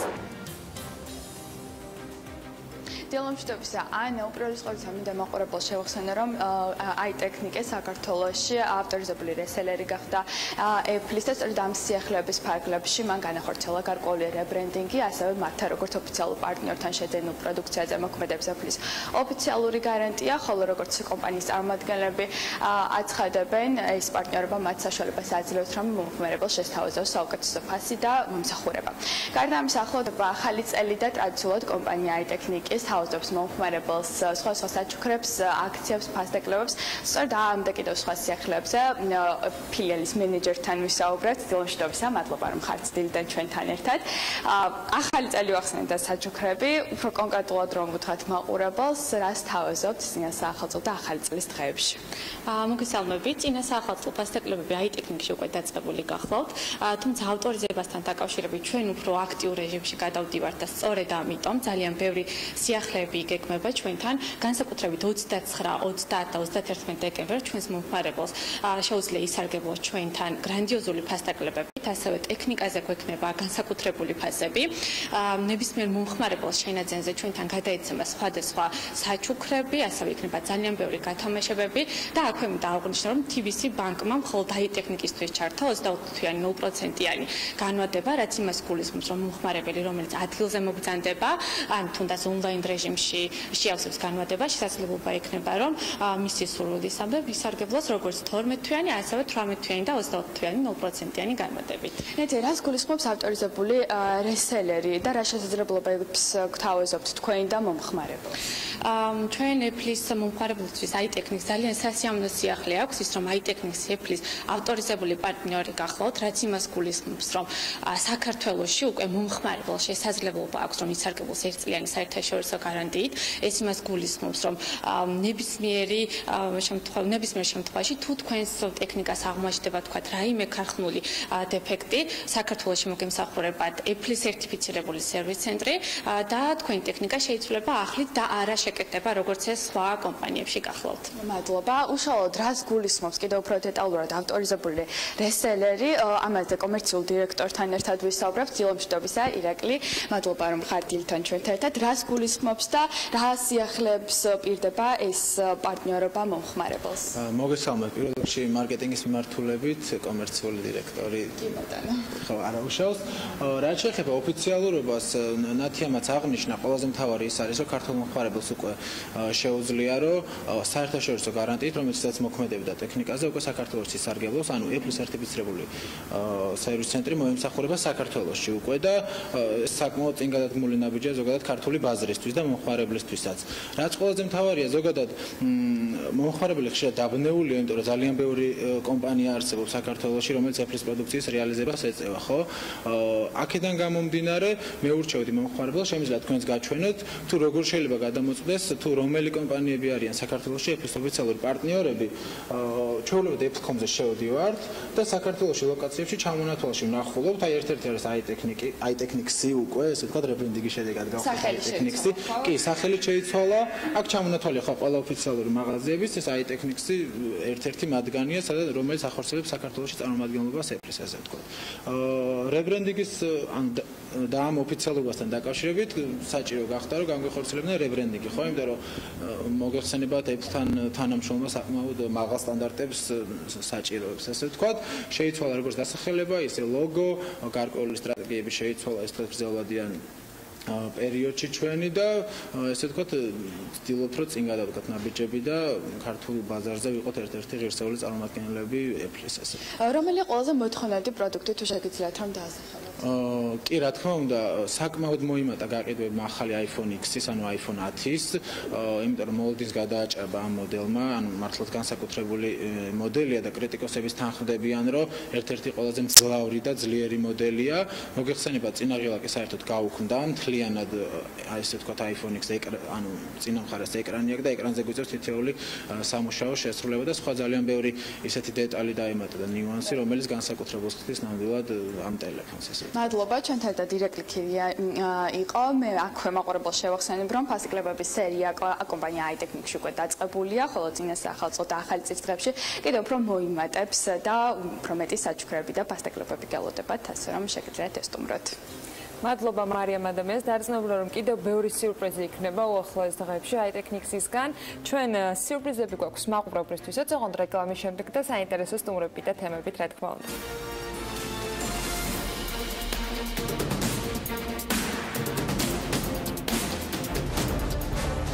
გადაცემის სპონსორია მრავალფუნქციური პროექტი Axis Towers-ი, თანამედროვეობის ახალი სტანდარტი. Axis Towers.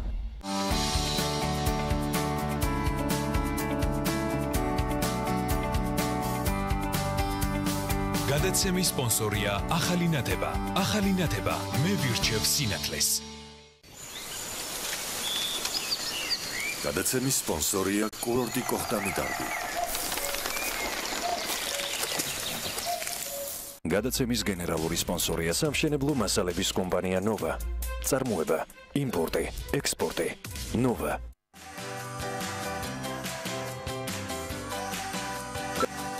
გადაცემის სპონსორია ხალიქ ბანკი. ყაზახური ხალიქ ჯგუფის წევრი.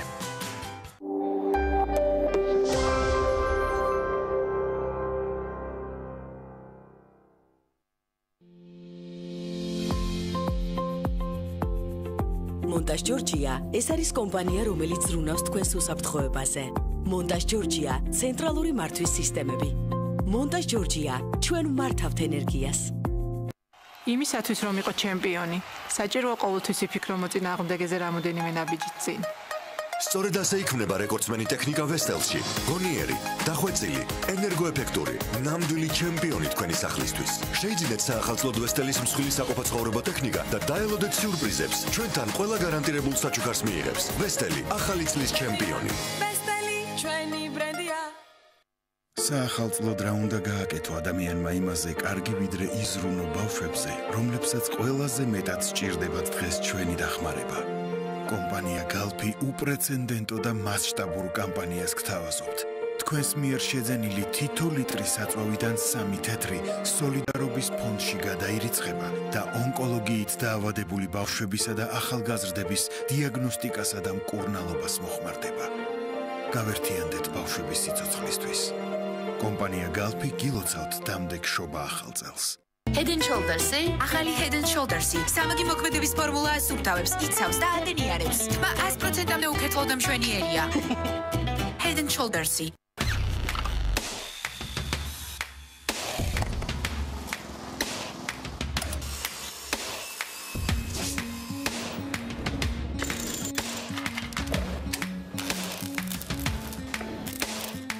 პროფესიონალი სამუშაო ხელსაწყოები. ინკკო, შექმენი სამყარო შენივე ხელით. თქვენს გოგონას ნათელი მომავალი აქვს. რით რეცხავთ მის თეთრ კაბას? ვცდილობ თანხა დავსოგო. ამიტომ ყოველ ჯერზე სხვადასხვა საშუალებას ვიყენებ ფასტაკლებების მიხედვით. მაშინაც კი თუ თქვენ თანხას ზოგავთ, თქვენი გოგონა მაინც უნდა ანათებდეს. როგორ და ტაიდის დახმარებით. ასეთი სიკათქათე კარგია, მაგრამ მე ტაიდი ძალიან ძვირი მეგონა. არა, ტაიდი იმაზე ბევრად იაფია, ვიდრე გგონია. ამიერიდან ტაიდი მუდამ ჩემთან იქნება.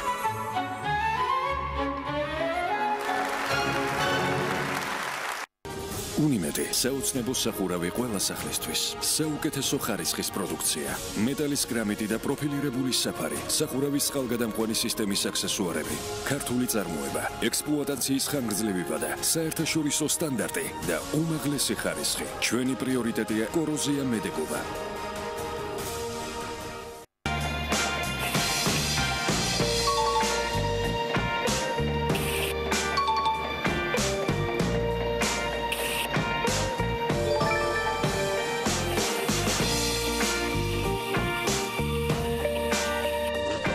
ჩასხმის სიზუსტით ვზრდით გავლილ მანძილს.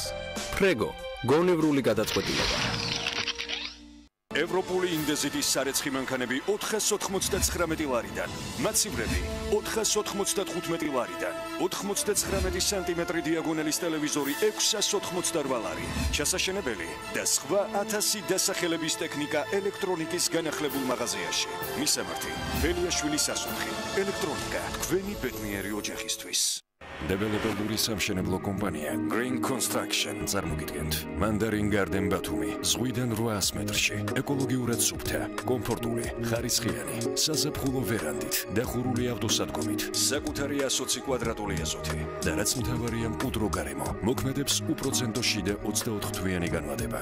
დამატებითი ინფორმაციისთვის დაგვიკავშირდით 558 9908. მისამართი: ბათუმი, გამსახურდიას 28-30.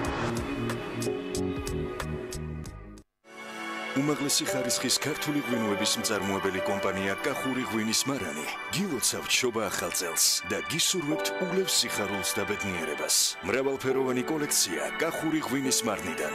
ჩინებული არჩევანი თქვენი საახალწლო განწყობისათვის. მოდით, აირჩიეთ, ისიამოვნეთ. მათთვის, ვინც ეძებს საუკეთესოს. მისამართი: თბილისი, თამარაშვილის 21. Super TV super აქცია. ახალ წლამდე გახდი Super TV-ს აბონენტი. მიიღე მონტაჟი და შემდეგი 4 თვე 106 არხი სრულიად უფასოდ. 290 10 11. უყურე super არხებს უფასოდ. Super TV გილოცავთ. გრანდიოზული საახალწლო დასაჩუქრება ტექნობუმში შეიძინე სარეცხი მანქანები დიდი ფასდაკლებით 529 ლარიდან და მიიღე უამრავი საჩუქარიან გახდი ავტომობილის მფლობელი. ტექნობუმი დაიბედე ბედნიერება და სიხარული. ჩვენი მისია მივაწოდოთ პაციენტებს მაღალი ხარისხის სამედიცინო მომსახურება პროფესიონალთა გუნდის დახმარებით. ელიზაბეთ ბლეკველის ჰოსპიტალი ISO სერტიფიკატის მფლობელია. დიაგნოსტიკა და მკურნალობა საერთაშორისო სტანდარტების შესაბამისად. ლაპარასკოპიული ქირურგია, ორთოპედია, ტრავმატოლოგია, კარდიოქირურგია, ნეიროქირურგია. აირჩიეთ მხოლოდ საუკეთესო თქვენი ჯანმრთელობისთვის. აირჩიეთ ელიზაბეთ ბლეკველის ჰოსპიტალი. მისამართი: ჩხეიძის 14. ტელეფონი 218 04 15.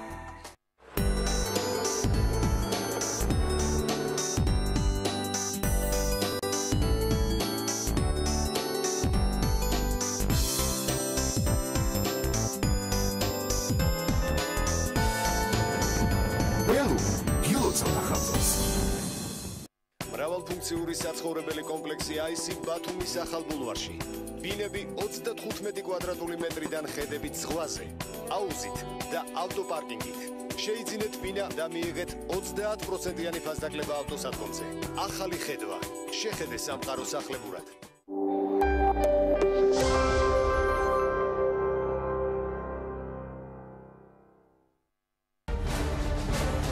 გადაცემის სპონსორია მრავალფუნქციური პროექტი Axis Towers-ი, თანამედროვეობის ახალი სტანდარტი.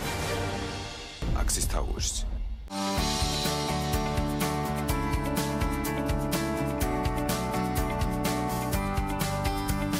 გადაცემის სპონსორია ახალი ნათება. ახალი ნათება, მე ვირჩევ სინათლეს. გადაცემის სპონსორია კურორტი კოხტამიდალდი. გადაცემის გენერალური სპონსორია სამშენებლო მასალების კომპანია ნოვა. წარმოება, იმპორტი, ექსპორტი. ნოვა.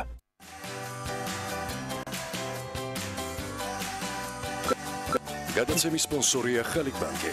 აზახური ხალიქ ჯგუფის წევრი.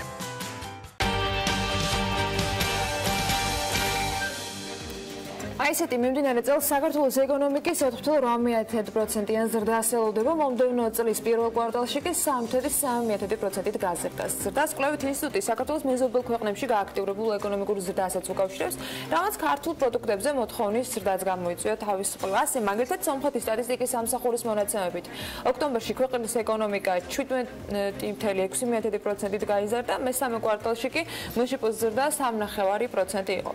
სწორედ ამ თემაზე და ზოგადად 2017 წლის ეკონომიკური პოლიტიკის შეფასებით წარვდგებით გადაცემის ბოლო ბლოკში და ბოლო ნაწილში ვისაუბრებთ 2018 წლის ძირითად გამოწვევებზე და ამისთვის მას მისვლობთ გიორგი მჟავანაძეს, აისეთის უფროს მკვლევარს. დილამშვიდობის გიორგი, მადლობა სტუმრობისათვის. რამდენიმე თემა ჩვენ პრინციპში წინასწარ შევათანხმეთ, რაზე გვინდა რომ მოვასწროთ ამ რუბრიკაში და ამ ბლოკში საუბარი. მოდი დავიწყოთ 2017-ის შეჯამებით. 2017 წლის დასაწყისში იყო პერიოდი, როცა მთავრობამ 4 პუნქტიანი გეგმა გაგვაცნო, ლარიზაცია დაიწყო, მოგების გადასახადის დაბრუნებასთან დაკავშირებით ესტონური მოდელი, მე ახალი პუნქტები დაემატა ამ ყველაფერს. 2017-ს როგორ ვასრულებთ? ბევრი გამოწვევა იყო, კიდევ ბევრი დარჩა, მაგრამ ეს წელი შევაჯამოთ. და ბევრი სადავო პუნქტი იყო იმ 4 პუნქტში. შეიძლება უკვე ანუ რა გეგმა დაისახა და გეგმის შესრულება რამდენად მოხდა? აი ეს ნაწილი გადავიარეთ. 2017 წელი ძალიან საინტერესო იყო ამ მხრივ, ანუ ეკონომიკური პოლიტიკის მხრივ, რადგანაც თუ როგორც თქვით, ძალიან ბევრი ცვლილება შევიდა და ზოგი შევიდა ძალიან დაჩქარებულად და გამოცხადა ძალიან დაჩქარებულად 2016 წლის ბოლოს, ნოემბერ-დეკემბერში გაუფრთხილებლად.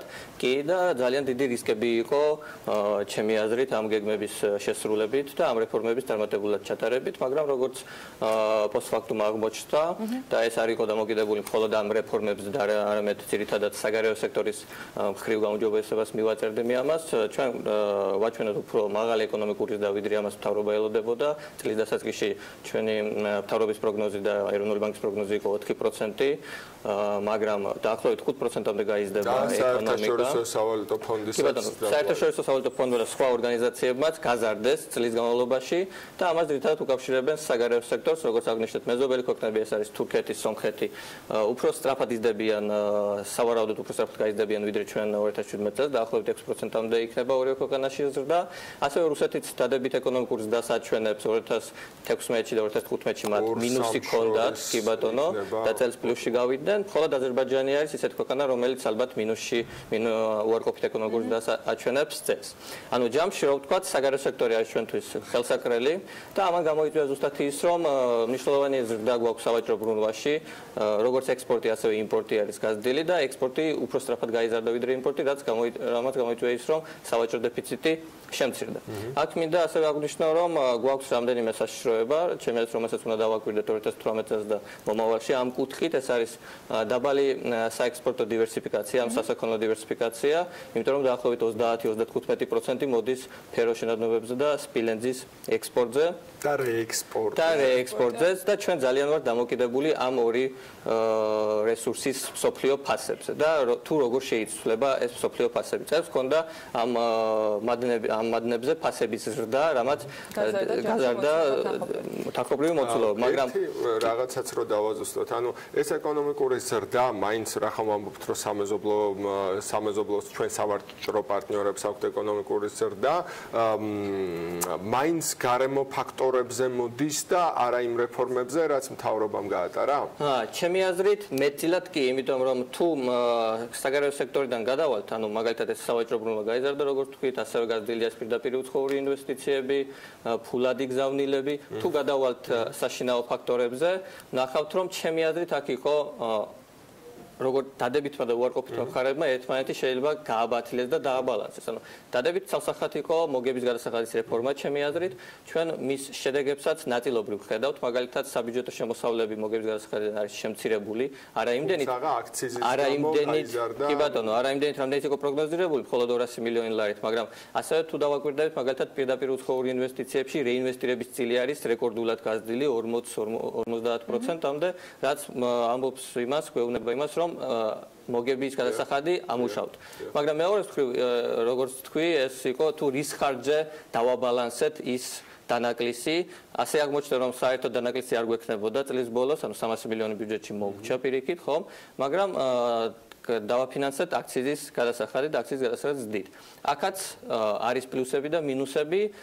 პლუს ვხედავ მე აქციზი გაიზარდა თამბაქოზე და გაიზარდა ავტოიმპორტზე, რასაც მე დადებით კუთხით უფრო ვუყურებ. ჯანდაცვის და ბუნების არა, ჩემ მარტო ჯანდაცვის თვალსაზრისით, ვიცით რისთვის იყო ეს გაკეთებული რეალურად, საბიუჯეტო შემოსავლებისთვის, მაგრამ თქვენივე კვლევაში იყო რომ მოხმარება რომ შემცირდა, სამაგიეროდ გაიზარდა უფილტრო მაგის თქვა მინდოდა და უფილტრო სიგარეტზე სხვა აქციზის გადასახადია ბევრად უფრო ნაკლები და ამ სექტორს ჯერ ვერ ეხებიან, რადგანაც აქ უფრო ეროვნული მწარმოებელია და დაახლოებით 1000-მდე 1500-მდე ადამიანს დასაქმებულს მოიცავს ეს სექტორი ჩვენთან და ამიტომ სენსიტიური თემა არის და ასევე ბიზნესმაც ნახა გვერდისავლის საშუალება, იყიდება ცალკე უფილტრო სიგარეტები, ცალკე ფილტრები, მას აერთებენ და ამ კუთხით ფილტრიანი სიგარეტი გამოდის, რომელსაც ამ აქციის გვერდს უვლია. ჯანდაცვის გარდა ეკონომიკური იმპლიკაცია ამას დიდად არ ქო. გარდა იმისა, რომ მეტი შემოსავალი შევიდა, რომელიც პრინციპში არ ჭირდებოდათ, იმიტომ რომ მოგების გადასახადმა ისედაც უზღო ეს დეფიციტი. კი ბატონო, მაგრამ სამომავლოდ ნამდვილად ამ შემოსავლებს გამოვიყენებთ.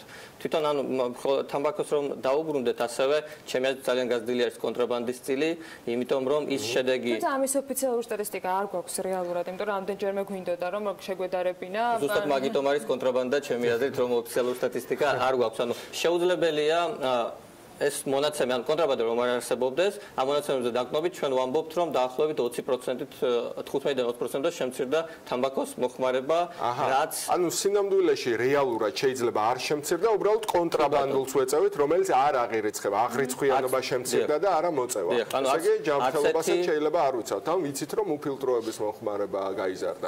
ეგ ვიცით, მაგრამ ამის მიგვარ რჩება ის სტატისტიკა, რომელიც არ ვიცით და ვერ ვაკვირდებით. შეიძლება მართალი იყოს, შეიძლება, მაგრამ ჩემი მეტილად ვერ შემცირდება ავტოპროდუქტებზე. კი ბატონო, მაგაზე მინდოდა გადასვლა, თქვათ ავტოიმპორტსაც რო შევეხოთ, აქ დადებითი არის ჩემი აზრით, მაგრამ არ ვეთანხმები აქციზის დას ავტოპროდუქტებზე, იმიტომ რომ ეს იყო დამატებითი ზეწოლა ინფლაციაზე. დამატებითი ზეწოლა ინფლაციაზე იმის გამო, რომ ჯერ თვითონ როგორც კატეგორია შედის, სატრანსპორტო კატეგორიაში შედის ნავთობპროდუქტები და საწვავი, ამან გამოიწვია ზრდა. მეორე ის რომ ირიბი ეფექტია, არაპირდაპირი ეფექტი, ტრანსპორტირების ხარჯი და სხვა წარმოების რაღაც ფაქტორია, რომელსაც გამოიყენება. იმპორტ-ექსპორტის ბალანსიც იქონია ხო გავლენა? სხვადასხვა კი, იმიტომ რომ სიგარეტისგან განსხვავებით, თუ სიგარეტის იმპორტს დავაკვირდებით, ოდნავ არის შემცირებული წინა წელთან შედარებით, მაგრამ თუ დავაკვირდებით ნავთობპროდუქტებს, ამ შემთხვევაში, თვითონ იმპორტზე ზეგავლენა ვერ ექნება, რადგანაც გადასახადს ხო, მაგრამ თანხმობრივად დაახლოებით 20%-ით არის გაზრდილი ეს იმპორტი საწვავების და იმის თქვა მინდა, რომ დაახლოებით 2.5% არის 6%-იანი ინფლაციაში, რაც სავარაუდოდ დაფიქსირდება 2017 წელს და ჩემი აზრით ინფლაცია იყო ერთ-ერთი გამოწვევა 2017 წელს. და ეროვნული ბანკის მონეტარულ პოლიტიკაზე, რომელთან დაკავშირებითაც ასევე შეგვიძლია რომ პრინციპში წლის ბოლოს შევაჯამოთ. ბოლო გადაწყვეტილებით 25 ასეთი პუნქტით იყო შეცვლილი. აქ იყო აზრიურად გაყოფილი სხვათა შორის დარგის სპეციალისტების, ზოგიერთი ელოდებოდა და გამართლებულად მიიჩნევდა, ზოგიერთისთვის ეს არ იყო სავალდებულო გადაწყვეტილება. როგორ ვიარეთ ინფლაციის ნაწილში? კითხვა რომ განავითაროთ ან საფრთხეებსაც ხო არ შეიცავს რომ მომავალ წელსაც ეროვნული ბანკი გაზრდის რეფინანსირების განაკვეთს, იმიტომ რომ რეფინანსირების განაკვეთს გაზრდა მოგეხსენებათ ფინანსებზე ხელმისაწვდომობას ამცირებს და ეკონომიკურ ზრდას ხელს უშლის. ხო არ ეს ინფლაციის მაღალი მაჩვენებელი, რომელიც მივიღეთ, ხო არ გვაჯაჭვავს იმ პოლიტიკას, რომ მკაცრ მონეტარულ პოლიტიკას მოკლედ, რომელიც შეზღუდავს ფინანსებზე ხელმისაწვდომას. ჩემი აზრით, სულ სხვანაირი იქნება მონეტარული პოლიტიკა 2018 წელს და ეს როგორც თვითონ ეროვნული ბანკი აღნიშნავდა, წელს მაღალი ინფლაცია, დაახლოებით 6%-იანი ინფლაცია გვექნება ძირითადად ერთჯერადი ფაქტორების გამო. იმ აქციის გულისხმობენ აქ და თვითონ აქციის როგორც სიგარეტებზე, ასევე ავტოიმპორტზე, ასევე საწვავზე, რომ ამათი ეფექტი რომ დავითვალოთ ინფლაციაში, დაახლოებით ამ 6%-დან 2.5 პუნქტი მოდის წმინდად აქციზზე. მაგრამ არ არის დათვლილი ირიბი ეფექტი ამ საწვავის ზრდის.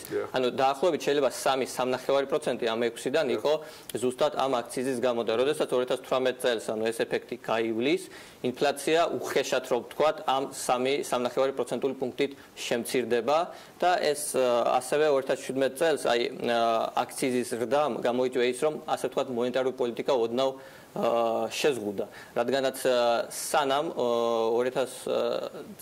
დაანონსდებოდა აქციზის ზრდა, მონეტარული პოლიტიკის შერბილებისკენ მიდიოდა ეროვნული ბანკი და ეს ჰქონდა დაანონსებული, რომ ნეიტრალურ დონემდე უნდა შეემცირებინა, ანუ დაახლოებით 5-6%-მდე უნდა შეემცირებინა, მაგრამ აი ხალხური ენით გაგვიაფებდა სესხებს და ასე ვთქვათ დააჩქარებდა ეკონომიკას, მაგრამ ამ შემთხვევაში მოხდა პირიქით.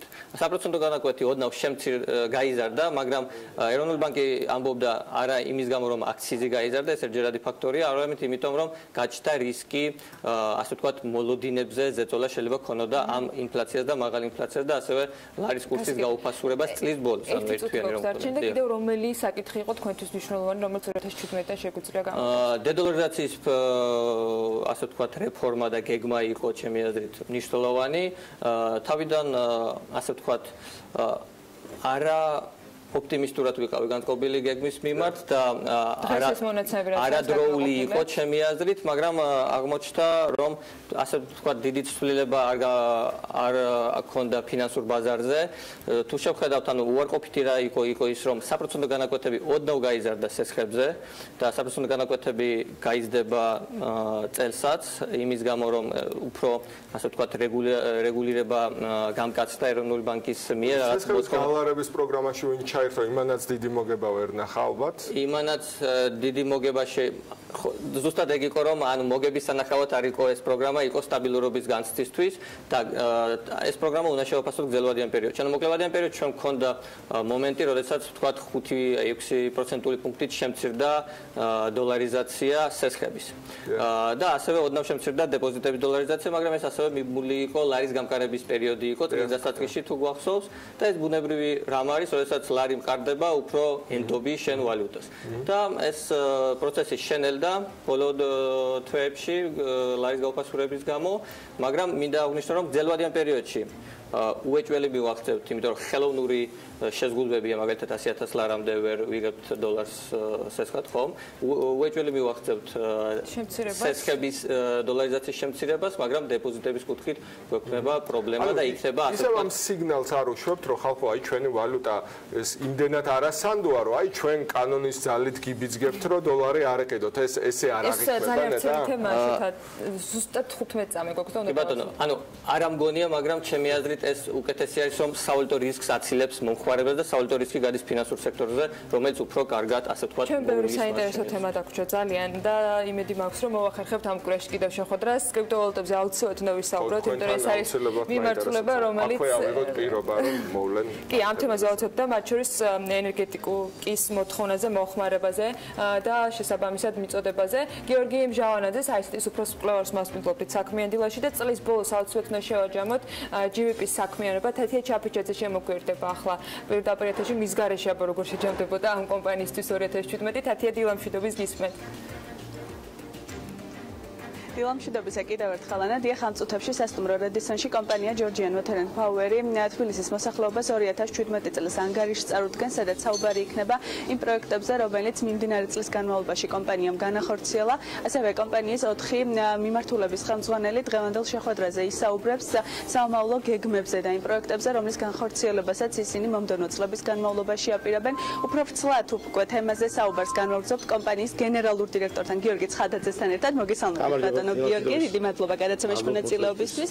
რომ გითხრათ, ჩვენ არაერთხელ შეგვიჯამებია თქვენი საქმიანობის შესახებ ინფორმაცია, თუმცა რომ გითხრათ კიდევ ერთხელ წლის განმავლობაში რა გაკეთდა, ჯამში რამდენი ინვესტიცია განხორციელდა და რამდენი ქუჩის რეაბილიტაცია მოესწრო. დიდი მადლობა დილამშვიდობის, მადლობა მოწვევისთვის. კომპანიამ დანაპირები 2017 წელს სრულად განახორციელა. ჩვენ გავაკეთეთ 190 კილომეტრზე მეტი ქსელის რეაბილიტაცია, მოვაწყოთ 60 კილომეტრზე მეტი, ჯამში 250 კილომეტრი ახალი ქსელი. დავიწყოთ ორი დიდი პროექტი, ეს არის გარდაბნის გამწენაგების სრული რეაბილიტაცია და ბოდრონახეცის მშენებლობა, რომელიც დასრულდება მომავალი წლის შუაში, ორივე პროექტი. რეაბილიტაციაზე ჩვენ დავხარჯეთ 80 მილიონ დოლარზე მეტი. მსგავსი მოცულობის ინვესტიცია არასდროს განუხორციელებია კომპანიას წლის განმავლობაში. ასე რომ დანაპირები სულ შევასრულეთ. თქვენ საინტერესო წელი იყო საკრედიტო რესურსების მიმართულებით. დიახ, ჩვენ მოვიზიდეთ საერთაშორისო საფინანსო ინსტიტუტებიდან 100 მილიონ დოლარზე მეტი ინვესტიცია, ეს ლარში იყო ნომინირებული, რა თქმა უნდა ეს ჩვენ ეკონომიკას ხელშეუწყობს და ეს რესურსი სრულად იქნა გამოყენებული ჩვენი ქსელების ინფრასტრუქტურის რეაბილიტაციაზე. როგორია სამომავლო გეგმები ამ შემთხვევაში რა თუ არის უკვე მოზიდული რაიმე სახსრები და რას გეგმავს? მომავალ 3 წელზე შემიძლია ვთქვა, რომ კომპანია 200 მილიონ დოლარზე მეტ დახარჯავს. ეს რა თქმა უნდა კომპანიის სტაბილურ სისტემურ განვითარებას ხელშეუწყობს და უფრო საიმედო წყალმომარაგება ექნება დედაქალაქში. ძალიან დიდი მადლობა წარმატებებს გისურვებ. მე მაყურებელს ვეთყვი, რომ დღევანდელი ანგარიში რედისონში ამ წუთებში იწყება და მას თბილისის საკრებულოს თავმჯდომარე გიორგი ტყემალაძე, ასევე ეკონომიკის ექსპერტები და ჟურნალისტები ესწრებიან. მადლობა თათია ჩაფიჩაძეს, მადლობა Georgian Trend Powers, რა თქმა უნდა, რომ ამ პრეზენტაციის დროსაც გამონახეს დრო და საქმე ინდილის მაყურებლისთვის ასევე კიდევ ერთხელ შეაჭამეს გასული, უკვე თითქმის გასული 2017 წელი, 2018-ში ბევრი საინტერესო სიახლე გეულდებათ, რა თქმა უნდა, მათგან და ჩვენგანაც საქმე ინდილისგან, თუმცა ბიზნეს მედია საქართველოს ჯერ ისევ აგრძელებს კონტურის მუშაობას. მთელი კვირის განმავლობაში ძალიან ბევრი საინტერესო ამბავი გვექნება, ახლა კი სულ რამდენიმე წუთში კვანცალახეთის ქალების ნარატივი გეულდებათ და საქმის კურსში თავარი ეკონომიკური და ბიზნეს სიახლეების ბექაბაციკათი ჩაგაყენებს ზუსტად 3-ს და რა თქმა უნდა საღამოს შემაჯამებელი ეთერით. მე ხვალ უნდა გემშვიდობებით და ბედნიერ დღეს გისურვებთ.